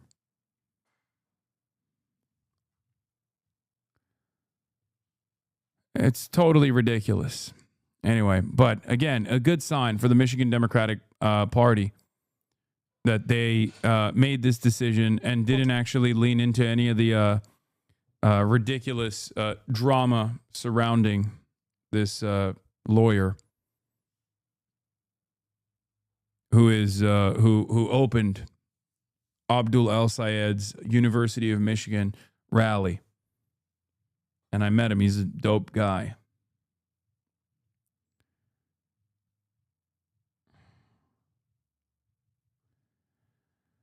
Peak Tapper here, a segment ostensibly critical of Trump, casually says Mahmoud Khalil call for genocide, which is a complete fabrication and libel, but it won't matter because the subject of his lie is Arab/Muslim, and for CNN, they don't count as humans. And let's talk about the Iranians have killed tens of thousands of their own people. Yeah, so if horrifying. you want to prop up the Iranian terrorist regime, that's on you. The president has been very effective in calling out the Iranian terrorist regime. Got it. Go ahead. No, I'm not defending anything. Here.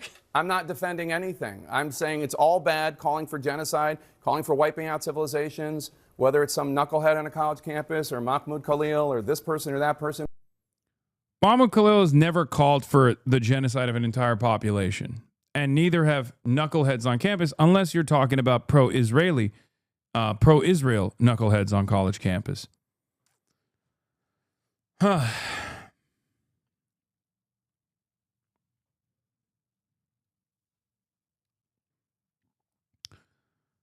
Acker and Nessel came for Rashida openly, calling her an anti-Semite for saying pro-Palestine protesters at University of Michigan should not be expelled or imprisoned. I know. You know who else also played along with that? Jake Tapper. Jake Tapper and Dana Bash also slandered Rashida Tlaib's good name. It's just like confused. What is Tapper referring to about Khalil? He's saying Mahmoud Khalil called for the genocide of people. Because in his like twisted, distorted framework that he operates off of, a demand to the end of Israel's genocide is basically demanding the genocide of Israel. Okay? In his mind, it's like, oh, dude, you don't want Israel to murder children? What do you want, every Jewish person to die? What the fuck's wrong with you?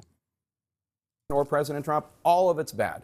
Congresswoman Elise Stefanik, thank you so much. President Trump was not calling for genocide. Shame on CNN for saying that.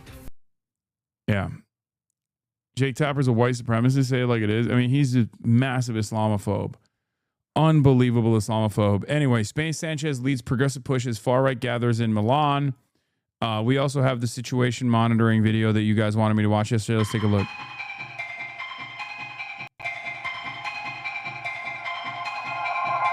If you were really monitoring the situation, you wouldn't be reading the news. You'd be looking for the shape of the news. Before the news grew shape, triangles, circles, squares, lines.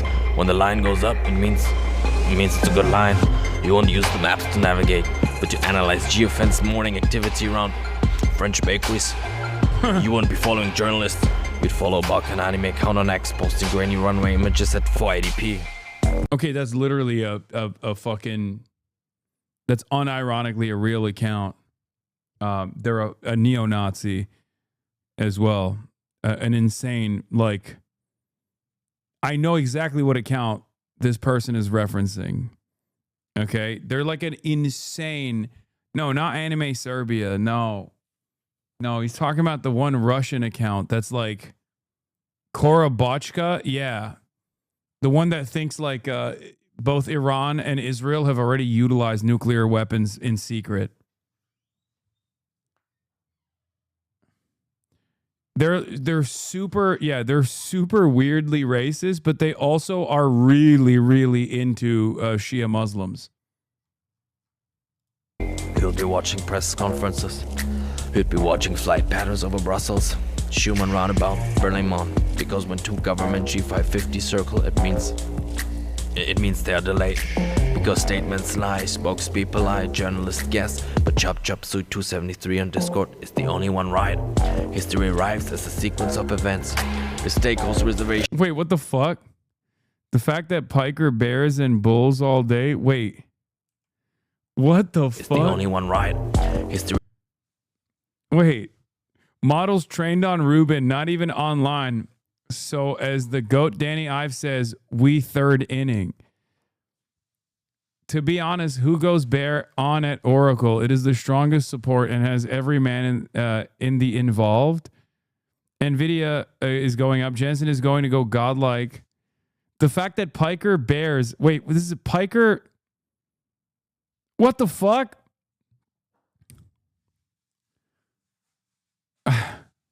Hashtag Pikers... What the fuck is this?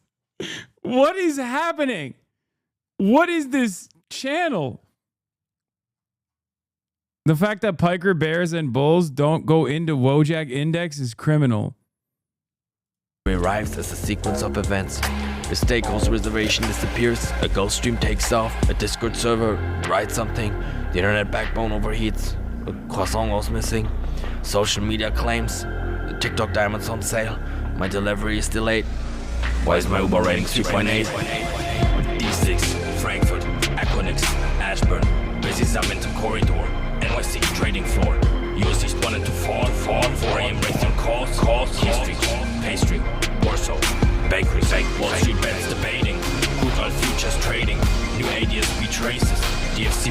tables, monitoring prosperous mileage, monitoring SEC filings, monitoring BDP diamonds, monitoring my Uber Eats driver. You'll be monitoring the Black Sea with one eye half open on your phone brightness at Guantanamo level. I get my intel before everything else from a securely protocoled VR Telegram channel. Piker.io, you'd hate it. It's a crypto gambling game or some shit. Wait, why is it called Piker? Does it have Piker's stock trade terminology? Wait, what? It's investor slang? Piker explained. A piker is a broker or investor who makes small trades and is often viewed as having limited market impact and knowledge. What the fuck? Wait, what?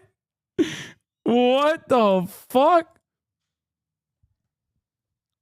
Why?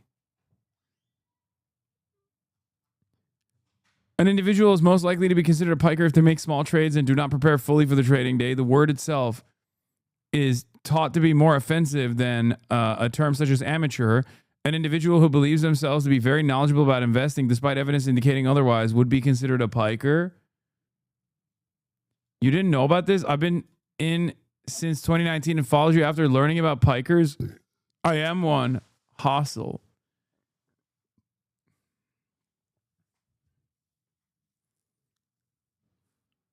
This is why everyone thinks you're lying about the socialism thing. What the fuck?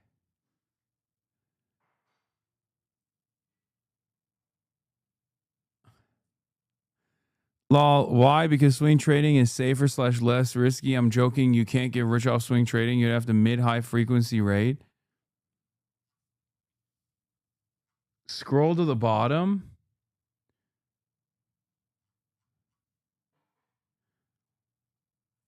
An investor who transacts in ways that could be considered outside the ordinary compared to normative practice by brokers. For example, a broker may place pikers usually work for bottom tier firms rather than top tier firms. Origins of the term, there are a variety of different sources indicating where the term piker came from. The Oxford Dictionary provides a few meanings. One meaning is a cautious or timid gambler who only makes small bets, a person who takes no chances. It also refers to a poor white migrant in the southern states of the U.S., originally Pike County, Missouri. The later has its origins in the gold rush, according to some sources. Travelers heading to California for the gold rush came from or traveled through Pike County, Missouri, becoming known as pikers, individuals that were frugal and did not spend their money, particularly on drinking or gambling. I can't believe it took me this long to find out. I thought pikers were or pikeys were like a form of travelers, like Irish travelers. I've heard that before. And like pikers are like an untrustworthy person. But I didn't realize that there was also more. More to it.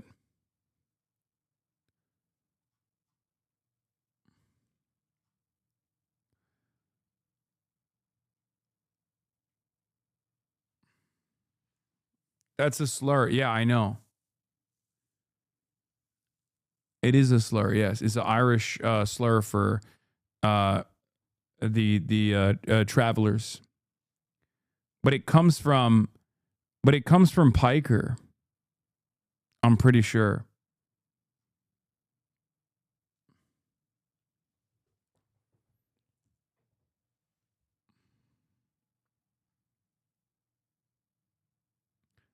No, I said travelers because that's the politically correct term for the G word. Because I don't want people to fucking yell at me. Okay? You won't mock Pentagon pizza theory. If you'd understand, you'd respect the slice. You wouldn't care what the spokesperson said. You'd bet on why his wording got 40% softer so late in the day. Today, Lockheed, pre-market, another jet departed. Brazilian rush hour commuters. Sold out organic kombucha, RTX 4060 boosters, TSMC bottleneck futures, ASM looters, very expensive computers. I mean, this is literally my DRAM setup. prices spiking like my insulin. It's not even a joke. This is unironically my... With Sergey Brin. Silver futures shorted. Fed briefing incoming shortly. Waiting for oil to hit 40. Season 8, Rick and Morty. The monitor overclocked. The Herman Miller chair locked. Cervical vertebrae popped. IV electrolyte shock, all in on Palantir stock. Another tick on the clock. I hope the streak never stop, or I have to stay at my job.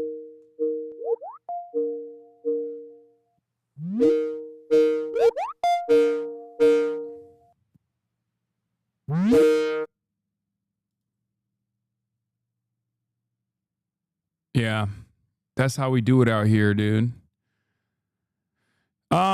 Yeah, Turn is new CEO. Tim Pool stepped down.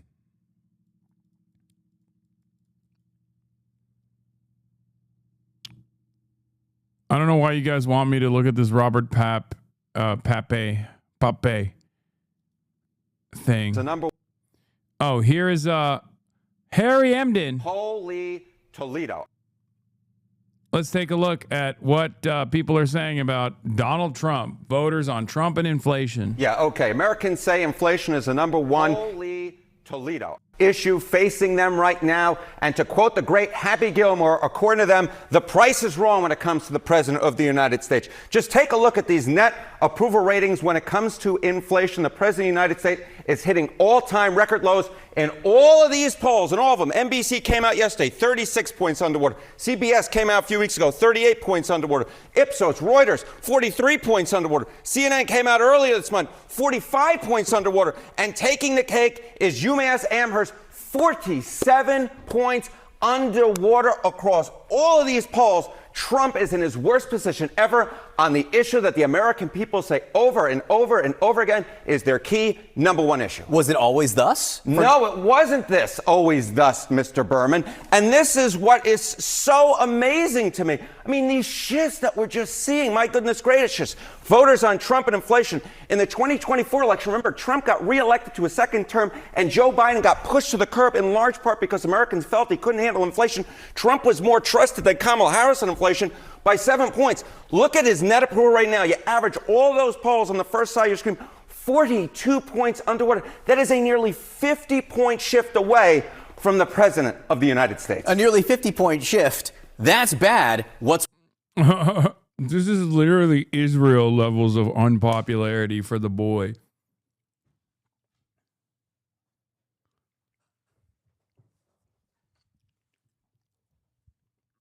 But Trump doesn't watch CNN? No, he does. He loves Harry Emden. Can we get your take on the Muda files release? What the fuck is a Muda file? What is that? Is that like Iran related?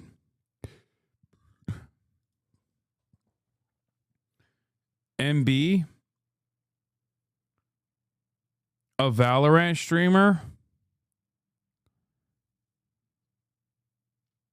It's escaping containment. Oh, God. What is it? Not Mudahar. Muda. Jinxie. Muda is a video game streamer who is cheating. It's nothing. Wait. An R6 Pro got caught cheating?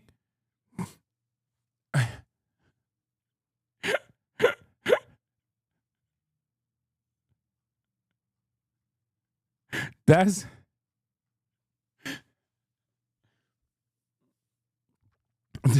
what you want me to give you a take on? Oh man, that's funny. Yeah, that's crazy, man. That's really fucked up, I think. Hot topic of the day. All right, here's my hot take. Don't cheat. Don't cheat in life. Don't cheat in Rainbow Six. Because all you're doing is cheating yourself.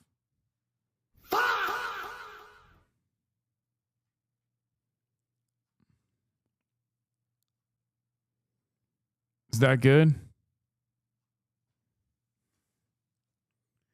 Stay in your lane, newsman. You don't even game. That's true.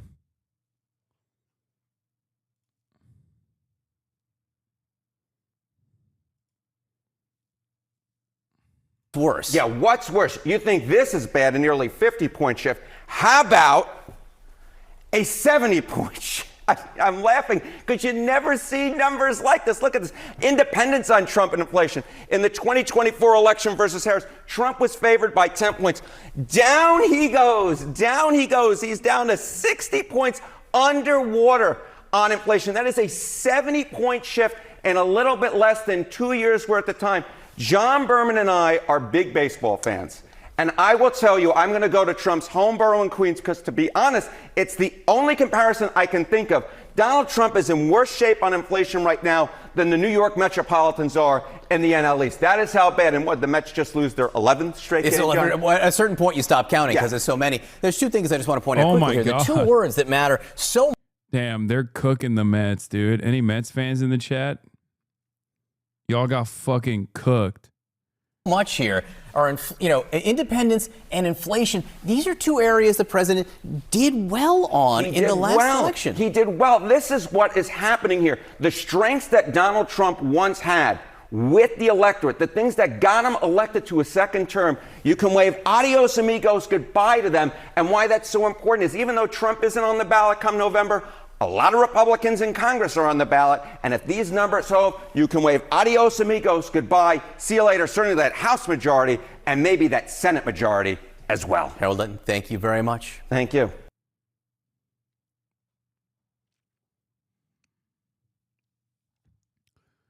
Lifelong Mets fan at 33 years. Just when I thought we've hit rock bottom, we fall another flight. Mets haven't won since Zoran hugged Mr. Met. Holy Toledo. That's crazy, bro. How are you gonna put that on Zoran Mamdani, man? That's crazy. How are you gonna do that?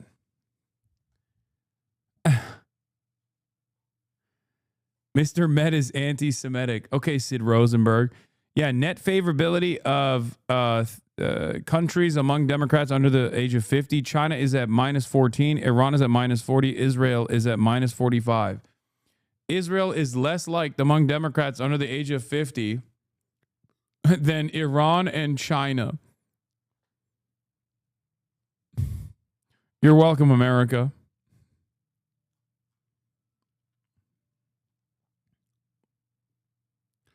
New York Post literally calling it the Mamdani curse. That's got to be, that honestly has to be the thing that probably hurts him the most. Because he's a Mets fan, isn't he?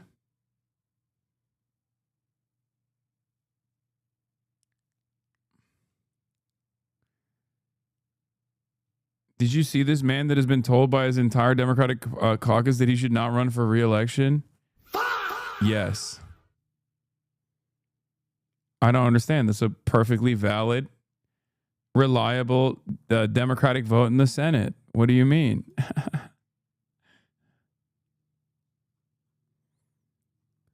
Yeah, that's got to feel really bad, dude. Imagine being a fucking Mets fan your whole life, and then you get to hug Mr. and Mrs. Met. You get to be a part of their throuple.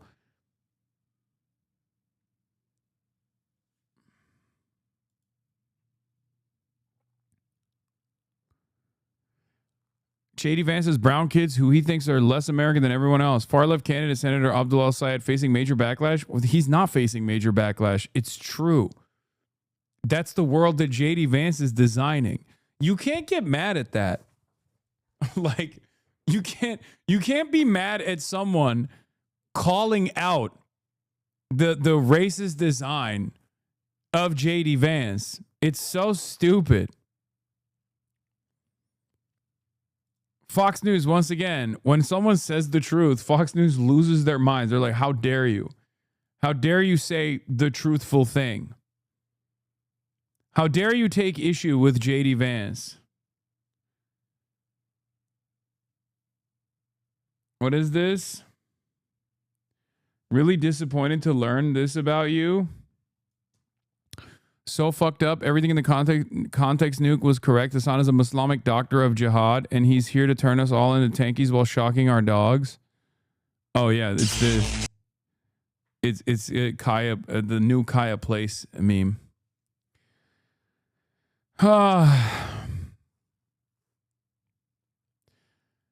Here's what Galabaf said, by the way, 2 hours ago almost. Trump, by imposing a siege and violating the ceasefire, seeks to turn this negotiating table in his own imagination into a table of surrender or to justify renewed warmongering.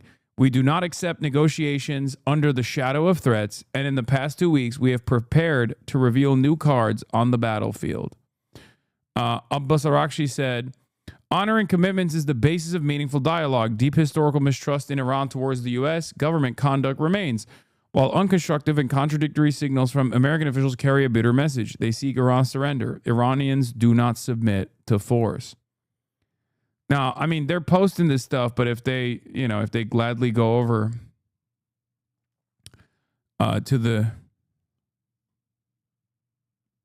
negotiations, then, who knows? Yeah, the Team Trump also gave me a notice. Democrat Senate primary in Michigan is being between a radical leftist aligned with Hassan Piker and a theater kid who thinks she has McMantum. The entire bench is cringe. Chris Rabb gave me a shout out. We'll talk about Nick Fuentes. We'll pocket watch Nick Fuentes as well. Why has everyone just accepted far left radicals as pejorative, undefined words used as slurs to scare grandparents into emptying bank accounts for reactionary, norm destroying losers? Yeah, I mean, I don't mind being called that. Who gives a shit, right? These people are the real radicals. I think that, the things that I'm advocating for. What is this? You got another notice? ML plus Joel's broadcasting service? What the fuck is this? Bring any clip you want. So now it's kind of like all over the place. We need to get back to one-on-one. We can get back to more focused if you want. Maybe. All right, maybe this week. And I do love Mr. Piker. And he's doing, he's on CNN. I saw him on Newsmax. I said, hey. That's so funny that they go HasanAbi mention. when they see me on TV and they're yelling about me on Fox News and Newsmax and stuff, they're like, yeah, he's a kind young fellow that I talked to one time. Hey, there's my Mr. Piker. There's my Mr. Piker. There's my Mr. Piker. Mr. Piker. Yeah. Okay, that's crazy.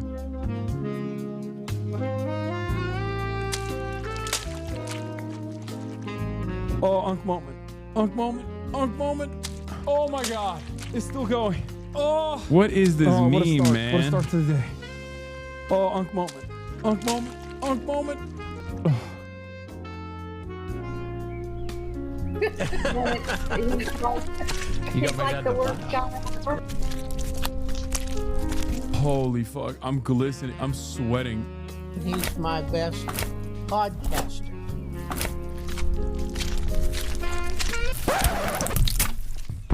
What are you doing now? You're just checking out of this? Usually it's Dad who's like staring into space or looking at other screens, but today... I'm looking at my notes. You never let me look at my notes. Let him finish. Your phone is still ringing. I'm going to go throw my phone out.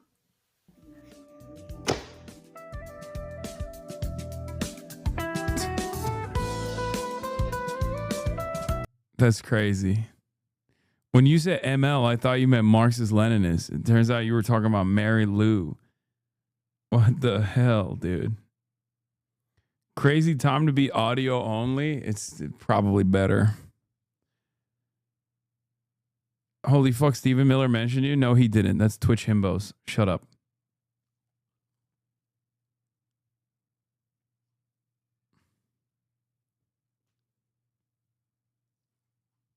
All right, let's get to the Social Democratic International. The global left unites. Spain's... I wouldn't say the global left. Pedro Sanchez and Brazil's Luiz Inácio Lula da Silva headlined back-to-back events on Saturday. The fourth In Defense of Democracy meeting and the first Global Progressive Mobilization Summit.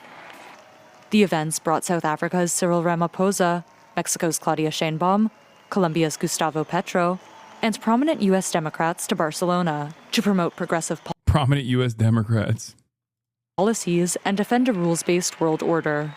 Prominent U.S. Democrats is Tim Walz.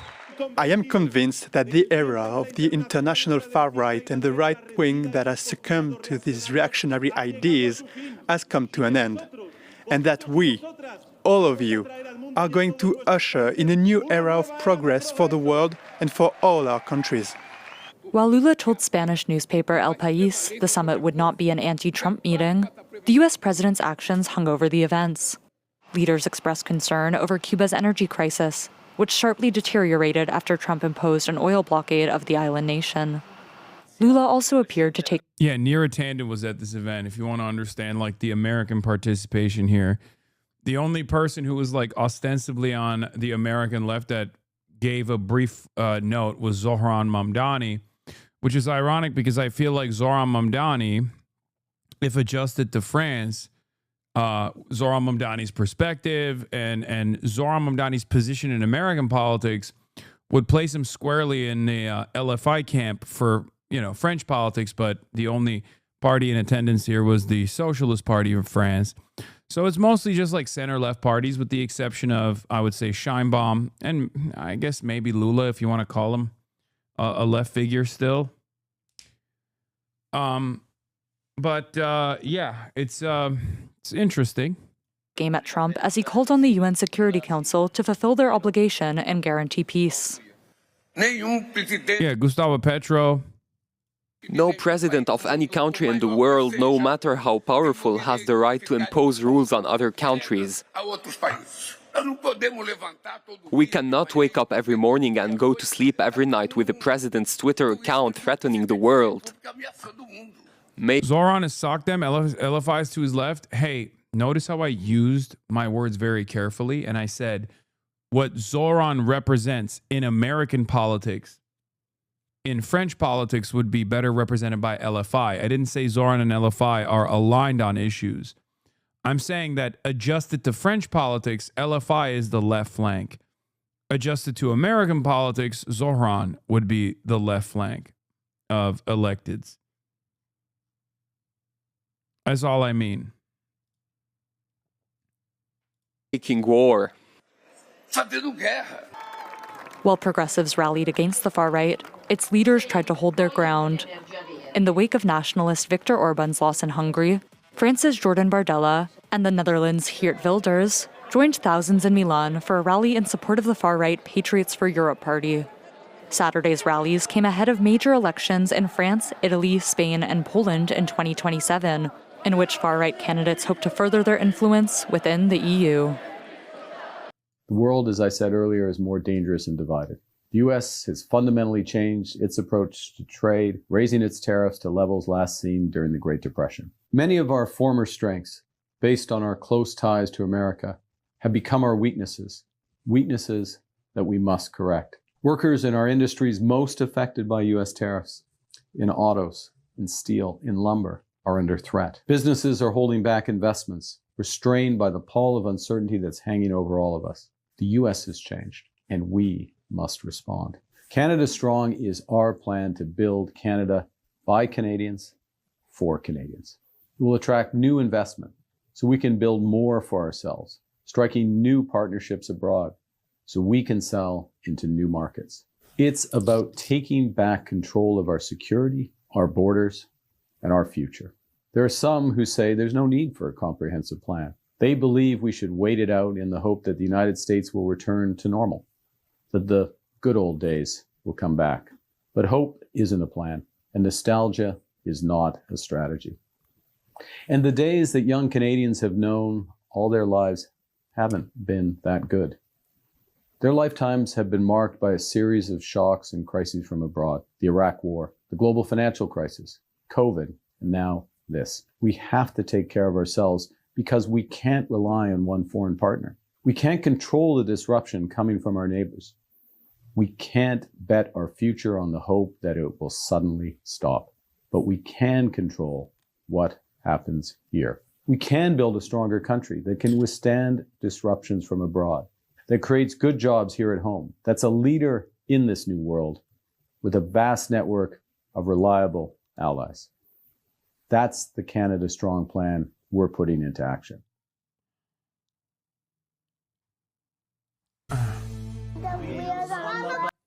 it's crazy because it's like Mark Carney looks like Mark's Carney because America's so unbelievably destabilizing that he can just like present himself as like a reliable, strong, competent leader. Because Canadians see how fucked the American leadership looks like. And they look at Mark Carney and they think, oh, he's great. Thank God we have Mark Carney. This is exactly what happened with Justin Trudeau, man. Just as Democrats never learned the lessons, I recall a time when Justin Trudeau was seen as this beacon of prosperity, this shining light in Canada, America's hat. Canadians used to say, look at our beautiful Justin Trudeau. He's handsome. He likes to fall from stairs as a bit. He's in shape. He communicates well.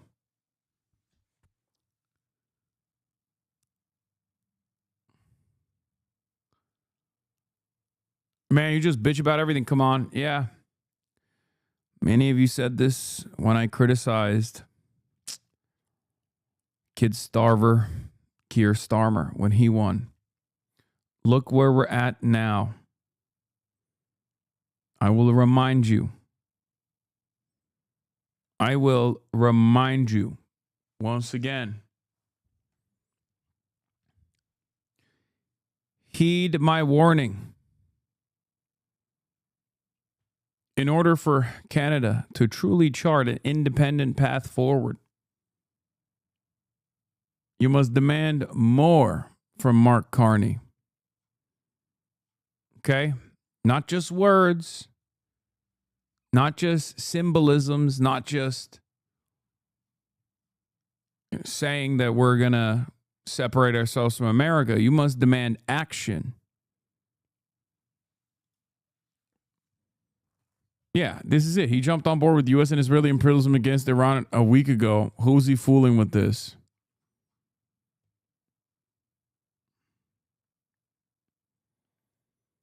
Yeah, I mean, I'm a fan of Avi Lewis, obviously, as you guys know.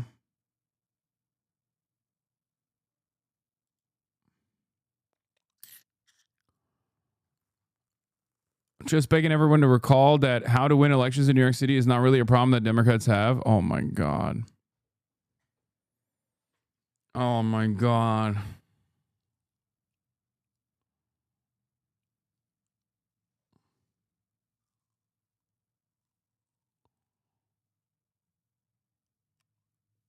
Yeah, Carney got parliament majority, free reign until next election. I know.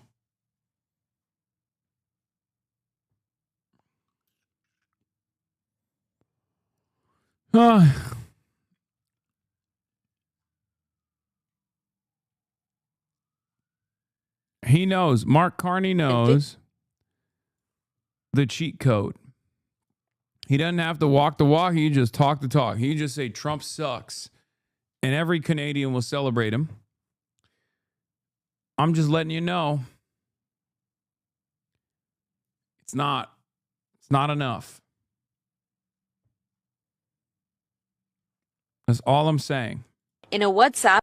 Meanwhile, here's what's going on in fucking Florida.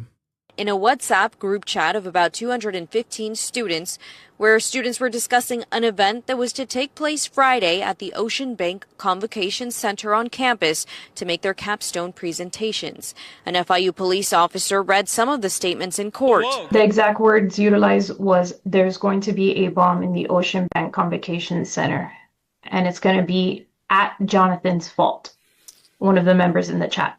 7 News obtaining some bits of that chat. It seemed the student wanted the event rescheduled and wrote, quote, Netanyahu, if you can hear me, drop some bonbons for us capstone students in Ocean Bank Convention Center. Like, this is obviously a joke, man.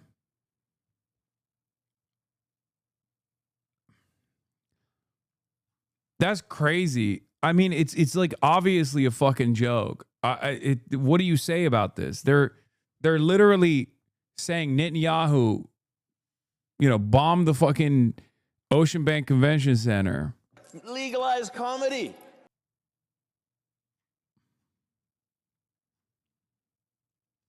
I guess the argument is, no, you can't demand Netanyahu blow up a school. He will fucking do it. Like, Other students wrote they didn't take that text lightly. She later in the chat wrote, quote, "I wrote a dumb joke that should not have been made." Legalize comedy. I can understand your position, Ms. Corey, and you're saying this is a joke, but to an objective person, it's not a joke, and there would be enough. What do you mean? No, are you saying you're not an objective person? Because you literally just said you understand that it's a joke.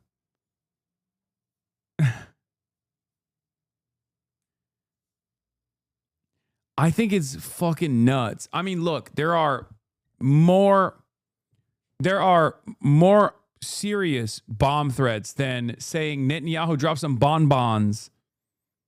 Like that obviously very clearly is a double joke, a joke about Netanyahu blowing up schools, and also a fake joking bomb threat because she doesn't want to fucking, I guess, take a test or something, I assume. Like, even with the limited context, I understand exactly what the joke is, right? For probable cause. I'm not saying it's enough for beyond a reasonable doubt. I don't know what the state's going to be able to prove at trial. But for purposes of this hearing, I believe there is enough for probable cause.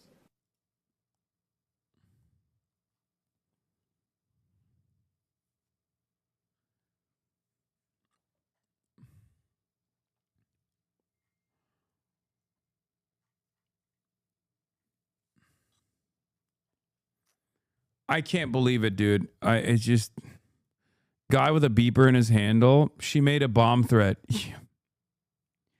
Guy with a fucking guy who celebrates Israeli terrorism, Israeli acts of terrorism against FIU. The Lebanese population goes, she made a bomb threat.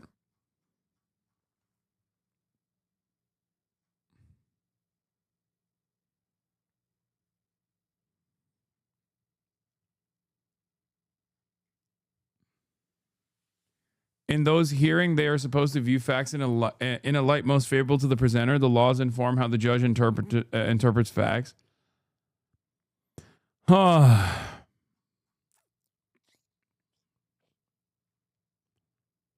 It'll never not be funny that this Max Nerdog guy is a fake character. This guy's actual name is Brian Griffin, and he's not Jewish. And he just lies about being Jewish. Very weird website that we're on. I don't know what to say. This is why you're so tired? Yeah. Foreign Affairs magazine wrote a devastating portrait of U.S. self-inflicted harm from the war in Iran right before the critical Trump-Xi summit. Despite Trump's America First branding, the impulsive war with Iran has been a masterclass in putting America last. Because of his hubris, America finds itself in another quagmire without an exit strategy. The Trump administration traded national security for a short-term display of military muscle, and it is now asking the American public to pay the bill. The real winner of this avoidable conflict won't be Washington or Tehran. It will be Beijing. As Zhongyan Zhou Liu astutely observed in Foreign Affairs, China prizes stability and does not want to take over every role the United States has filled for decades, such as serving as the Middle East policeman. Still, China stands to gain more than it loses from this war. As the United States becomes distracted, alienates its allies, and creates gaps in global leadership, Beijing can improve its relative standing simply by remaining the more predictable actor in an increasingly unpredictable world. Ahead of the rescheduled Trump-Xi summit, China is likely laying a trap for the Trump administration. According to Bloomberg, Xi may dangle a commitment to buy 500 Boeing airplanes as a high-profile economic win for Trump.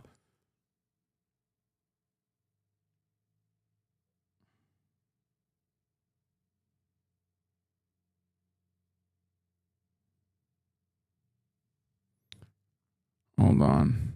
Who is eager for anything he can spin as a victory. In exchange, Xi could draw an important concession from Trump, such as loosening of restrictions on the export of advanced American technologies, including AI chips and jet turbines. Such a deal would be catastrophic for the United States. China would gain the tools to be more self-reliant in the long term, and the United States would make a quick buck. China could even renege on the airplane order, which would take years to complete.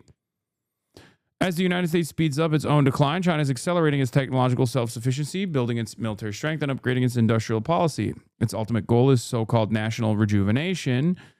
When Trump eventually lands in Beijing, he will represent the United States from a position of self-inflicted weakness.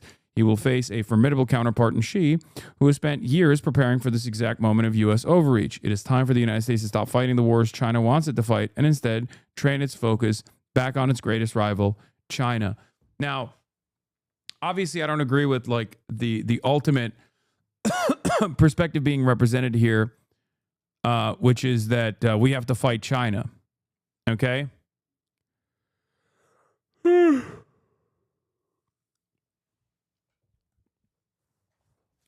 I don't think we have to fight China. I don't think we have to fight China at all. Having said that, however, if our goal is to fight China, well, we're not doing a very good job at it. Meanwhile, this is also an interesting story that's become a story about a lack of a story. Articles about Jared Kushner's diplomatic role in with Iran that mention Kushner has received billions from the Saudi government. New York Times only mentions it 5 times out of 58. Washington Post 1 time out of 43. Wall Street Journal 0 out of 40. AP 0 out of 26. CNN Wire 0 out of 18. New York Post 0 out of 17. Chicago Tribune 0 out of 4. LA Times 0 out of 4. Boston Globe 0 out of 2.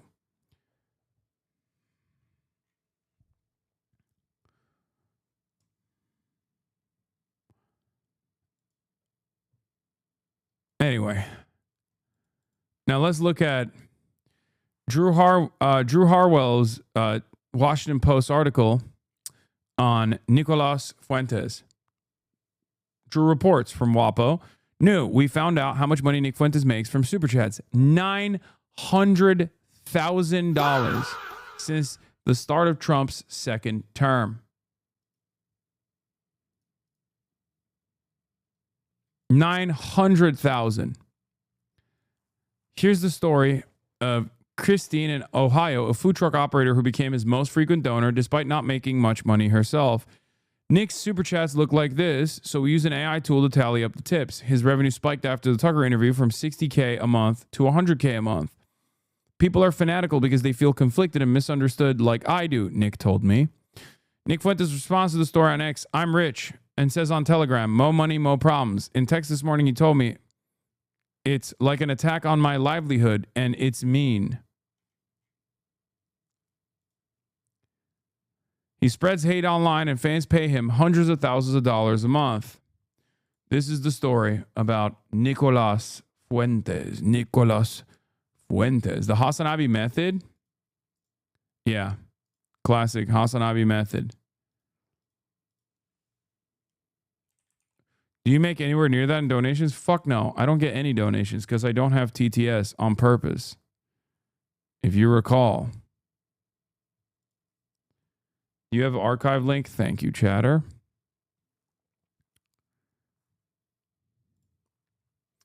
Far-right influencer Nick Fuentes has pocketed roughly $900,000 from fanatical donors since the start of 2025. Some superfans see him as a part of their families. Christine Kasubienski's donation appeared on viewer screens for hours in the live stream. 4 hours into the live stream of Nick Fuentes, the far-right influencer she often called her second son. I pray daily for your safety, she wrote one night last August, sending Fuentes a $50 digital gift. I would become Charles Bronson vigilante to anyone who harmed you. Keep up the fight. For 7 years, Kasubienski has binged Fuentes' nearly nightly monologues from her home in Lorain, Ohio, watching as a college student from suburban Illinois grew into one of the most prominent torchbearers for an increasingly radicalized online right. The 57-year-old Air Force veteran believed Fuentes' furious talk about the dangers of diversifying America and worried that it placed him in danger. On many nights, she sent paid messages known as super chats to tell him about her own moments of personal crisis and encourage him, dipping into the little money she made serving chicken paprikash on a Polish food truck. She doubted Fuentes was making much money, no more than $50,000 a year, she said. Her son, Stephen Ryan, who watched Fuentes together with his mom on a 65-inch TV screen. We were barely making it, but we wanted to help him because we saw that what he was struggling with, Ryan said in an interview. But by the time of her prayer message, Fuentes was already generating a sizable income. Since the start of last year through the end of last month, roughly 11,000 donors have sent Fuentes nearly $900,000 in super chats. A Washington Post analysis found the Post analyzed more than 1,400 hours of Fuentes' streams using artificial intelligence to tally donations, which flicker on screen in real time. Fuentes, 27, was kicked off most mainstream social networks because of his viral provocations and extreme bigotry. He has said that Adolf Hitler is awesome and that most black people should be imprisoned and that organized Jewry has corrupted society and that women should be locked in breeding gulags and serve only as mothers, whores, or nuns. Unbelievable that prominent Democrats have connected me and my worldview to this worldview, by the way. Something that I find to be morally repugnant, something that I've chosen to combat my entire fucking life, and still you have a bunch of dumb dipshits actively making this comparison because they love Israel that much. Ugh, gross. But he has become an increasingly influential and disruptive force in the American conservative movement, thanks to a shadow economy of loyalists who cut and promote viral clips from his hour-long streams in pursuit of their own online clout. Through his super chats, Fuentes has funneled that attention into a lucrative financial engine fueled by handouts of hardcore fans. He said he also makes money selling swastika-imprinted t-shirts and $100 a month subscriptions to a private chat room where he talks with devotees.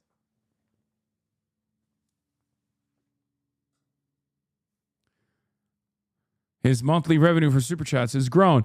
We're an invisible empire, Fuentes replied to one donor's message during a January stream. We're building a cadre of professionals, money people, bureaucrats, and we need them to all be waving the flag, but quietly, ideologically, loyally. We've got to be underground. Fuentes' super chat revenue throws a spotlight on the crisis now engulfing the American right, where some leaders fear a new blitz of agenda-setting online firebrands will alienate more moderate voters or empower a platform of racist and misogynistic rule. His critics in the Republican Party have said they believe Fuentes' popularity would fade as more Americans learn his provocative views, but the Super Chat show he has instead found a still relatively small but diehard audience eager to support him, extending him a financial incentive to build his following even more. Invisible empire is what the Klan calls themselves. Yeah, I mean, it makes sense. Yeah, he is very much that. A Klansman, a Nazi, he's all of it. The funding also shows how fringe online platforms have helped create perpetual hate machines for the social media era, allowing provocateurs whose work is too controversial for mainstream platforms or too noxious to advertise around to reap the rewards of online outrage. Fuentes frequently uses his streams to advertise America First Plus chat room membership club and merchandise store, where he sells $39.99 shirts depicting him holding a flaming katana and $70 sweatshirts modeled after one worn by Jeffrey Epstein. Fuentes has defended the late sex offender by saying age of consent is a feminist artifact and the gynocracy has used to stop men from pursuing teenage girls. But he spends more time promoting viewer donations, which he reads out loud in a rapid-fire super chat segment at the end of his America First shows. He streams roughly 4 nights a week, sometimes 5 straight hours, from his studio home in Illinois. His videos on Rumble, the alternative platform that hosts his broadcasts, have been viewed more than 100 million times. Fuentes is largely supported by donations from a small cadre of sympathizers. Just 10 accounts were responsible for giving him a total of about $77,000, while the top 500 accounts provided almost half of his super chat income, more than $400,000, the Post analysis found. The rest comes from much smaller donors, most giving $30 or less. You could legit make millions if you had a donation segment at the end of the stream.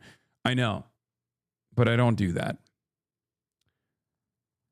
Many of the donors are anonymous and use account names such as Anti-Semiticat and Woman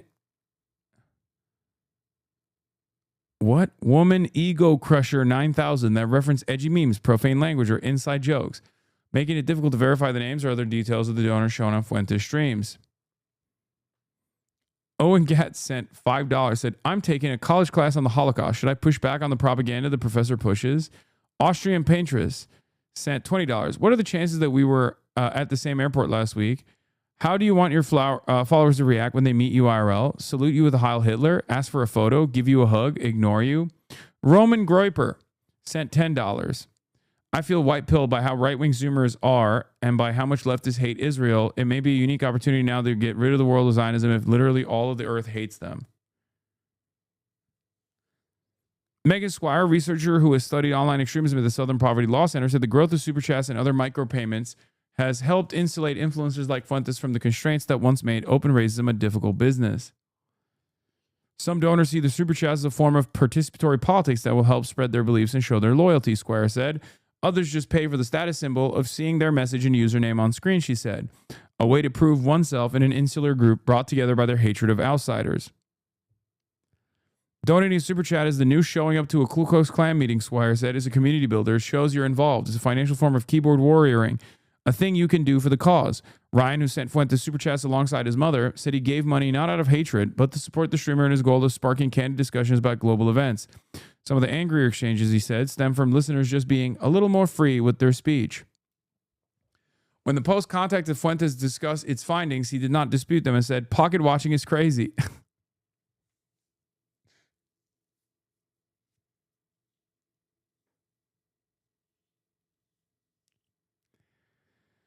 Wow. It's a little fucked up, but not gonna lie, I'd probably say similar things. Speaking of right-wing income, did you see this? Oh, the Asmongold thing? Yes, I did. Yeah, he has not paid $400,000 worth of taxes. Yeah, I mean, look, you make unbelievable amounts of money being a fucking right-winger just by donations alone, you know? The Piker Broadcasting Service, on the other hand, is sponsored by you, the viewers, for you, the viewers, with voluntary subscriptions, no ads, nothing.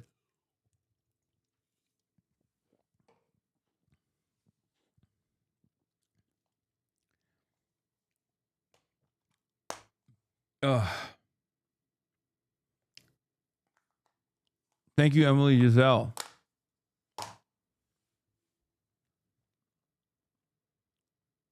How 900K though? Look at YouTube top super chat. Oh my God. Pastor Jerry Eza, super chat revenue $8.3 million.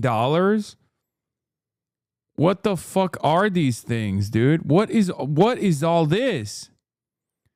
Timcast IRL is number 12 at $2.5 million in super chat revenue.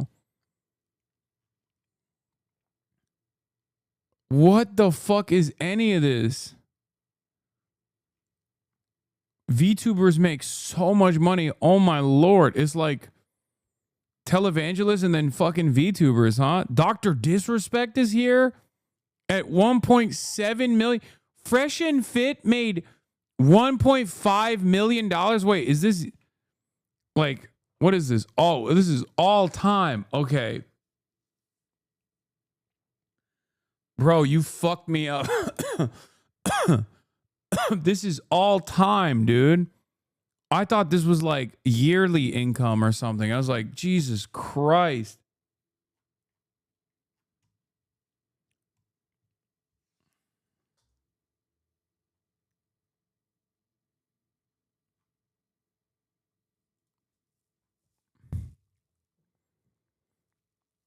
This pastor makes $2 million a year. A low folk radio show. Bad Bunny. $3 million yearly super chat revenue.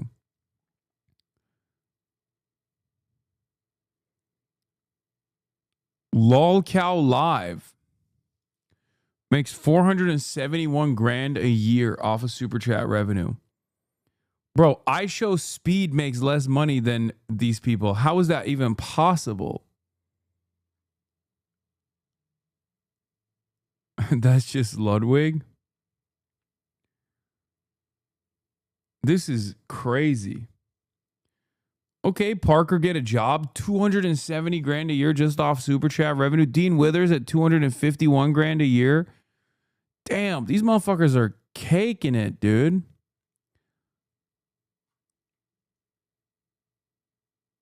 Lolcat people are the most parasocial of all time. Think about it. Yeah.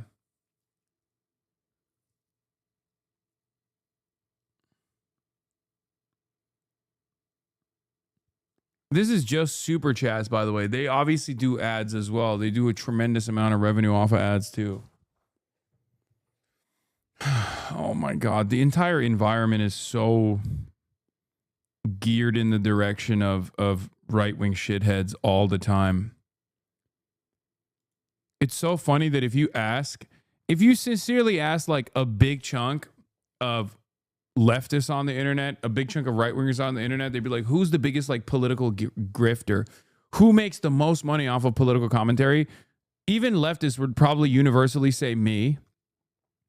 Meanwhile, these motherfuckers with like a fraction of the audience are raking in bigger fucking funds off of just super chats alone.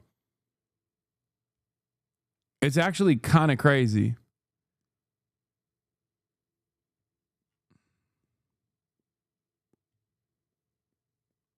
Begging for you to be a VTuber so you can talk politics and drag weebs into being a leftist? I don't have the voice for it.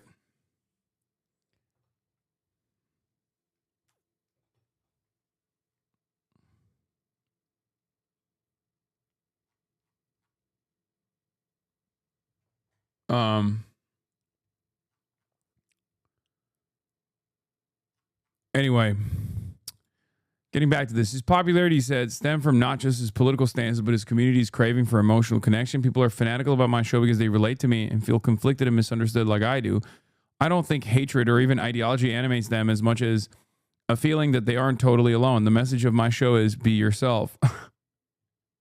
Everyone's a liberal at the end of the day. Good news, Jason the Ween and Pokemon are suing. I bet. Nah. Directly involved. Okay, bet. I bet. Nah. I'm saving this shit. Let me save this shit. I might download videos. Actually, let me screenshot this shit, bro.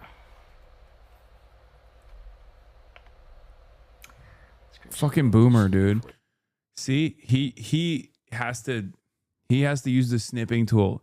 Even I know how to snip and screenshot without opening the snipping tool up. Delete them.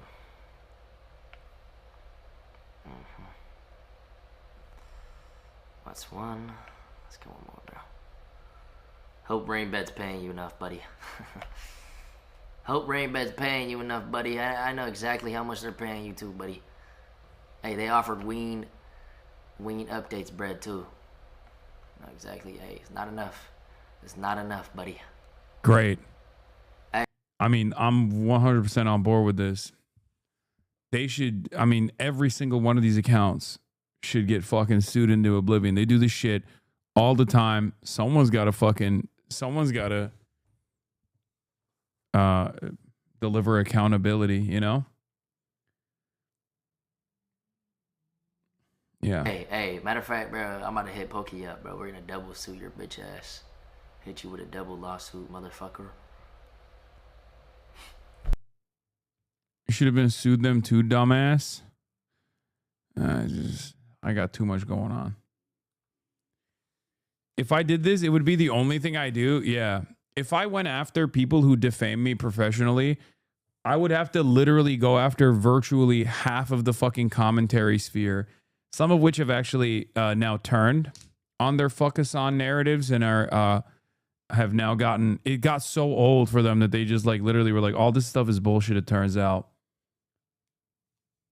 Yeah, I would have to sue politicians. I'd have to sue old ass YouTubers. Same with Pokey too, to be honest. And it would be all of my content. It would take up every single moment of my life.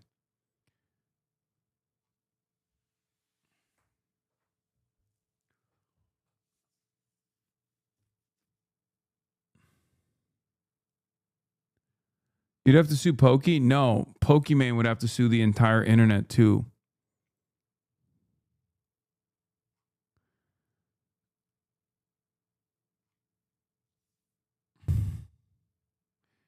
Pokey would have generational wealth in those legal battles? No, because most of these people are broke.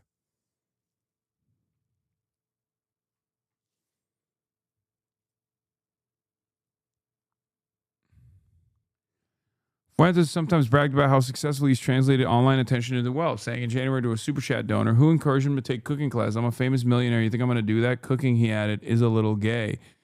Fuentes refers to traditional workers as wage slaves and said in response to one donor super chat last year that he was too rich to need a real job. I'm providing information. I'm doing real cognitive work over here. And, you know, I don't know.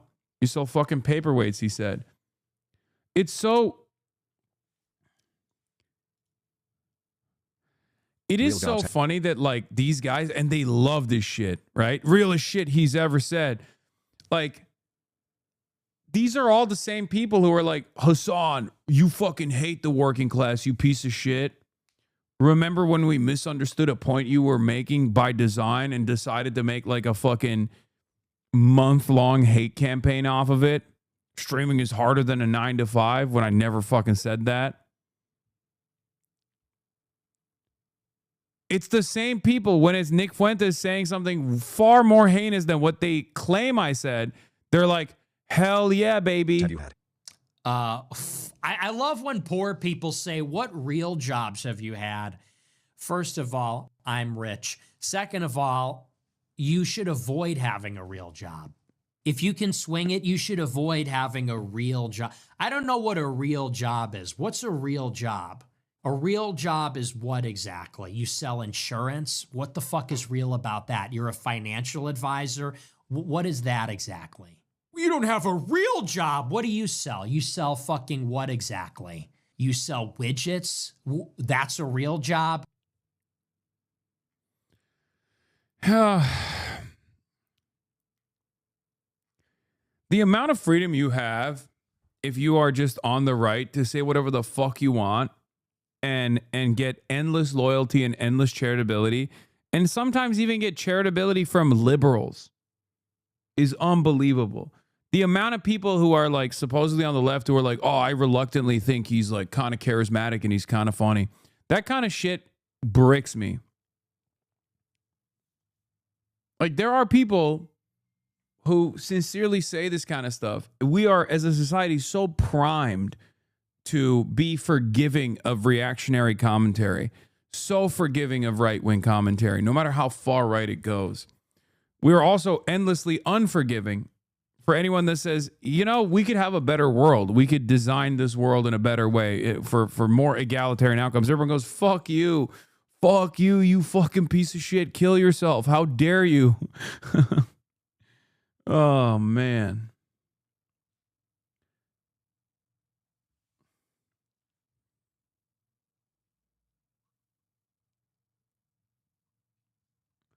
This even happens like when you are ostensibly to the left of whatever the norm is. Like, this happens to liberals as opposed to, because like liberals are to my right, but liberals are to the left of the Republican Party, right? To the left of conservatives. So like they have to operate by very different standards than conservatives have to operate off of. It's just always, there is, the further left you are, the less charitability there is to your worldview. The further right you are, the more charitability there is to your worldview. It's kind of unbelievable.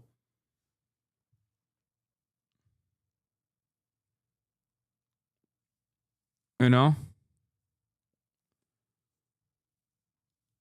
In his messages to the Post, he noted that the Super Chats brought their own kind of mental labor. I'm not free, he said. I'm chained to the desk reading insipid slop. In the years since he began streaming from his parents' basement, Fuentes has emerged as one of far-right's most contentious agitators, most notably his scathing criticism of President Donald Trump. Fuentes now argues that the president betrayed MAGA by supporting Israel in a war with Iran and blew it by not working more aggressively to deport people of color.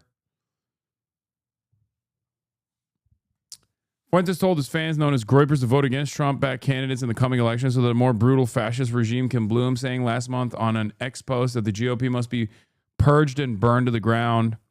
Fuentes' rise has alarmed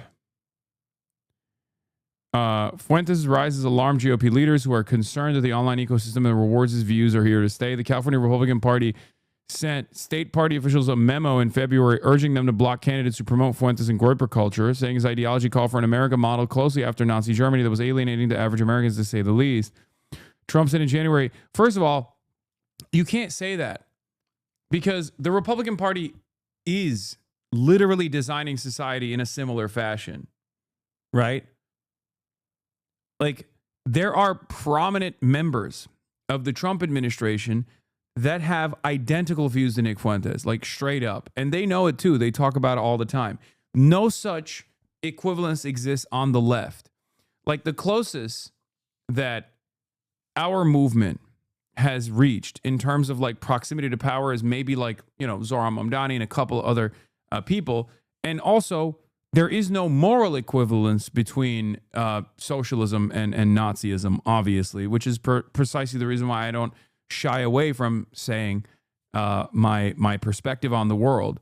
Because at the end of the day, like, my goals, what I want to do, I sincerely believe will lead to a better future for everyone. And not only that, but also I don't shy away from describing my vision. Don't see the need to like hide behind dog whistles or whatever in the way that like liberals try to present it, because there is nothing embarrassing or scary about my worldview. Like, slowly but surely moving in the direction of mass control of mass politics is not a bad thing. There is no death and destruction at the end of this process, in the same way that there is death and destruction at the end of whatever vision Nick Fuentes has for society. As a matter of fact, that death and destruction is already here, right? Through the brutal ICE encampment. Horseshoe theory. Oh my God. Every dumb fuck on the planet. Please. No, I don't believe in horseshoe theory because I'm not a fucking idiot. Okay. I'm sorry, chatter. Only fucking morons keep saying the horseshoe theory. Yeah, dude, I know. It's the radical center is where we must be. Look how far it got us.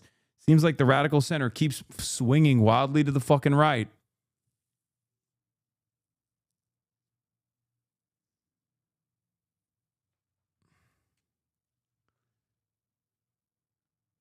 Yes, horseshoe theory is like every fucking dumb guy who is self-IDing as a liberal, who hasn't explored the confines of their ideology, that think, oh, well, I'm in the moderate, mythical, liberal center.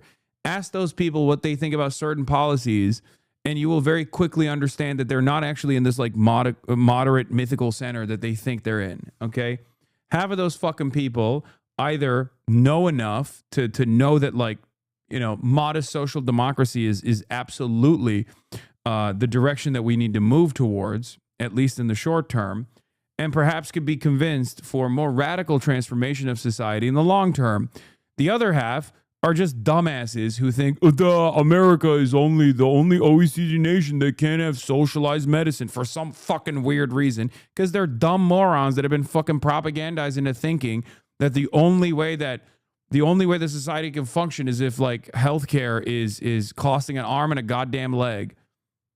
Okay?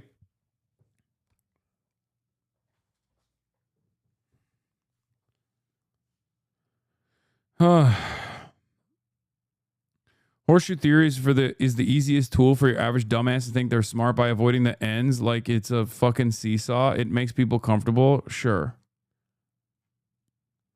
Fuentes' online following has only grown since then, giving him a surprising political reach. A video from a TikTok account, Liberal Groiper, combining stirring music with the sound bites of Fuentes celebrating former President Joe Biden's Iran policy, has been viewed more than 4 million times. That's the other thing. Nick Fuentes found out the secret method to winning a broad coalition of watchers, which is be a fucking prominent neo-Nazi who celebrates former Democrats. Because every goddamn Democrat loves getting a convert, okay? They love converts. Democrats, liberals love converts. So someone who is not converted at all can just as easily manipulate that system by every now and then saying things like, oh, I really wish Joe Biden was still president. And then every fucking stupid libtard eats that shit up, like Neera Tanden was retweeting fucking Nick Fuentes. Okay? That's all it takes. All it takes is for you to develop yourself as a prominent right-wing figure to then turn around and say, oh, I'm libtarded now for like the duration of this clip. That's all it is. It's so easy. Trump said in January he didn't know Fuentes and that the MAGA movement does not welcome anti-Semites. VP J.D. Vance, whom Fuentes disparaged in racist terms for marrying an Indian American woman, said in 2024 that Fuentes was a total loser who should be ignored until he goes away. The White House did not respond to requests for comment. Fuentes' digital infrastructure has helped him secure a level of political and cultural influence that would have a few years ago been unimaginable. Chicago Magazine in February named the white nationalist number 7 on its list of the 50 most powerful Chicagoans, just behind the city's mayor. But he's argued that its real value has been in helping him develop a network of followers eager to shape American power in a post-Trump future. If I'm a Nazi, then there's millions of young people that are following a fucking Nazi, he said on stream last year. There's millions of monsters then, because they love my show and they agree with me way more than they agree with you, and they're pissed off and they will follow me into battle. Probably not, because there's a lot of people like this. Ryan said he didn't agree with all of Fuentes' views or those of his followers, but he believed the influencer was helping expose forbidden truths about the Holocaust or other fraud topics. Oh, the American predisposition to like unlocking hidden truths is just like a thought terminating machine.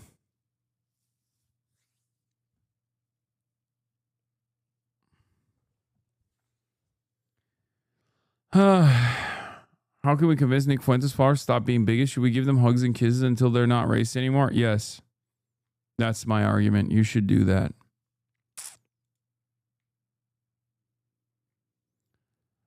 Ryan said he believes Hitler was Jewish. And the Holocaust was more of a Jewish-oriented Christian killing event. He started giving Fuentes a few dollars here and there to show his support.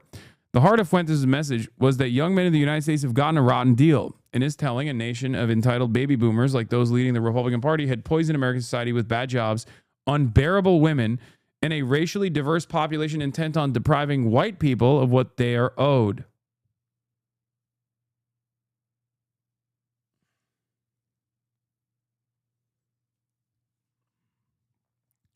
Fuentes was charismatic messenger for those grievances, delivering them across live streams, X-posts, and short video feeds with a casual charm that made him seem approachable and fun, Ryan said.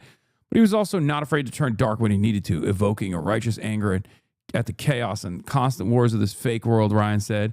The blame, Fuentes said, laid in how the country had tolerated minorities and immigrants, championed Israel, and given women the freedom to choose their own lifestyles.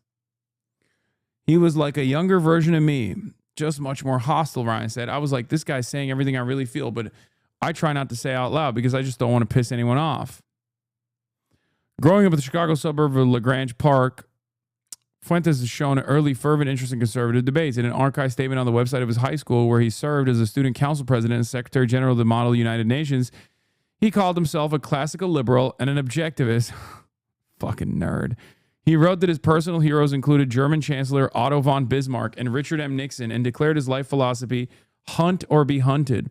In his first year as an international relations and political science student at Boston University, he gained a small following for his pro-Trump YouTube channel, building on the skills he'd learned working on a high school TV show. In 2017, when he was 18, his profile grew further after he attended a white supremacist rally in Charlottesville, Unite the Right, where a neo-Nazi rammed his car into a crowd of counter-protesters, killing a woman named Heather Heyer and injuring dozens of other people. Fuentes went viral on social media for his posts in the rally's aftermath, championing the rise of a tidal wave of white identity that elites will not be able to stop. Fuentes dropped out of college shortly after, blaming online threats and the liberal climate on campus. He began working full-time on fiery anti-immigration speeches and posting right-wing content online. He went from conservative values to very deep to the right, Bill Allen, a supervisor at TV services at Fuentes High School, reportedly told Chicago Tribune in 2017.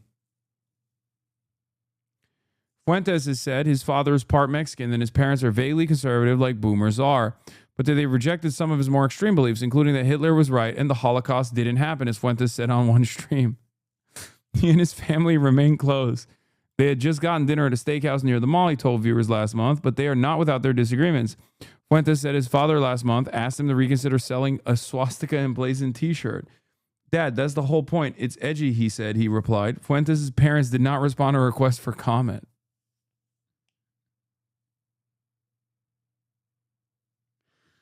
Oh, God. It's so crazy that there are Americans who unironically think the hammer and sickle is the equivalent of this, by the way, a byproduct of liberal American education. And there are even more, or not more, there are even a significant amount. Hasan, get ready to be the next Secretary of Defense. First fifth world country. My ideal government: President Marco Rubio, VP Hazal Secretary of State Kamala Harris, Secretary of Defense Hasan Piker, Health Secretary RFK Jr., Speaker of the House Gretchen Whitmer. How does this cabinet work, man?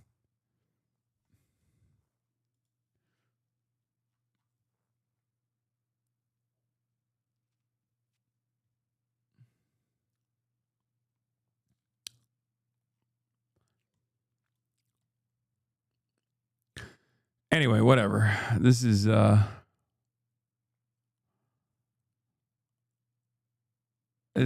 sad. Sad state of affairs. Jesus Christ. Theo Vaughn. And what American is this helping? Besides the war, the industrial war complex, what American, what hard work, what guy who's trying to take care of his family, or a single mother who's a nurse who's going to work and has to get home and get to her kid's ball game and has to be both parents. What farmer is this helping? What regular person is this helping? I just don't know. I don't understand. So yeah, that's what our president's up to, and it's fucking baffling. And it's sick, and it feels like he's just been compromised by Israel, by this dark government over there. And I don't know. It's fucking dark. The article gets really sad at the end. This woman donated to him over 1,000 times, I believe, until literally the week she died of cancer. Then Fuentes said he'd go to her funeral and didn't.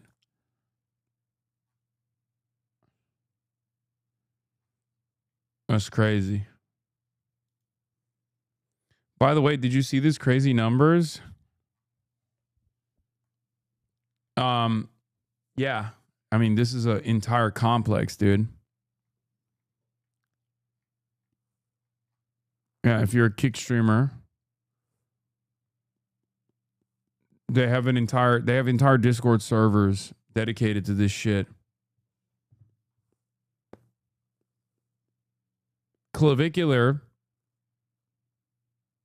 has gotten 2.2 billion views, over 69,000 videos with 1,610 clippers. I don't even know what Jim Skin is.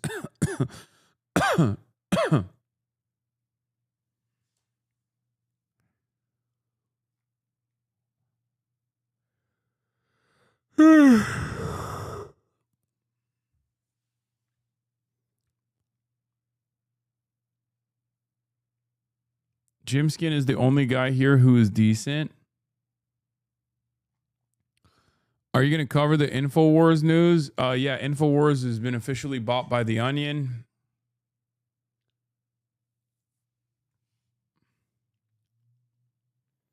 Ira Schumer from the UK seems to be a genuinely good guy from clips. You would love Jim Skin. Oh, hold on. Follow that tune. Hold on a minute, Si. In here, mate. Let the shoulder go.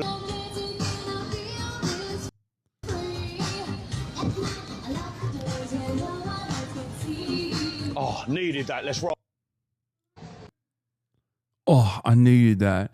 He encourages chatters to just like be cool to old people and actually talk to them and stuff like that. Nice.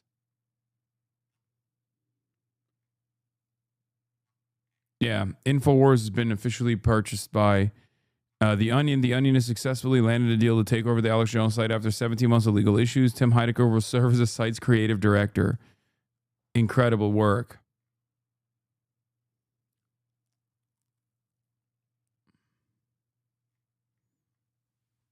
It's gay now.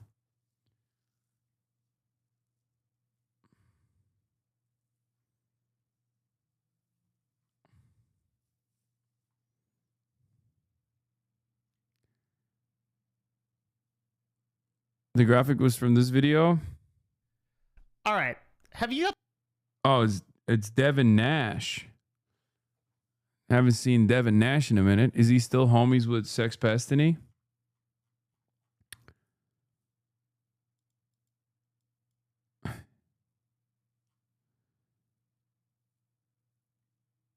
Of course. Probably.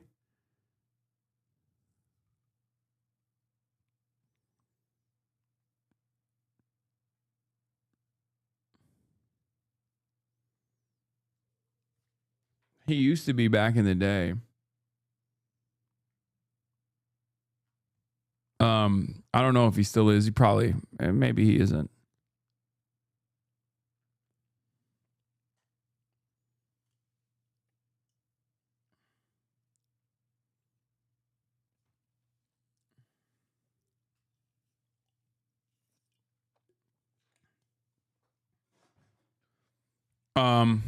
Anyway, where were we?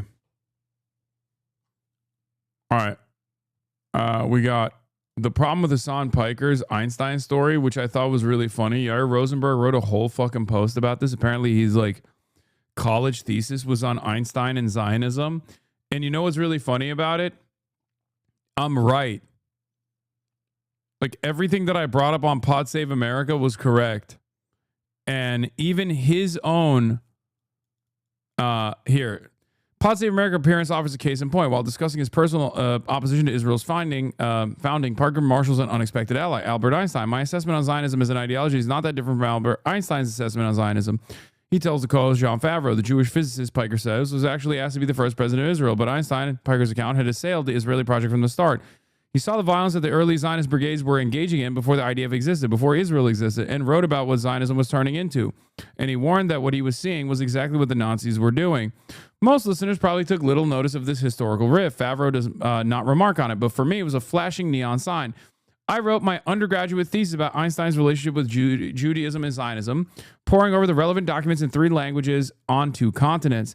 And just about every bit of Piker's plotted portrayal is either misleading or false. Okay.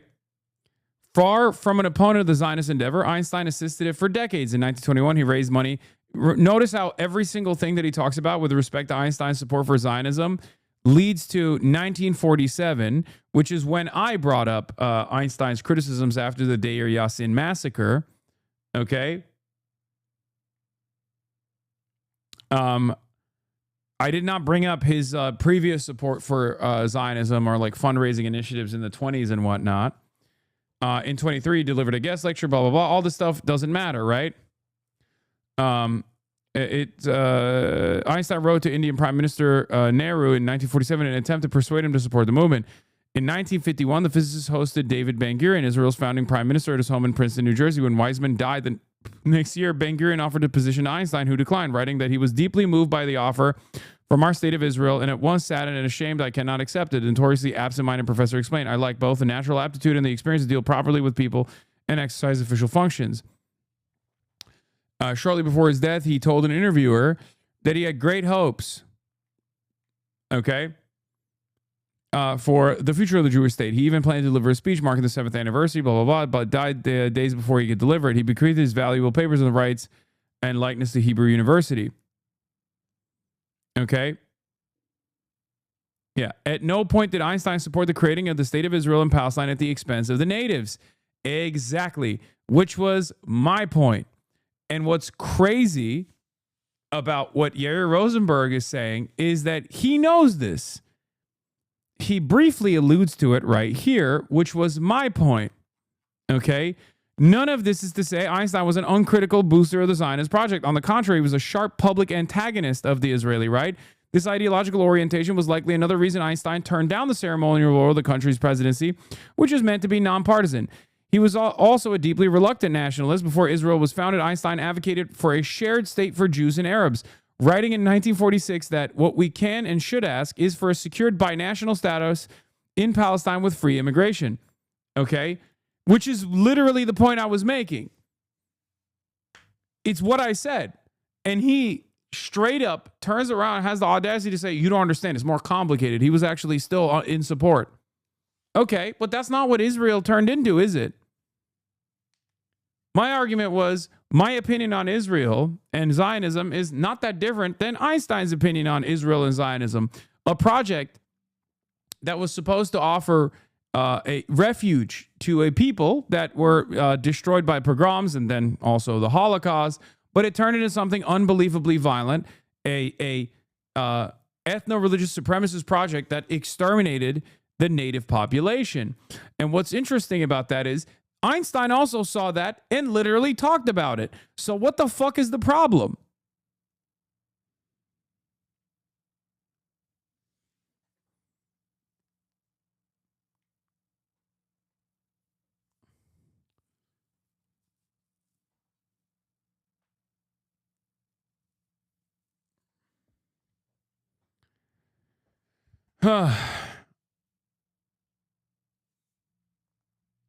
Anyway, but once Israel was established, Einstein supported its continued existence while insisting that its ultimate success depended on the pursuit of peace and fair treatment of the land's Arab inhabitants. International policies of the Middle East should be dominated by efforts to secure peace for Israel and its neighbors, he wrote in the draft of his deathbed speech.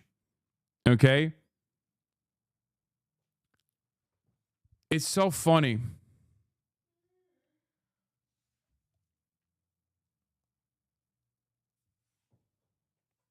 Anyway, this link opens the world as I see it on the section of working on Palestine.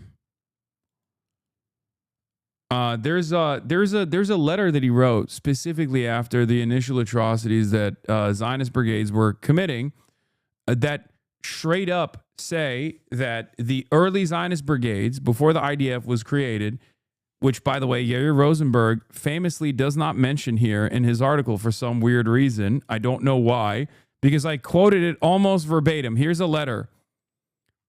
Okay? Dear sir, when the real and final catastrophe should befall us in Palestine, the first responsible for it would be the British, and the second responsible for it, the terrorist organizations built up from our own ranks. I am not willing to see anybody associated with those misled and criminal people. Sincerely yours, Albert fucking Einstein. He sent this to Mr. Shepard Rifkin, Executive Director of American Friends of the Fighters for the Freedom of Israel, on April 10th, 1948.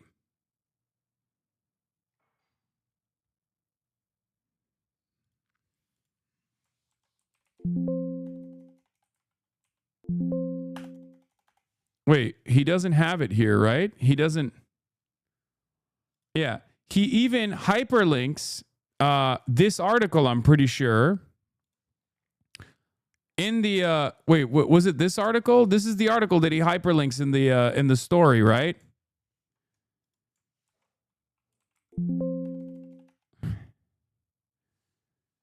Was it this one?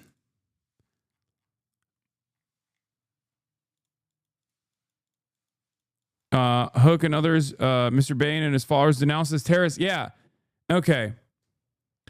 Dr. Einstein, Professor Sidney Hook, and 19 other scholars and teachers joined yesterday in a public statement denouncing the Freedom Party of Israel led by Menachem Begin, who is now visiting the United States, as one that until recently openly preached a doctrine of a fascist state. At the same time, Nahum Gutman, a spokesman for the American Trade Union Council for the Histadrut, announced that Philip Murray, president of the Congress of Industrial Organizations, had informed the council that he had not authorized the use of his name as a member of the reception committee of 1,000 for Mr. Begin. In the statement signed by Doctors Einstein, Hook, and others, Mr. Begin and his followers were denounced as terrorists who exacted a heavy tribute from the population and whose goal was a leader state. Within the Jewish community, they have preached an admixture of ultranationalism, religious mysticism, and racial superiority, the statement asserted. Like other fascist parties, they have been used to break strikes and have themselves pressed for the destruction of free trade unions. In their stead, they have proposed corporate unions on the Italian fascist model.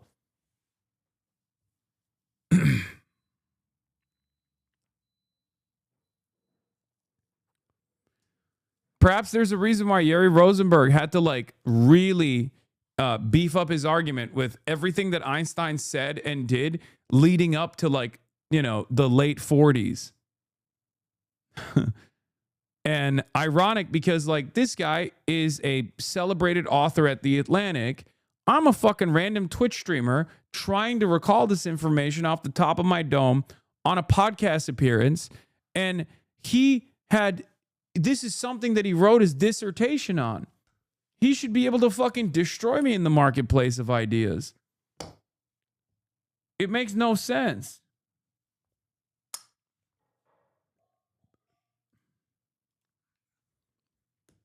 Einstein on Zionism, he's for a Jewish homeland, but not a separate state.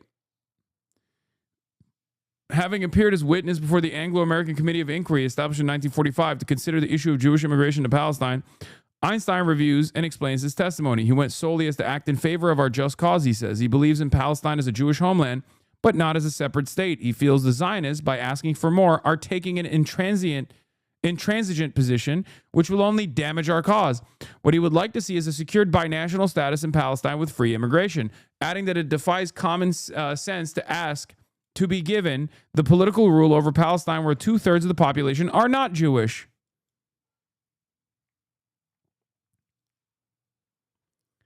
It's actually unbelievable. It's unbelievable that he advanced this cause, this argument.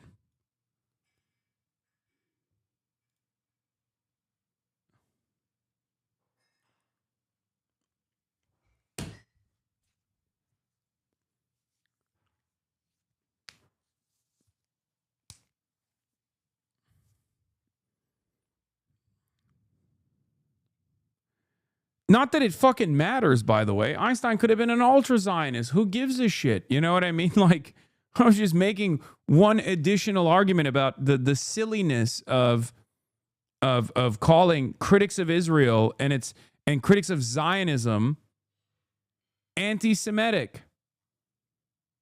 Using one example, there's plenty of even better, more modern examples of Israeli Jews who are anti-Zionist themselves.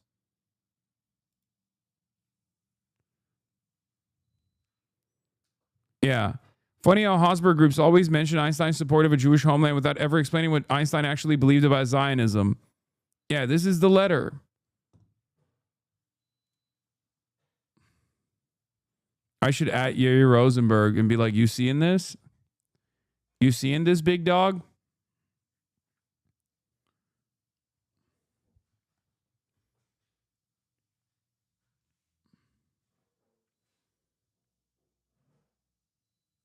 I guess the whole point is, Einstein is like a liberal darling, which is funny because he was an avowed socialist, like openly socialist, wrote about it. And if you just think about him as a socialist who believed in a totally different vision of Israel than what it actually became, all of a sudden, this historical figure that you hold great respect for, is kind of in a position where they're complaining about you, and they would be ashamed to see what your worldview is.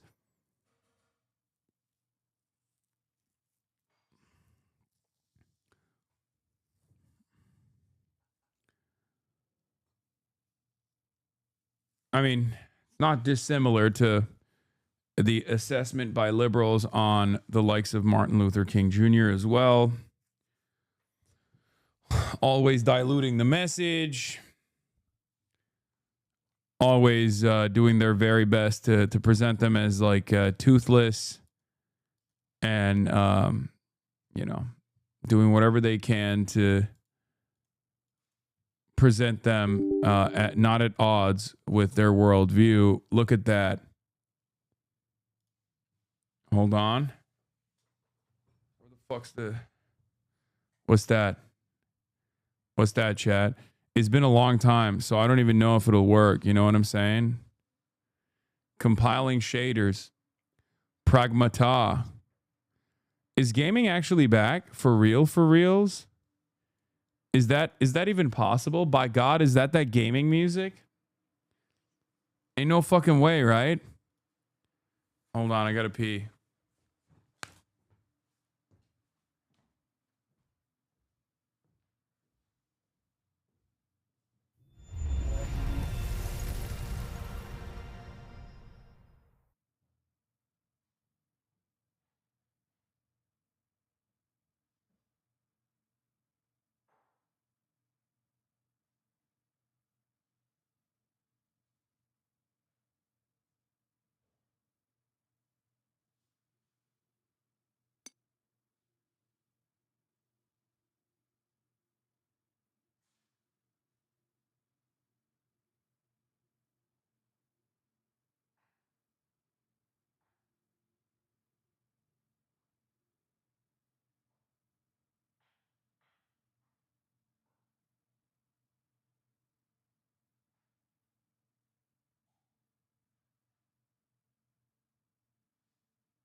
English, subtitles on, audio output TV. Have you seen this about the game? I heard that there was a Lolly fan who tried to complain about how Capcom was like censoring the game, and Capcom went and got that person banned, which is fucking beast mode, okay? And I'm glad that they did it, and they should do it more often. I think video game companies should do it more often. Brightness, adjust the image until the middle of the screen disappears.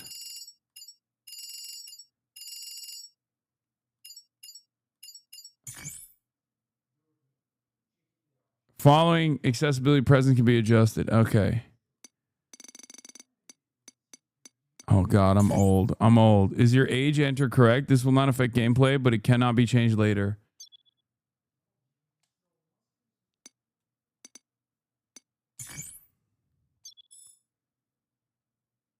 This game saves progress automatically. Do not close the game when above icon is displayed. Okay, let's get started, dude.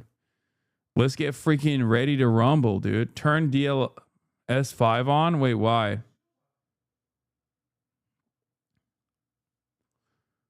Many people thought that this was unbelievable, that this would never happen, and it turns out Hugh's outfit, Neo Bushido, and Diana's outfit, Neo Kunoichi, have been added. New following outfits have been added. I bought the deluxe edition. A new primary unit, Grip Gun D5, has been uploaded. Artwork. BGM gestures. Okay. Pragmata. Let's do casual. Wait. Should I do casual or standard? I'll do standard. I'll do standard. Fucking fraud? What do you mean? I am a fake gamer. I don't give a shit.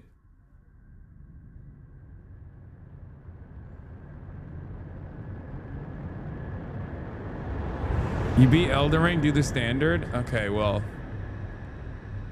Pragmata. 90s kid doing casual mode, shaking my head. I didn't do casual, I did standard. I repeat, this is research vessel Eurotas. Identification number, Delta Lima Papa 129 Alpha, over.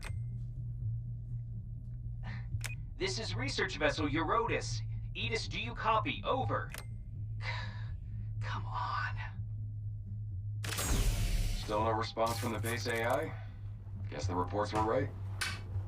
Okay, no AI, no auto-landing. We're going in manually. You got it. Just hold on to your lunch. Bring it in, Hugh. Sending control your way. Roger.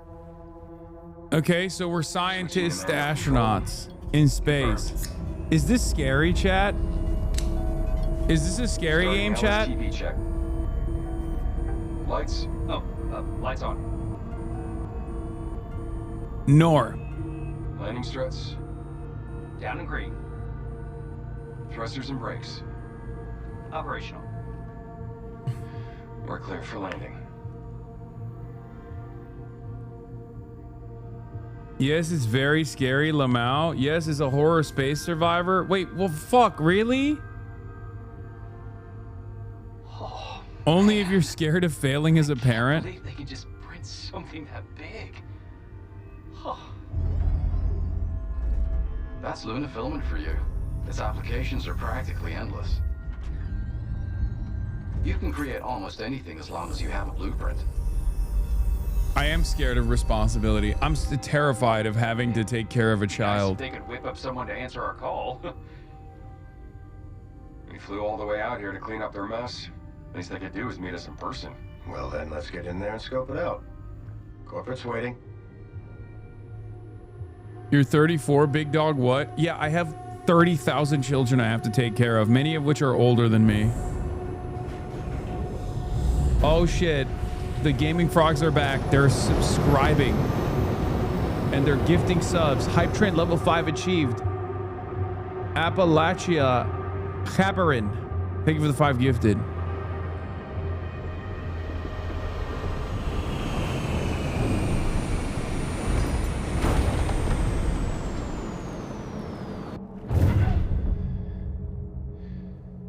Listen up. Batteries on, everyone. And don't forget to sink in. Why'd they got body cameras like they're about to do police brutality? Comms check. We good? Yep, no problems. Loud and clear. Channels online. Okay, let's move out.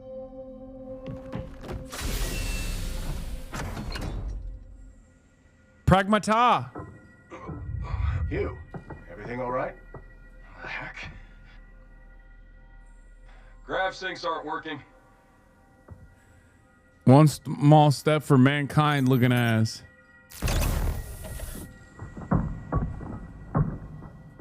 Watch your step. Ken, come on. Just give me a moment here.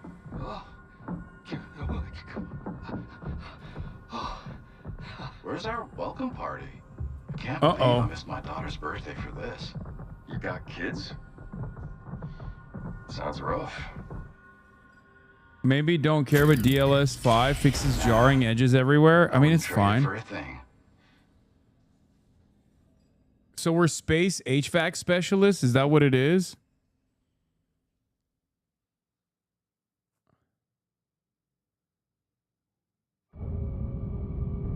Welcome to the crater.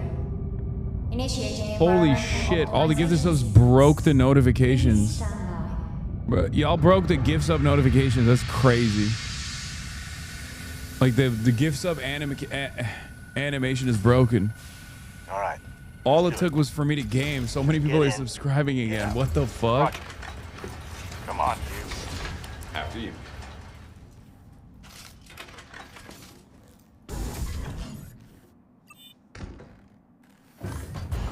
Ooh, I like the movement. It's fluid.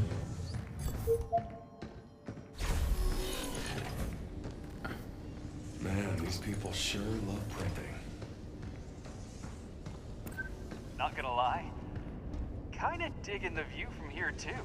Whoa. This is your first time to the cradle, right? Yo, Hugh! Check out that big rig. Can it really make anything? Talking about that 3D printer? Sorry, not my thing. Hey, Nikki, fill us in. I see someone didn't do their homework. I'll leave the studying to you, Ken. I'm going on ahead. Bro, y'all literally bricked the fucking notification graphics. That's crazy. Look at it. It's like... It's called a limb replicator. Now, what do you want to know? Okay, so let's say you can print almost anything. I heard the stuff it makes breaks easy, so it seems crazy they're printing something that big. You're right. Limb products tend to be on the delicate side, but it's just cheaper to rebuild something than to improve its quality. Wait, you saying this place could just collapse at any second? Come on, man. You know better than that. They wouldn't skimp on safety standards. Capitalism, yes, they Say would. yourself, it's cheaper to rebuild. Let me clarify. Buildings are made with a specialized replicator.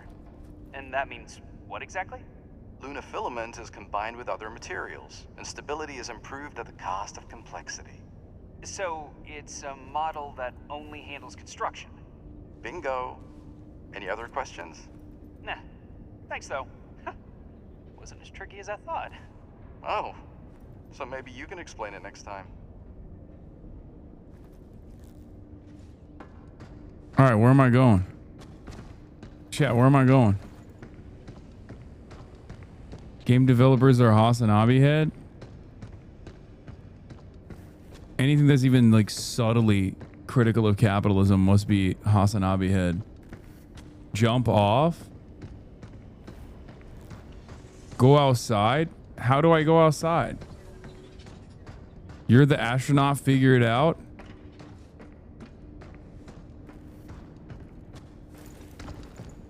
Okay. Okay, well, I don't know what the fuck I'm supposed to be doing. Wait, this is where I came from, right?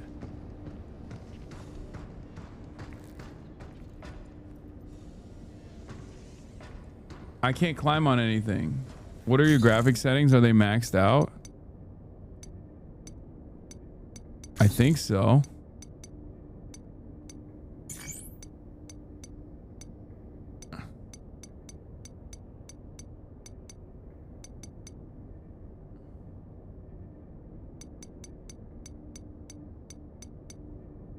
I mean, they're not like super. Okay, it's fine. It's working. I don't want to change it. Okay, everyone's being annoying. I'm not gonna do that. All right, this is where I gotta go. The terminal's up ahead. Time to test out your thrusters. Wrong resolution. You can climb the cargo to get up here. No stairs? Really? Construction. Luna filament. Luna filament, refined from a mineral unique to the moon known as lunium. Luna filament can absorb and copy any information it comes in contact with. You, over here. Yes, sir. Okay. We got critical supply of this. Wait, hold on. I'm going to go down there and get the more Luna filaments. Turn the graphics down to 140, 130. I'm not going to do that.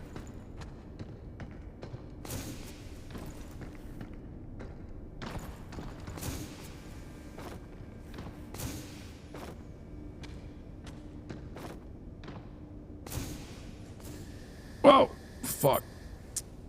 Fucked up.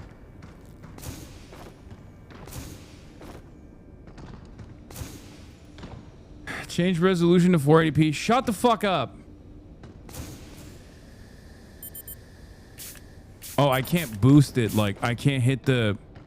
I can't boost and hover at the same time.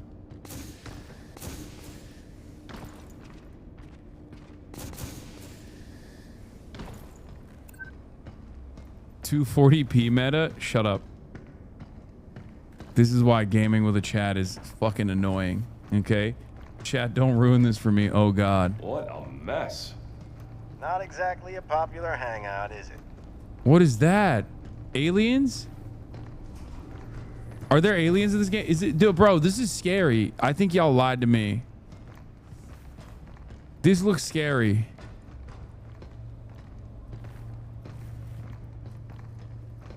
I'm walking with intention.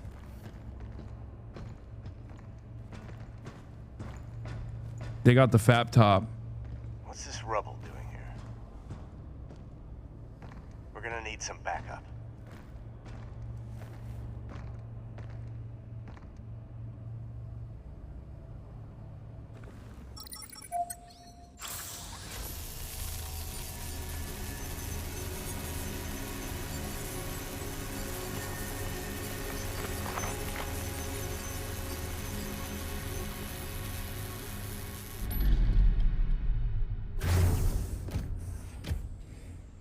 Welcome to the cradle. Please state your request. Clear us a path and then take us to the data center. As you wish. Uh-oh. I don't trust this motherfucker at all, bro. What went down here? Long ass neck. Rumor is we're going to be sending most of the people here back to Earth soon anyway. Just leave everything up to AI. Yeah, and then they send us when the thing needs fixing. It's like I always say. You can't trust a bot. I don't know. Kind of like this one.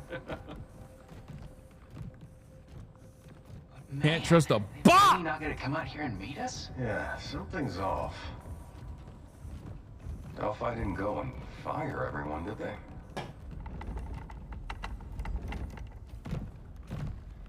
Wait, you all feel that? Seismic activity detected.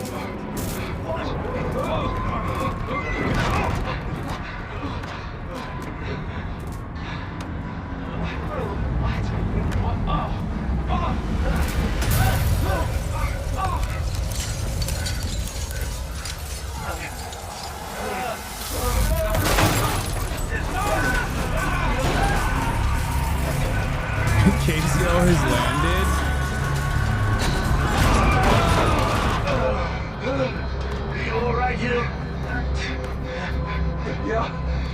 crew! Watch out! Captain!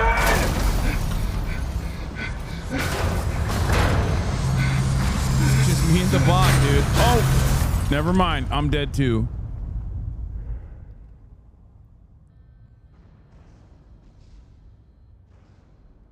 All right, GG's. Good game. Very short, sweet. Talks about the dangers of earthquakes in the lunar base, and also about the dangers of artificial intelligence. I like it. Warning. Suit integrity compromised. First aid protocol is offline. Warning. Suit integrity compromised. First aid protocol is offline.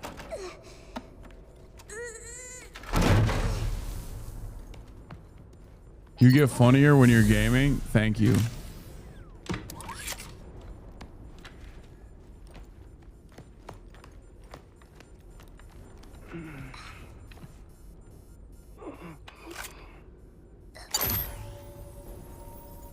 You're a dad now? Get it together? I've already been a father to all of you, a father figure to many.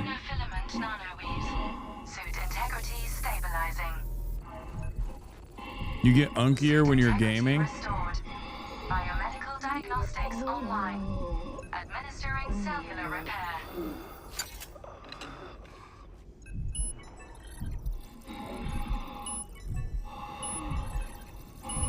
Vitals stable.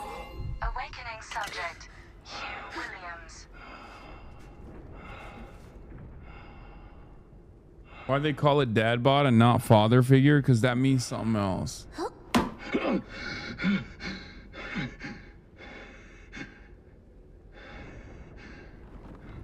There you are. All better.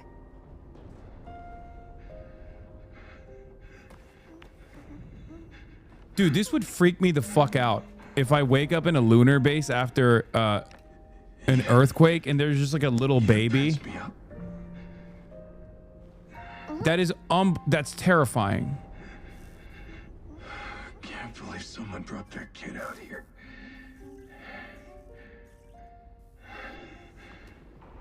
Hey, hello. That's an alien baby. Your autonomous base administrator. That's not a normal baby. It's an alien baby. Walker, please remove him from the premises.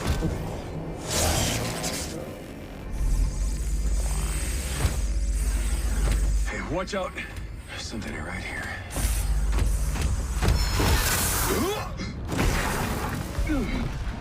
Hell! LT, RT, fire. Wait, what the fuck? Wait, why the fuck is this thing not dying? Oh my god. Oh, come on. Damn it. Hey, get behind me.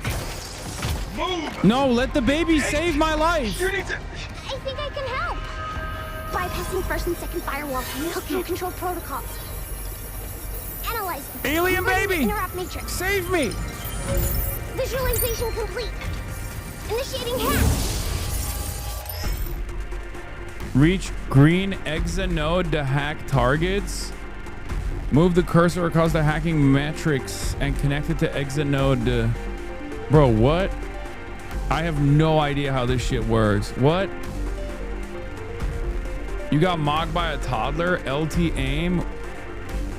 Also, what is Y and A and X and B? I don't even know. Oh god, I'm just gonna fucking try it. There's no time to explain. Shoot now! Hey, what did you just do? I hacked it. What? You're not human? Tell me what's going on here. Forget it. This can wait. We got bigger problems. Wait, why'd you tell the baby to shut up? No, explain, baby. Captain? Are you okay?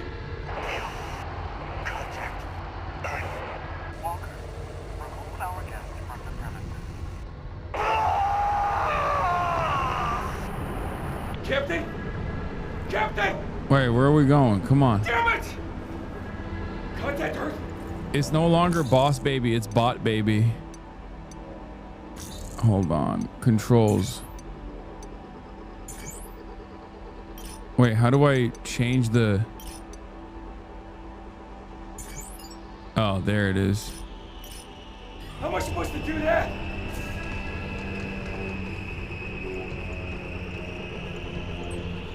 It's locked. I can open it. Do it, bot baby. Got it. That's it? Suit integrity compromised. Maintenance required. Repair. Rapidly repairs suit integrity and restores wearer's HP. For your safety, access is restricted. Please utilize a repair cartridge.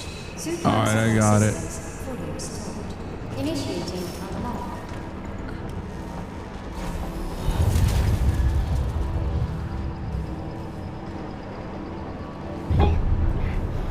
iPad kit. Not sure how much longer. Hold on.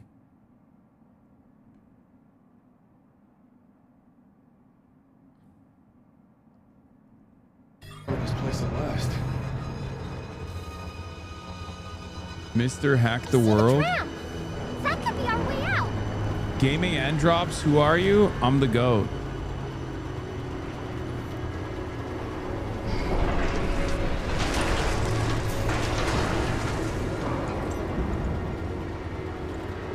Wait, I have like little paddles. Like little... How is that possible? That's so perfect. Oh shit. One of them. Passing through more blue open nodes enhances hacking, increased damage, keeps enemies exposed for longer. That's right. You're not gonna get us in trouble, are you? No. Why would I?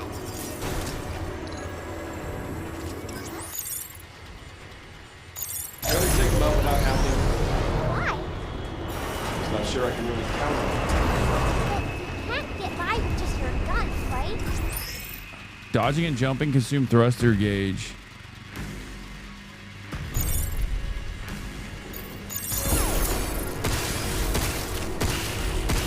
There's another one. Let me handle it. Can't believe I'm getting carried by a little bot kid.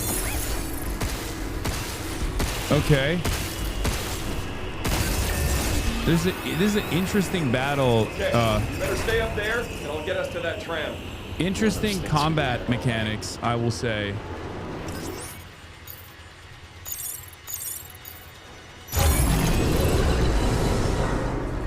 Bro's getting carried. I mean, I'm doing the carrying. I'm carrying Boss Baby.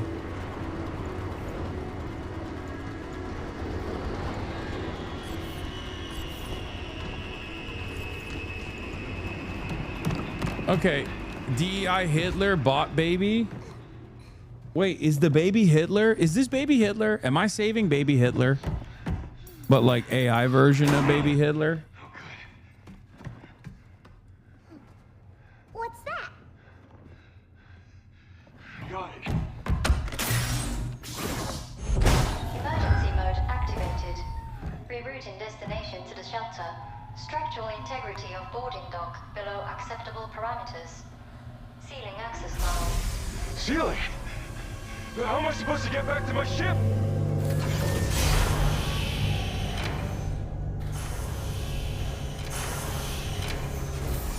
Why is everyone saying you're so good at gaming? What the fuck? Are these bots? Oh my god. Is it because... Do I have unironic bots in the chat? Spamming you're so good at gaming?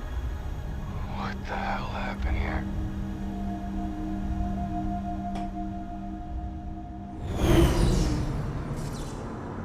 It's Erica Kirk. This is her origin story. Oh god.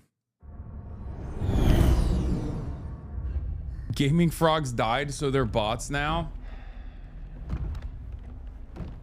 Okay, your turn. Just, what are you?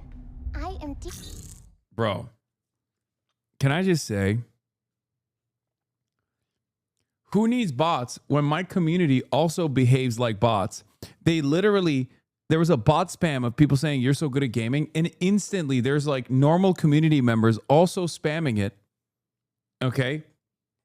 And I know it's normal community members spamming it because they're mistyping.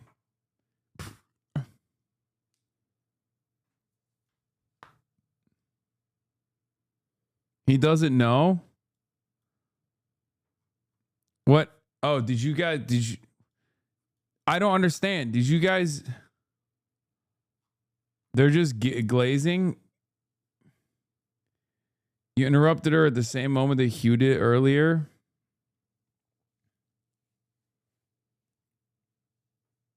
Remember when you rage quit the Elden Ring DLC? Okay, well, I'll fucking stop. We just think you're good at gaming. Bro, there's never change, chatters. Chatter is like, this Wembayama edit goes crazy. It's like, bro, you think we're doing that right now? You think this is a good opportunity?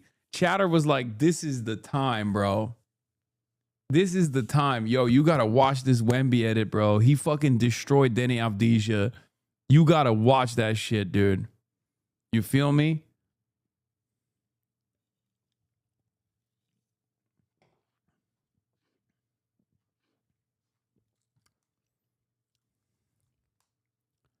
EI-03367, a state-of-the-art pragmatic 67 created here at the Cradle.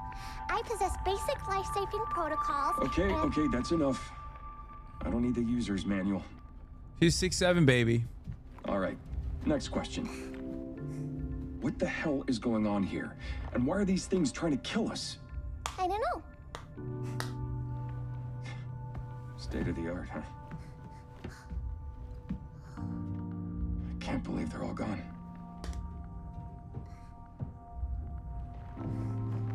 Guess I'm on my own now. Hey, D.I.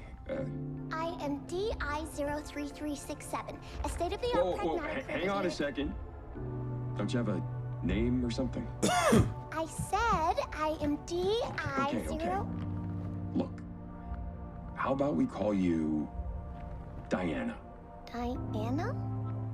Yeah. From now on... Why'd they make this bot a baby? How's that fit? Diana. I'm Hugh. I don't do babysitting, but I'm gonna need your help, and, Hugh. Diana. Yeah. Hugh. Diana. Hugh. Diana. Hugh. Diana. Hugh. Diana. Hugh. Diana. Hugh.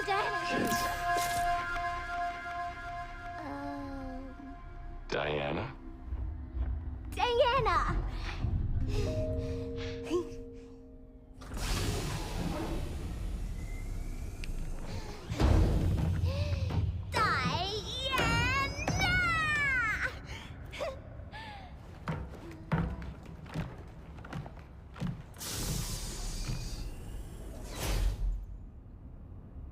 One pragmata and one adult male detected. Welcome to the emergency shelter. Oh, she's a pragmata? Whatever the heck that means. It's a dad game? Filament repair portal. Automatic repair. That's convenient. License level 0. Reactivating primary functions. Damn, I'm level 0. Ass. Shelter. Looks like we got some backup power here.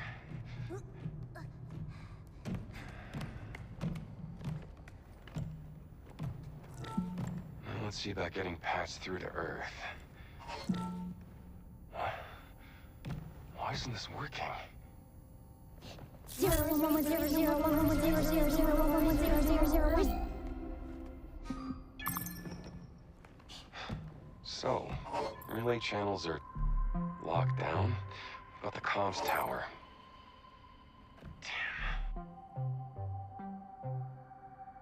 Damn. Here we go. Look at this. The tram line leading to the solar power plant is still running. If we got the main power back up, we can ride the rail all the way to the tower. What do you think? It's not even that far. Hey. Diana. Diana? Yeah? What? See this spot? You think we can get here in one piece? I guess you wouldn't know that, would you? Nope, but I have an idea. Really? Yeah, we'll go, and if you don't get hurt, that means it's safe. Let's go. Sounds I don't like a understand plan. why she also has the personality of a baby.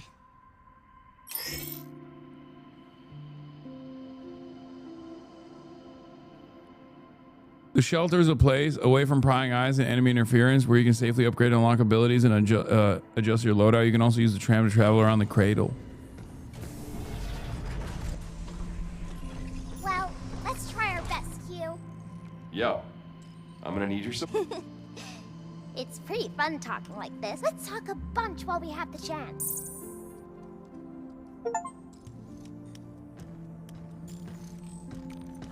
Did I just get paid to talk to the baby?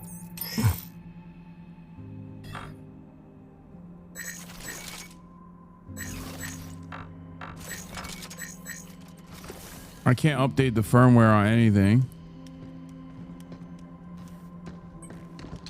Unit printer. Terminal for acquiring and upgrading various items. Exchange Luna filament.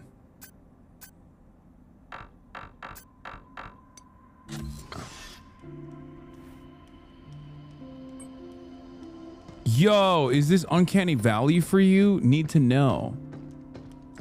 Oh, what's this? New.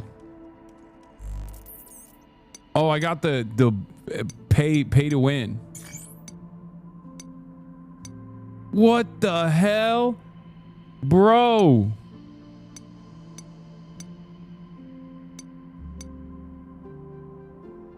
That's crazy. I can make her a little ninja. What about myself? Can I make myself a little ninja?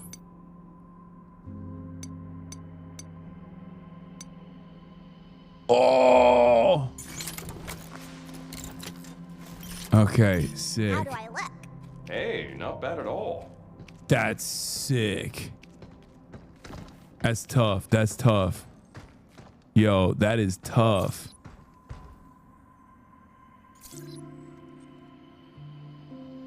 Immersion ruined? Wait, why? Read Earth memory replicator.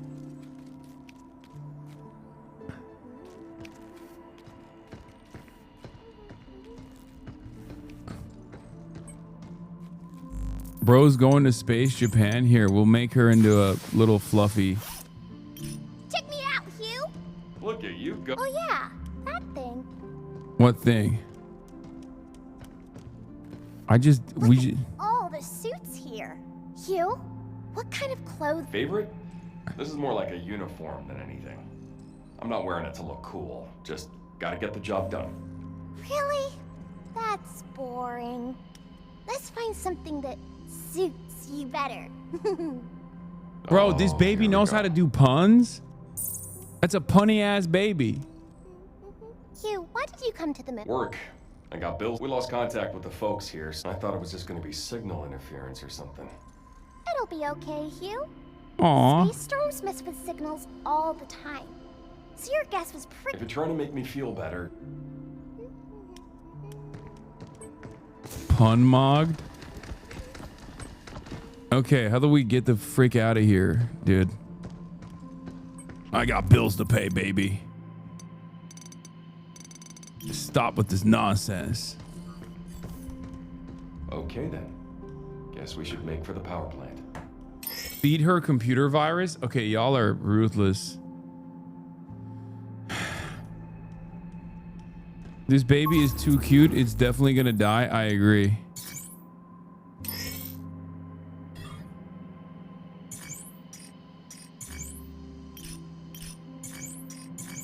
There's nothing I can add. I'm 0. I'm literally level 0.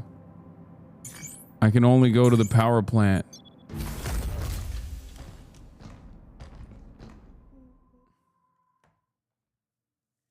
Time to eat your Stuxnet, baby. Why is it so dark? Guess no one's home. I think this whole sector's in emergency mode. Oh, what's this? Repair kit. Okay, don't need that. Save the baby from liberal woke surgeries. Warning, anomaly detected. This power plant has entered emergency mode. Creative power output currently limited 35%. To restore full functionality, restore the main administrator under the administrator supervisor. Blah, blah, blah. Upgrade components. Let's go.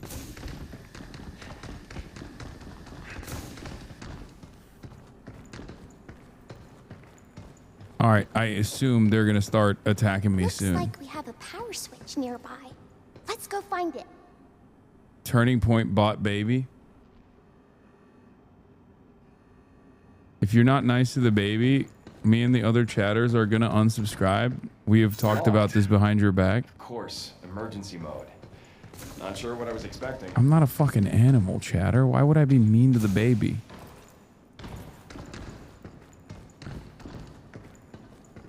Literally already unsubbed? Wait, was I mean to the baby?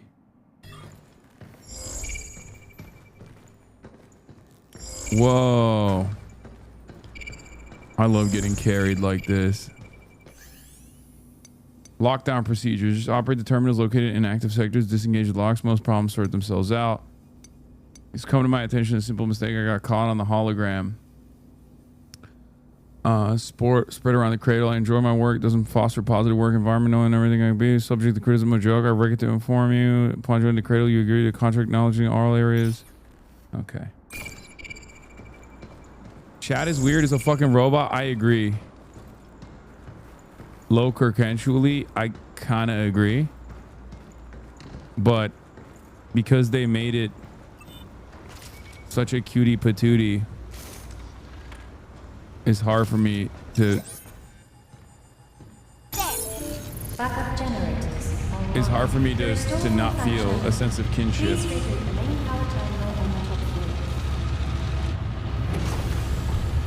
It already got me. It already got me. This is how the bots take over. They're just cute. The top floor, huh? How many floors are there? Oh, fuck. Not bad.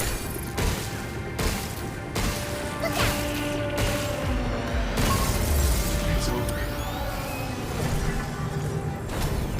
Why did it attack us? Did you do something bad? Just doing my job. Does that count?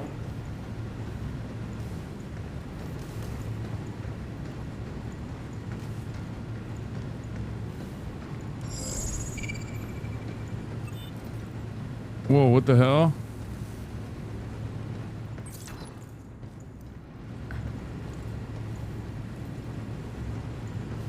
Yeah, the baby imprinted on me. Is this Japanese Dead Space? Yeah, jump, dodge. Wait, what do I do here?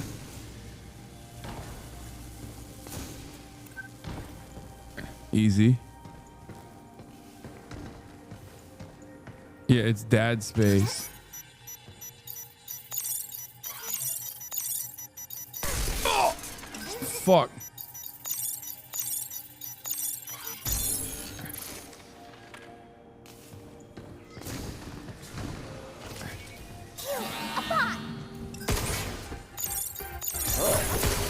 Good work.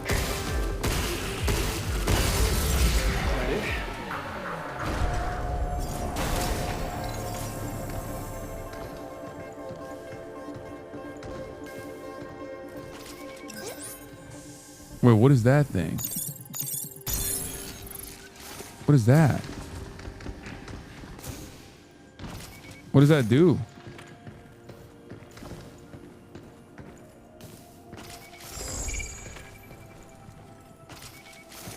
Okay, we gotta go here, I think. It disables the lasers. Oh. Walkers are pretty crazy. From handling small stuff to knocking out big tasks, they got it covered. There are no kids here, but if there were, they could probably handle them too. And with Edith managing the lot, they're always there when you need them. Man, what should we do? It's just so much easier. Chat, why are you spamming? You're so good at gaming. This is so strange. Look at this, bro. Half of these motherfuckers are like 9 month subscribers. What is happening?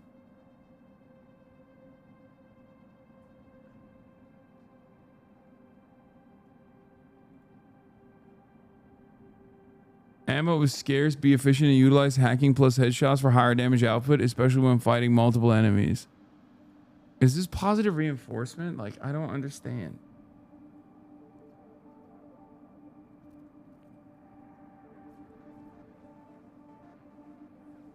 A 9 month subscriber has never seen you game before? Oh my god, that's probably true. To let the walkers handle it. Well, I mean, there's still plenty of work that only a human can do.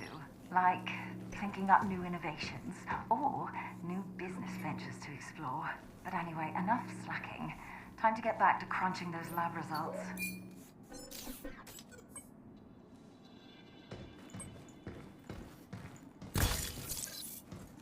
I don't even need the repair kit because I'm so goated.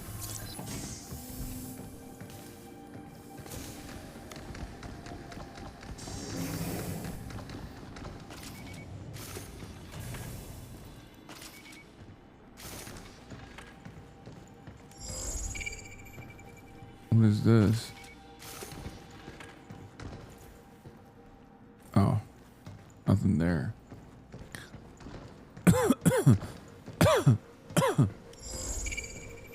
The heck is this? Maybe it's a lunafilament printing error. Whatever it is, it's in our way. Oh, I bet that's an unlockable trait, right? What now? It's taking aim! Kill! Move!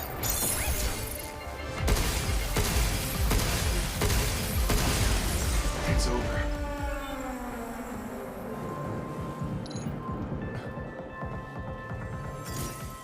I cooked his ass.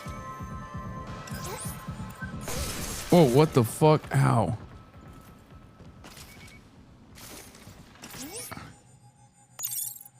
Emergency lockdown for this area has been disabled. That's one.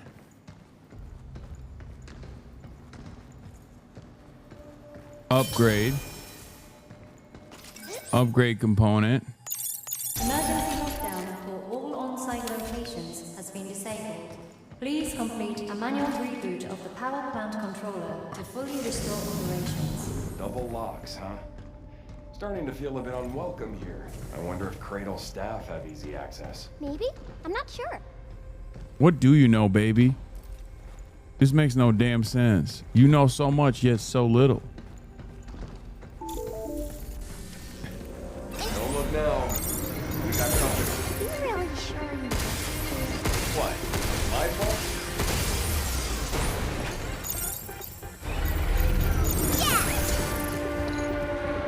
Yeah! Let's do this! Watch out! There's more!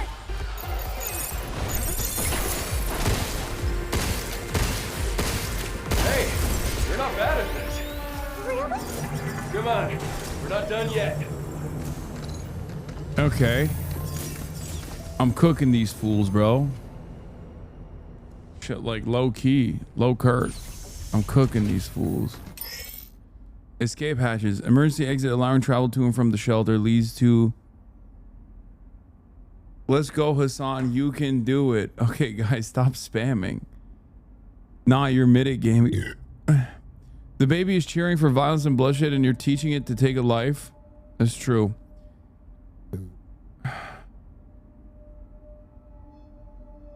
Dude, look at this. Look at this shit. What the fuck is happening?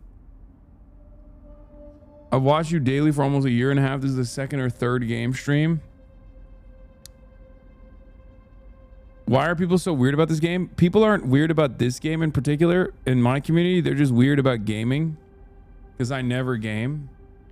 So when in the brief moments that I do, you know, as you probably noticed, 10,000 people will leave. And then the remaining 20,000 will be extra weird about it.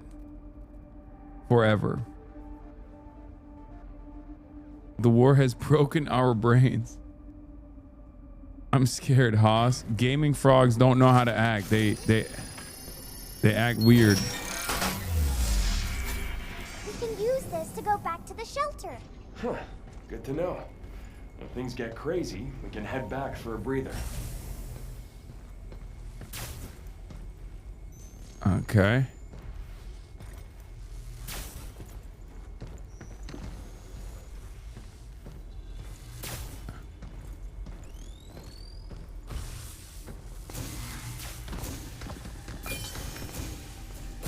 Wait, did I touch it? No. Right? I cleared it, right? Emergency lockdown for this area has been disabled. There we go. First one down. Wait, how the fuck? Oh, it's a platformer too. Oh shit. I didn't even realize that there's a platforming component to this game. I thought it was just a baby game. Oh, new gun. Let's go. Let's go. Okay, that's fire. That's fire. That's fire. Is it a shotgun?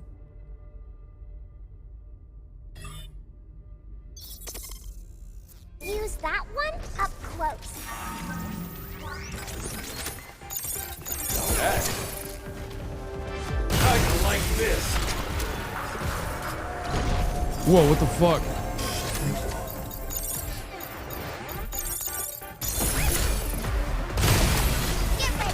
Oh fuck! Oh! This friggin' thing is tough as hell. Way stronger than walkers.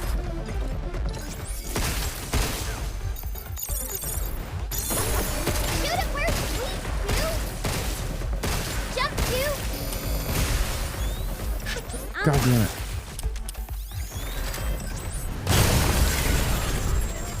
I lost my weapon. Did I fuck that up? Should I have used the grip gun? R1 is dodge. So bad. Okay, calm down, first of all. Let's heal. Okay, how do I get out of here? Emergency lockdown for this area has been disabled. That's two. How the hell do I get out of here? You can jump over the stops.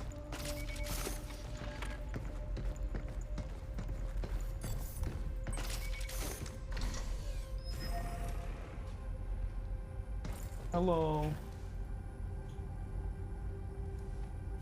Yeah. Look at that.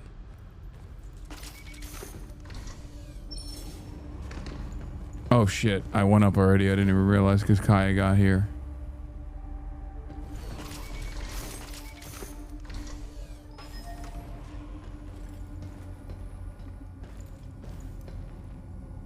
Rotisserie chicken time.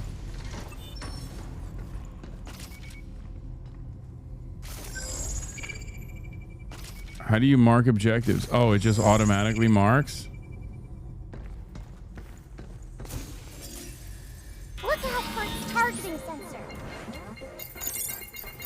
No good. Oh! Shit. I got him! Move, you! Oh, I thought I dodged it. Oops. Starting pack! These are shooting to me.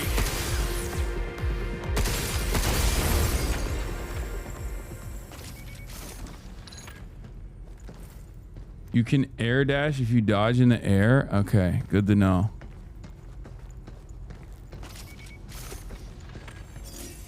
Whoa, another gun down there.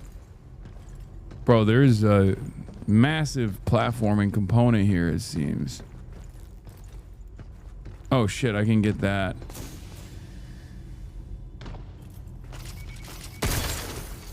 Oh fuck. That not that good at long distances. I know, baby. I know. I know, boss baby.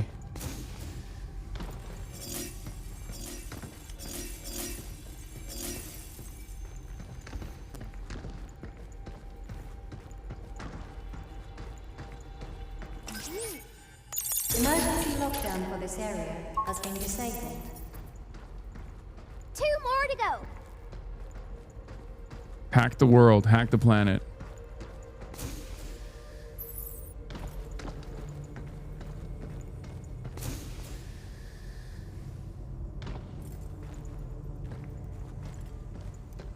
Why don't you ever wear your real daughter as a furry backpack? You mean Kaya? Too heavy.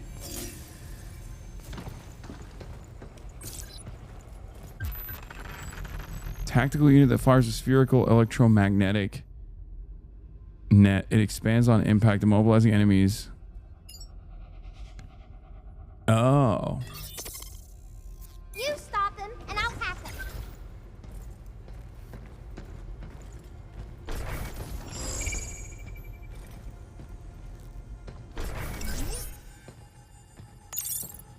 Emergency lockdown for this area has been disabled. That's, how many now? That was 4. 1 more to go. Need us again. Like a damn rat in a maze. Oh shit. Oh, what the fuck? Let's just get this over with.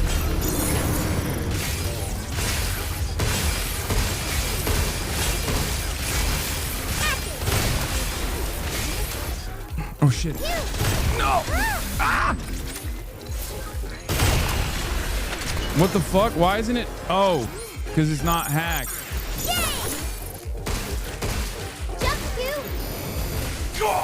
Wait, didn't work? Oh, I died. Oh my god, was I one tap?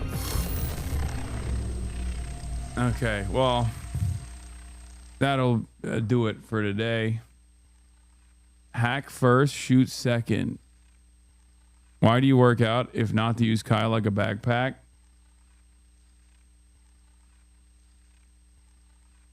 Change difficulty is wild. I will not be doing that, but it's a good point to end today's broadcast on. Okay.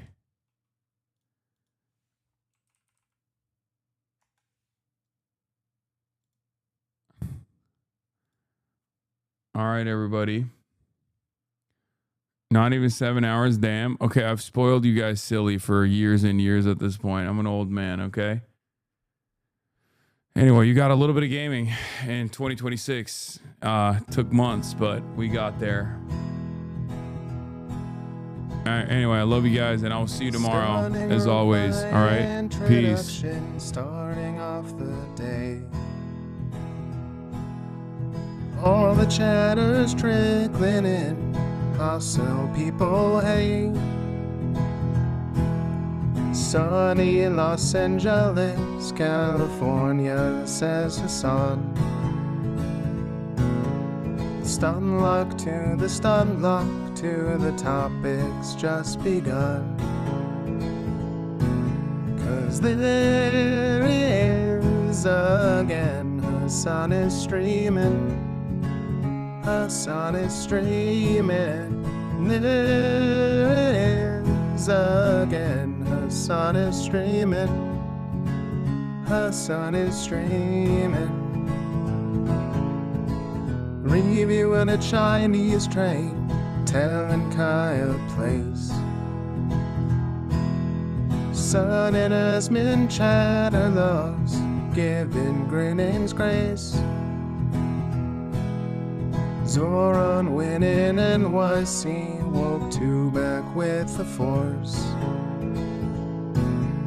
The Rogan of the left, to me a dumb himbo still of course. The Charlie Kirk assassination, the Fear and Online show. 8 full fucking years of this, and plenty more to go. Doing fun stuff tomorrow, throw PBS up on the screen. A man-made horror reaction brought to you by this live stream. 'Cause there he is again, Hassan is streaming. the sun is streaming. There he is again. The sun is streaming. The sun is streaming. Kicked out of the DNC, IRL with March the Goat, combating the propaganda that shoved down people's throats. CBS Israeli news, a coup, a regime falls. A full-blown fascist takeover, and still the duty calls. Total radicalization coming out to sea. The system will always fail, it's up to you and me. On these daily streets, whether short or whether long, have helped millions of people keep it moving right along.